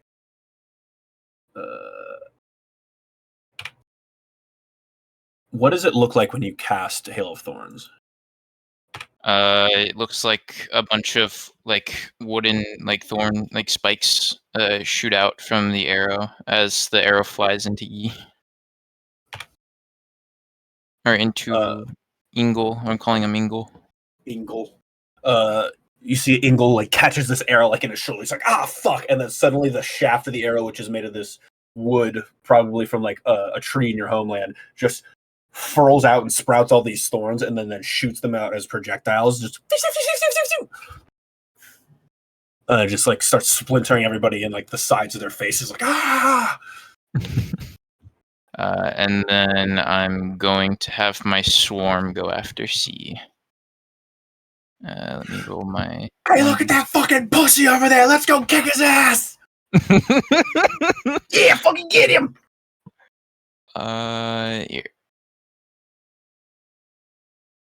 Is there a range? Shoot. To your swarm? No, it literally just says once on each of your turns, you can cause the swarm to assist you in one of the following ways immediately after you hit a creature with an attack.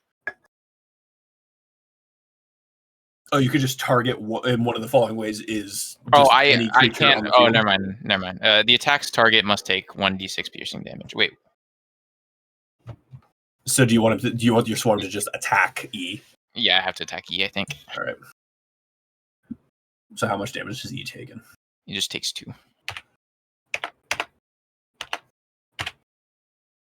Right on. All right. A is going to square up with Anne.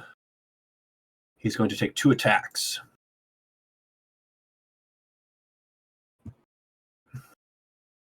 Really quickly, before my turn ended, I still have a bonus action. Can I cast Hunter's Mark on E? Oh, absolutely. I'm so sorry about that. On who? On E? Yeah. Thank you. Absolutely. I don't really have one for Hunter's Mark, unfortunately. I think I use this flag. Okay. Does a 23 and a 16 hit Anne?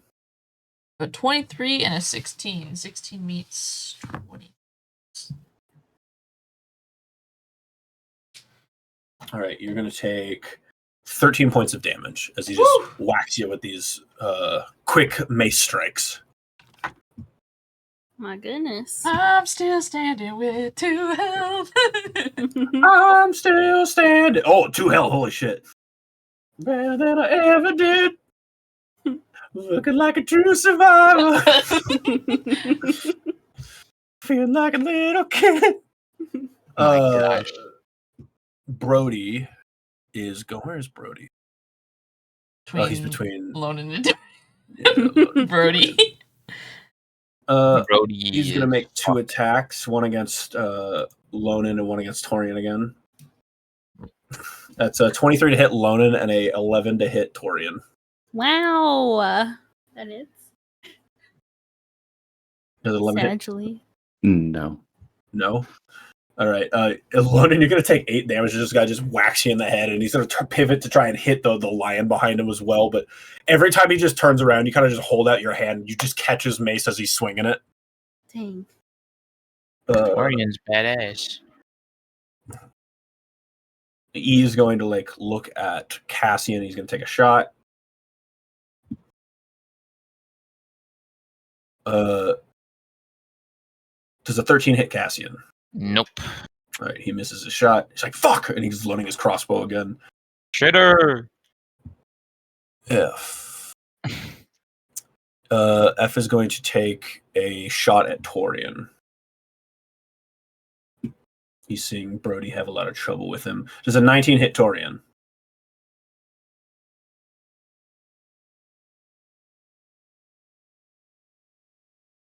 A 19 does hit Torian, okay. Yes, it does. Torian, you're going to take 7 halved to 3 damage.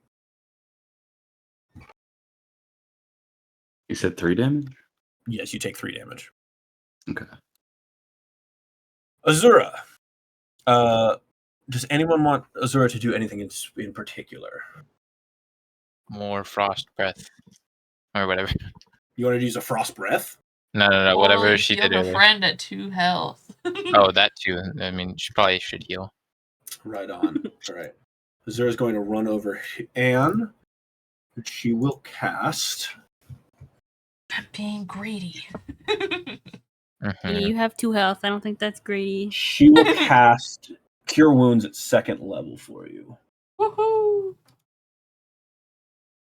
You gain 23 HP back. Oh Holy my shit. god!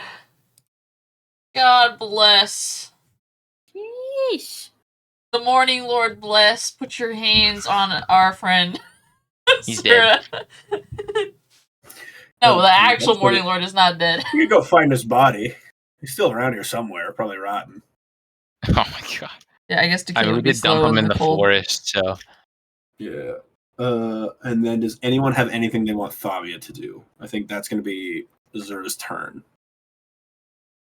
Tasha's. Yeah, that's what she would do. Tasha's. Right. Yeah. Mhm. That or the funny magic missile she's got. Jim's magic missile. Oh, Yeah. no. All right, she's going to cast Tasha's Hideous Laughter. Is there anyone you particularly want her to cast it on? I think she's going to go for Brody. Yeah. All right, that is a Wisdom 13 save. That's an Intelligence. But it's all the same. 17. It does not find purchase on Brody. He like ducks under it. He's like, "Oh, magic uses. Haven't killed one of you lot in a while."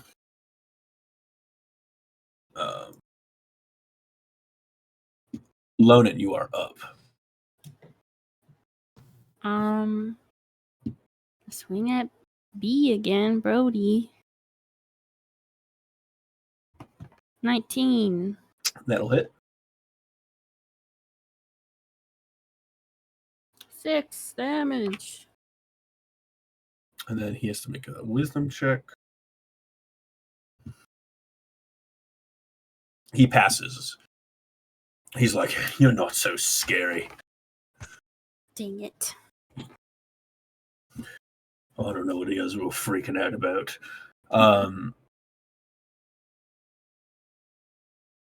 Anything else from you? Nor. Nor.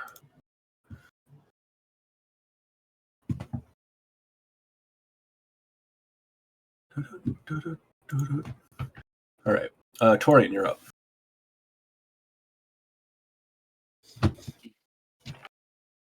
Just try and hit Brody with the Great Axe. Yep. Does a 10 hit? 10 does not hit. Darn. I guess I'll just use Daunting Roar on...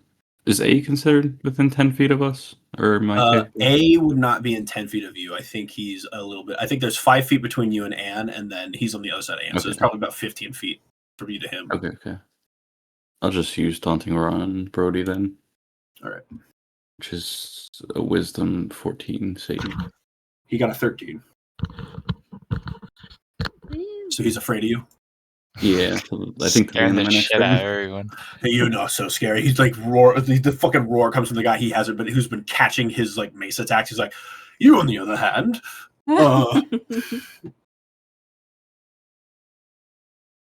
Anne, you're up." Me.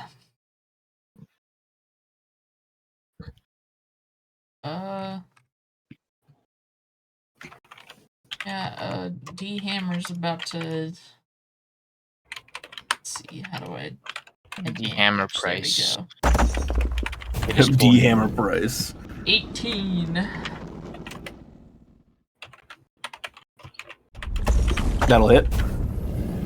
For 5. 5 damage on D hammer price.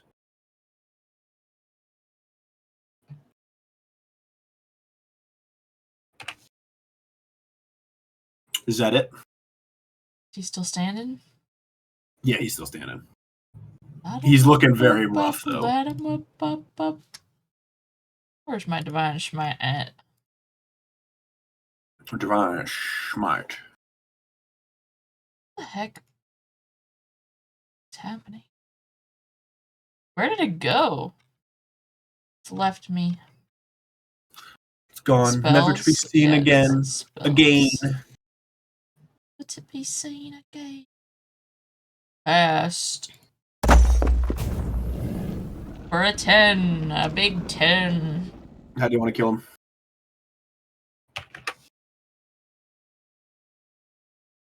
How do you want to do this?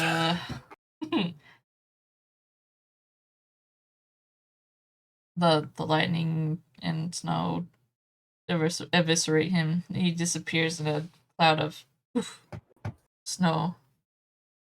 He just Snow turns into and ice. ash. Snow, ash, ice. Next up is Bad Cassian. He's going to take a shot at Torian. That is not going to hit Torian. We're going to next. Gus. Gus is going to take a shot at Torian. That's going to miss Torian. Fuck me. Oh my god. Got no armor, and he's fucking catching these arrows. He's still stuck under snow. Cassian, you're up. Okay, I'm going to shoot at Ingle with my bow. All right. I got a 26. That'll hit. Okay, damage 10 with the longbow just by itself. Plus, can you show me my? Where is it? Hunter's mark damage. 4 hunter's mark damage. Oh, I kill him. Okay, he did. I'll recast hunter's mark on A then. On to A, gotcha. Fuck.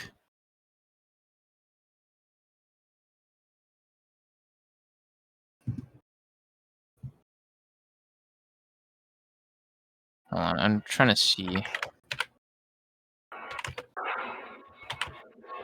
Oh, I see.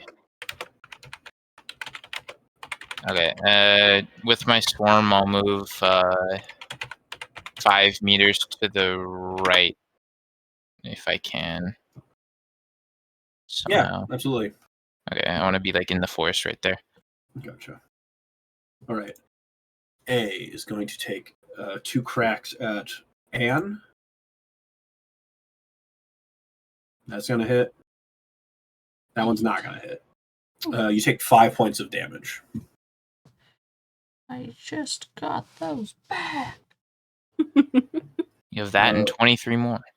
Brody is in a tell weird him that. position. Brody's going to try and back off. He's going to do the opposite of what the other guy did. He's going to try and back off of Torian and try to take 2 strikes at Lonan because he's having luck with Lonan. So Torian, you get a attack of opportunity. Oh, this is 6 hit. Yeah, no, he's stumbling away. He's like crawling away, so your axe doesn't quite find purchase on him.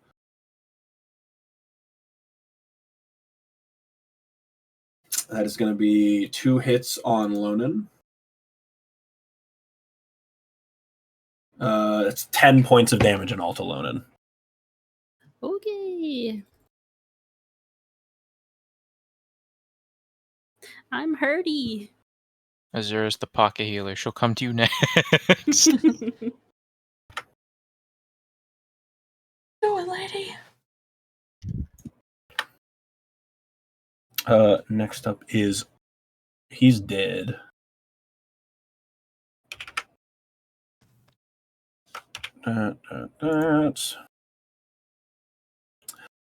F. Frank. is going to take a Gallagher. pot shot at Anne. No. That's not going to hit. They fucking suck with bows. Anyone want Azura to do anything? She's healing Lonan. Lonan. She's going to run over to Lonan. She's going to cast. How fucked up are you, Lonan? I have 2 hit points. Okay, she's going to cast another 2nd level Cure Wounds. Man, this is like. You get 22 hit points back. This is. Woo! Profits. This is like deja vu. It's like someone else had 2 hit points before they got healed. Azura's like, wait, didn't I just do that? Oh, you got to stop dying. Anyone want Thavia to do anything? Jim's magic missile. Yeah. That. She's been studying.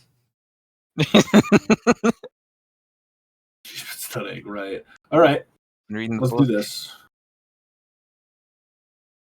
I need to see these rolls happen in real That'll time. hit. That'll hit. That'll hit. Holy shit, she has been studying. I told you. It is a crime that Nikki wasn't the one to roll. I know. I hope. Part of me hopes that that bit ends up manifesting. That anytime she's rolling for it, it doesn't happen. No. Oh, But at the no. same time, So that's gonna sad. that would suck so much if it doesn't happen. All right. So, do you want her to like spread these out or just focus on one dude? What does it do again? Remind me. It does double. It's like double the amount of magic missile. So instead of 1d4 for each dart, it's 2d4 for each dart. Damn.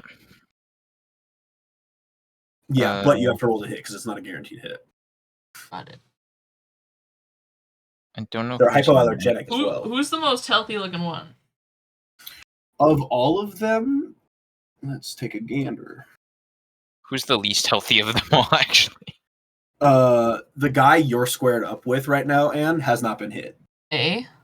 Chunk Yeah. him. Kill. Oh my gosh. I was going to say that or go for the weak guys so we have less. All right. 11,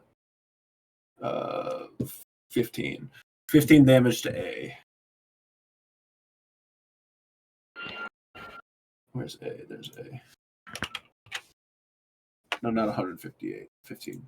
Yep, 158 is how much. Oh my God. It's about as So great as that fucking you watch fireball. Thavia loose these 3 bolts of light that curve around the trees here, weave between them, and just absolutely pit into this guy's armor. Winding him. Next in the initiative is Loaded. You're up. Okay. With health. With fight. Oh, goodness. Okay, who's... I can't really see... Okay, B's in front of me. That guy's dead, that guy's dead. Oh my gosh, okay.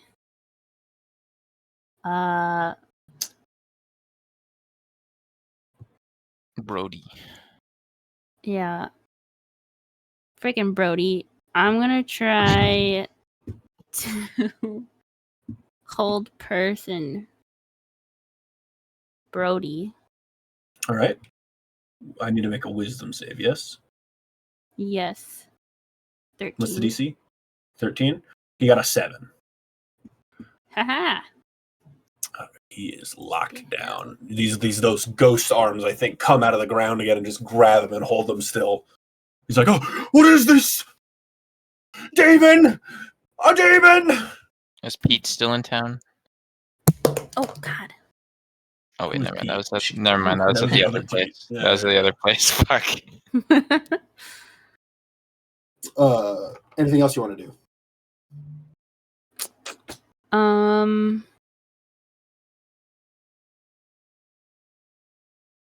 I will. No, yeah, that's it. Right on. Where's my spell slot? Torian, you are up.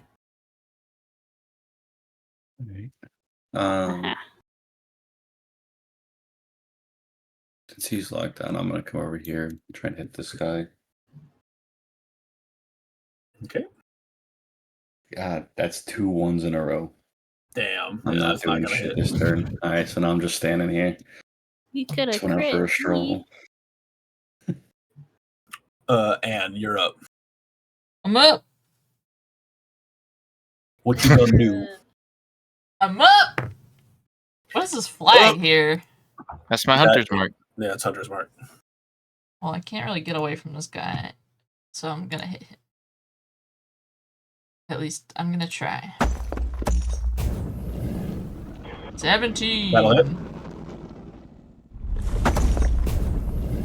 5. All right.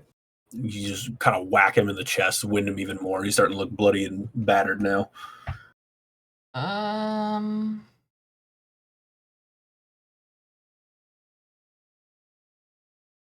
It's an action, right? Yeah.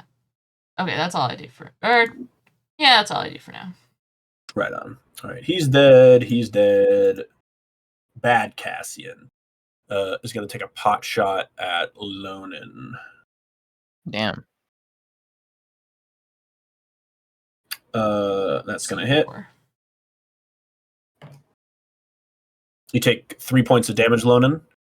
And can you please make me a Constitution saving throw?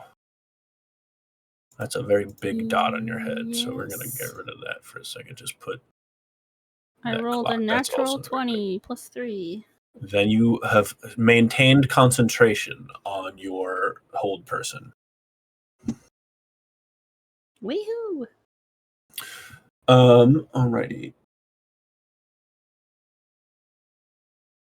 Gus is gonna go. He's gonna take a pot shot at Anne. A 15's not gonna hit. He's stuck onto the ice. Cassian, you're up. Okay. Going to walk up right here to A, and I'm Mhm. going to swing at him with my sword. Right on. Roll Uh, hit. there we go. 13. That's gonna hit. Okay. I love how we've left load into our own devices over there with like 3 people. Well, 3 of you gang up on one dude. Yeah, I know. I have my hunter's mark. I have to be. I did 6 damage to him. I'll swing with my. Actually, I have to do. What's it called? I'll do my hunter's mark damage. 1 damage, so 7. Got it. And then I'll hit him with my short sword again, or my other short sword. 19. That'll hit. 4 damage, and then I get to roll my hunter's mark again. Oh, it's on each attack. 6 from that. How do you want to kill this guy? Just slice through him like multiple times until he's dead. Right on. You just cut him to ribbons. All right. Next in the initiative. He's dead. Brody. I'm using my swarm to move up this way. Now, for hold person, does he get to make it at the? Does he get to make a saving throw at the end of his turn? Well, And then, Torian, can you look at his sphere condition? Does he have disadvantage on wisdom saves of any kind? at the end of awesome. each of its turn, the target repeats the save. Okay, So, at the end. It doesn't say anything with that. gotcha. All right, he's going to repeat the wisdom save. That's a fail. He is stuck there. He's like, oh, fuck, release me! Frank is going to close with Cassian. He's going to take 2 swings at Cassian. Nope. And yes.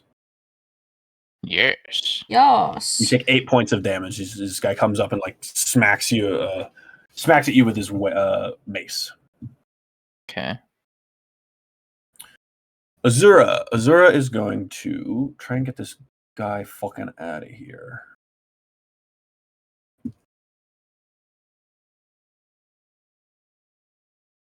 Azura is going to take out her staff and try and hit this guy. I believe she has advantage against him because he's held person. He's got a 17, but also because he's held, I believe, Loden, you can probably check this with the spell, but I believe any hits against a person who is held is automatically a crit. Yeah.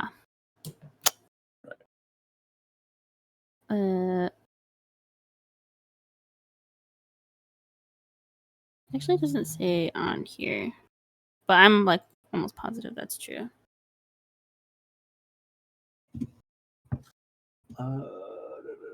Paralyzed condition. That's what it would be under. But yes, I believe that is correct. So, 2 plus 8, so 10 damage to Brody. Brody is not looking good as this dragon wails on him. Thavia is going to... More gyms, more gyms, more gyms. I don't think Thavia can anymore. Aw, damn. Never mind, she can. 1 magic missile. 2 magic missile. 3 magic missile. I have not rolled below a 20. There we go. There's no 17. fucking way. Still hits. All 3 still hit. So 1, 2, Let's go. 3, 7, and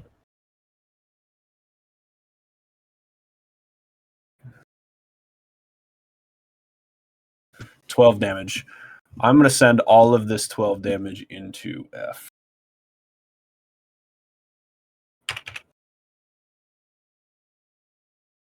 All right. Next up is Lonen. I will swing at B. Roll to hit. You have advantage. Where did it go? There it is. How do I just roll it twice, or can I Yeah, you add can roll it twice. advantage? I think Aries was saying that you can like right click on it to change it to advantage, but you can also just roll it twice if you want. These are all true. A natural 20 plus 5. Wonderful. You're already going to crit. So I'm going to tell you this. With a crit, I don't think you're going to be able to do enough, like less enough damage to not kill him. So how do you want to kill him? Brody, who has given you so much grief this entire fight. Yeah. Like my dragons. I want to, like, chop off his legs. Oh my god. Like, waist down. You bisect this guy you bisect him in a different direction than Torian usually bisects somebody. Okay. He is on the ground, bleeding out, looking at his legs, still rigid there as these ghost hands hold it. Oh my god. Guess Anne didn't do any better with the wolves. Yeah. For real. Anything else from you?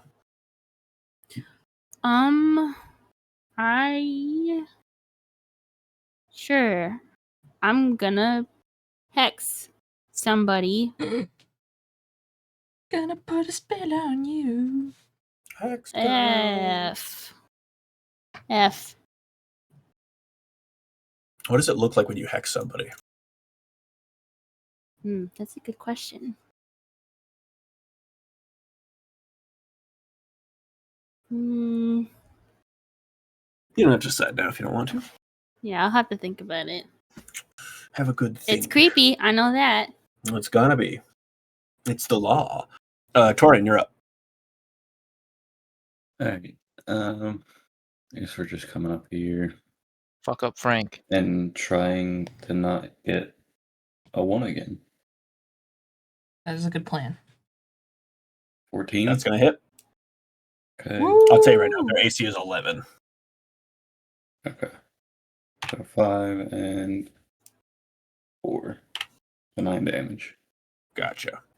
You come in and you like lay into him hard. Um. I'm gonna do strength hex, by the way. Disadvantage on strength Okay, good to know. checks. Anne, you are up. I'm up. I'm up. I'm up. I'm up. All right. This guy's dead. So Tavia's over here by herself with this guy, or what? What is that? That guy. That That guy's guy's also dead. He was the one who was nailed to a tree and got hit by a stray Oh. crossbow bolt. Okay. Great. Poor man. You're dead.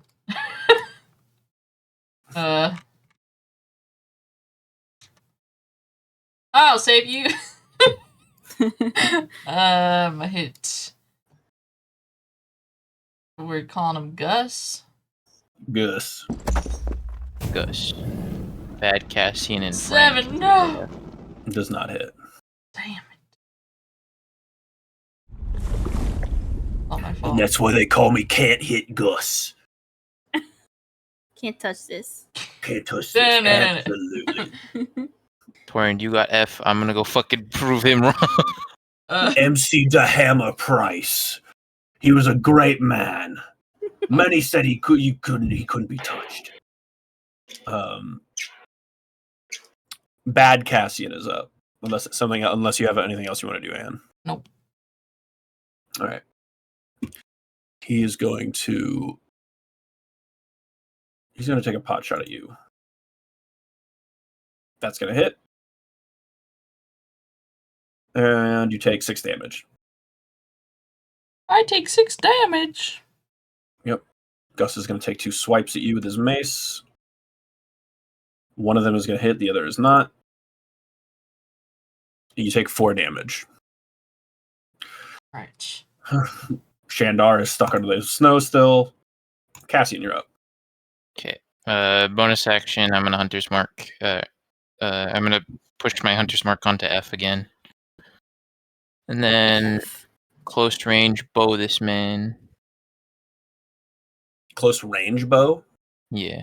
Okay, that's going to be disadvantage. Okay. That He's did not gonna hit matter. I him rolled anyway. 2 15s. Yep, you're going to peg him anyway. Yeah. Roll damage. 6 plus 5 plus. Don't bother. The second Okay, you did he's 6, you kill him. You just Oh. brain him right through the head.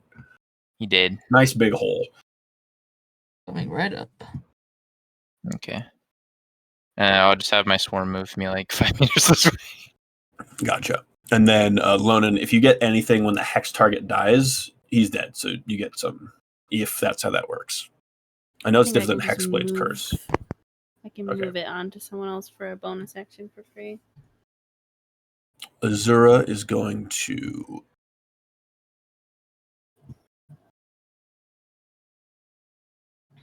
Azura is going to whack Gus and hit.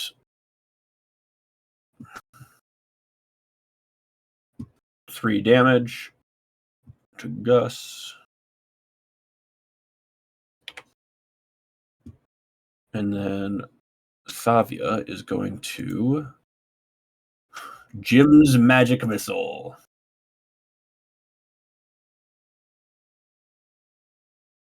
2, 3. All of them hit.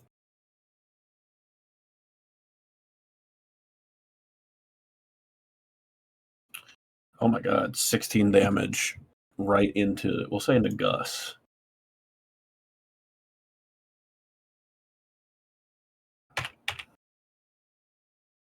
Gus is not looking good.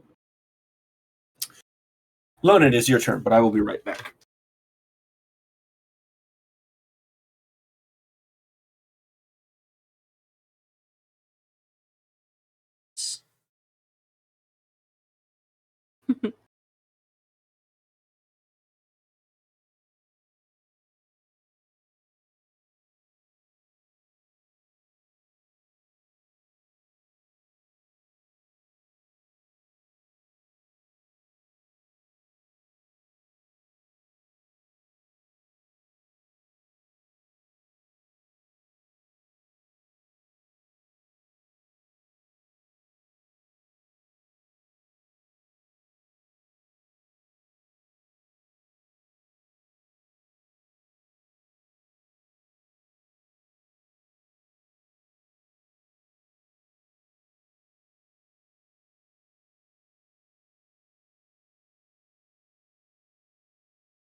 Alrighty, Lonan, it is your turn.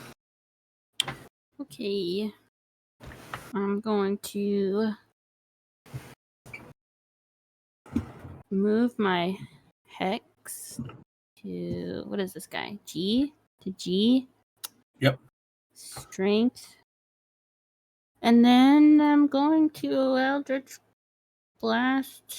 Let's fucking go! I said the thing. Say a line, Bart. 21. 21's absolutely going to hit. And then, so that's 11, and then it's plus something for the hex. I don't remember. Either way, how do you want to kill this guy? Blow up his head. His head pops. What does it look like when you cast Eldritch Blast? Have you casted Eldritch Blast yet? I don't remember if we've asked this question. I just make like Right, a it's the finger finger gun. gun. Yeah. Right. It goes and pokes him straight in the eye, and then his head explodes. Yep. Alrighty. He is dead. Gus is dead. Torian, you are up. Just got this bad Cassian. Mad Cassian. Just a Kill 24 hit. 24 does hit, yes. Kill him. It'll be 8 and 6. It's 14 damage. 14 damage. Alrighty. Anything else from you? No, that's it. And you are up. You see this guy is startled. All of his buddies are dead. They were going to come in town, shake stuff up, leave. Easy peasy. And now... I don't know how many times you can vow enmity. Enmity. Enmity. Say. Yeah, that's probably right. The bonus action you can utter a vow. It doesn't say how many times.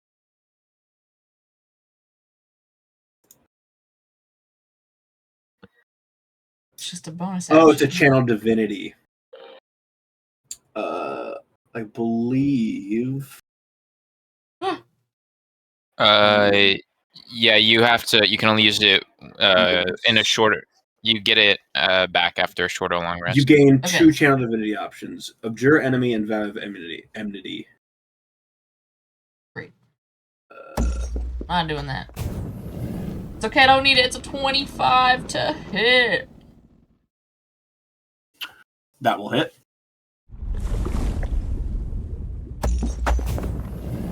Well, damage. How do you want to kill bad Cassian?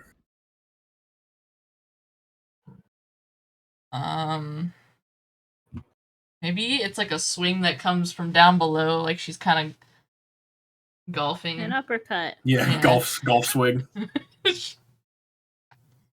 Send him flying packing. Yeah, you uppercut this dude in your hammer with a nice round upswing on it. Knock him straight into the sky, and he lands hard on somebody's like roof and cracks the tiling on it a little bit. And we are out of initiative. And as soon as initiative ends, she's gonna use her power pearl and say more to get one of her spell slots back. More. She's a simple lad. Or lass would be the word here. He's a simple lad. Yes, very simple lad, that one. Simple lass. Alright, Anne's gonna come walking back over here like the Terminator. I want to loot. I am back. Yeah, you can give me a anyone who wants to loot, each of you can roll me a, I don't know, let's say Let's keep it at D6. A And it's 3. not looting. It's all you. All y'all. 3. Cassian, you find 3 silver pieces. Ooh. Oh. I mean, amongst I all of also them, you got find 2. 3. Up to 3. You also, and Torian, you got a 2? Yeah. I'll say that you find the equivalent of 2 silver pieces. I also rolled a 2. Oh shit! I just gave myself EP. What the fuck is Lonan, you that? find 2 silver pieces. Wow. EP is electrum pieces, which Hmm? each one electrum is worth 5 silver. Oh.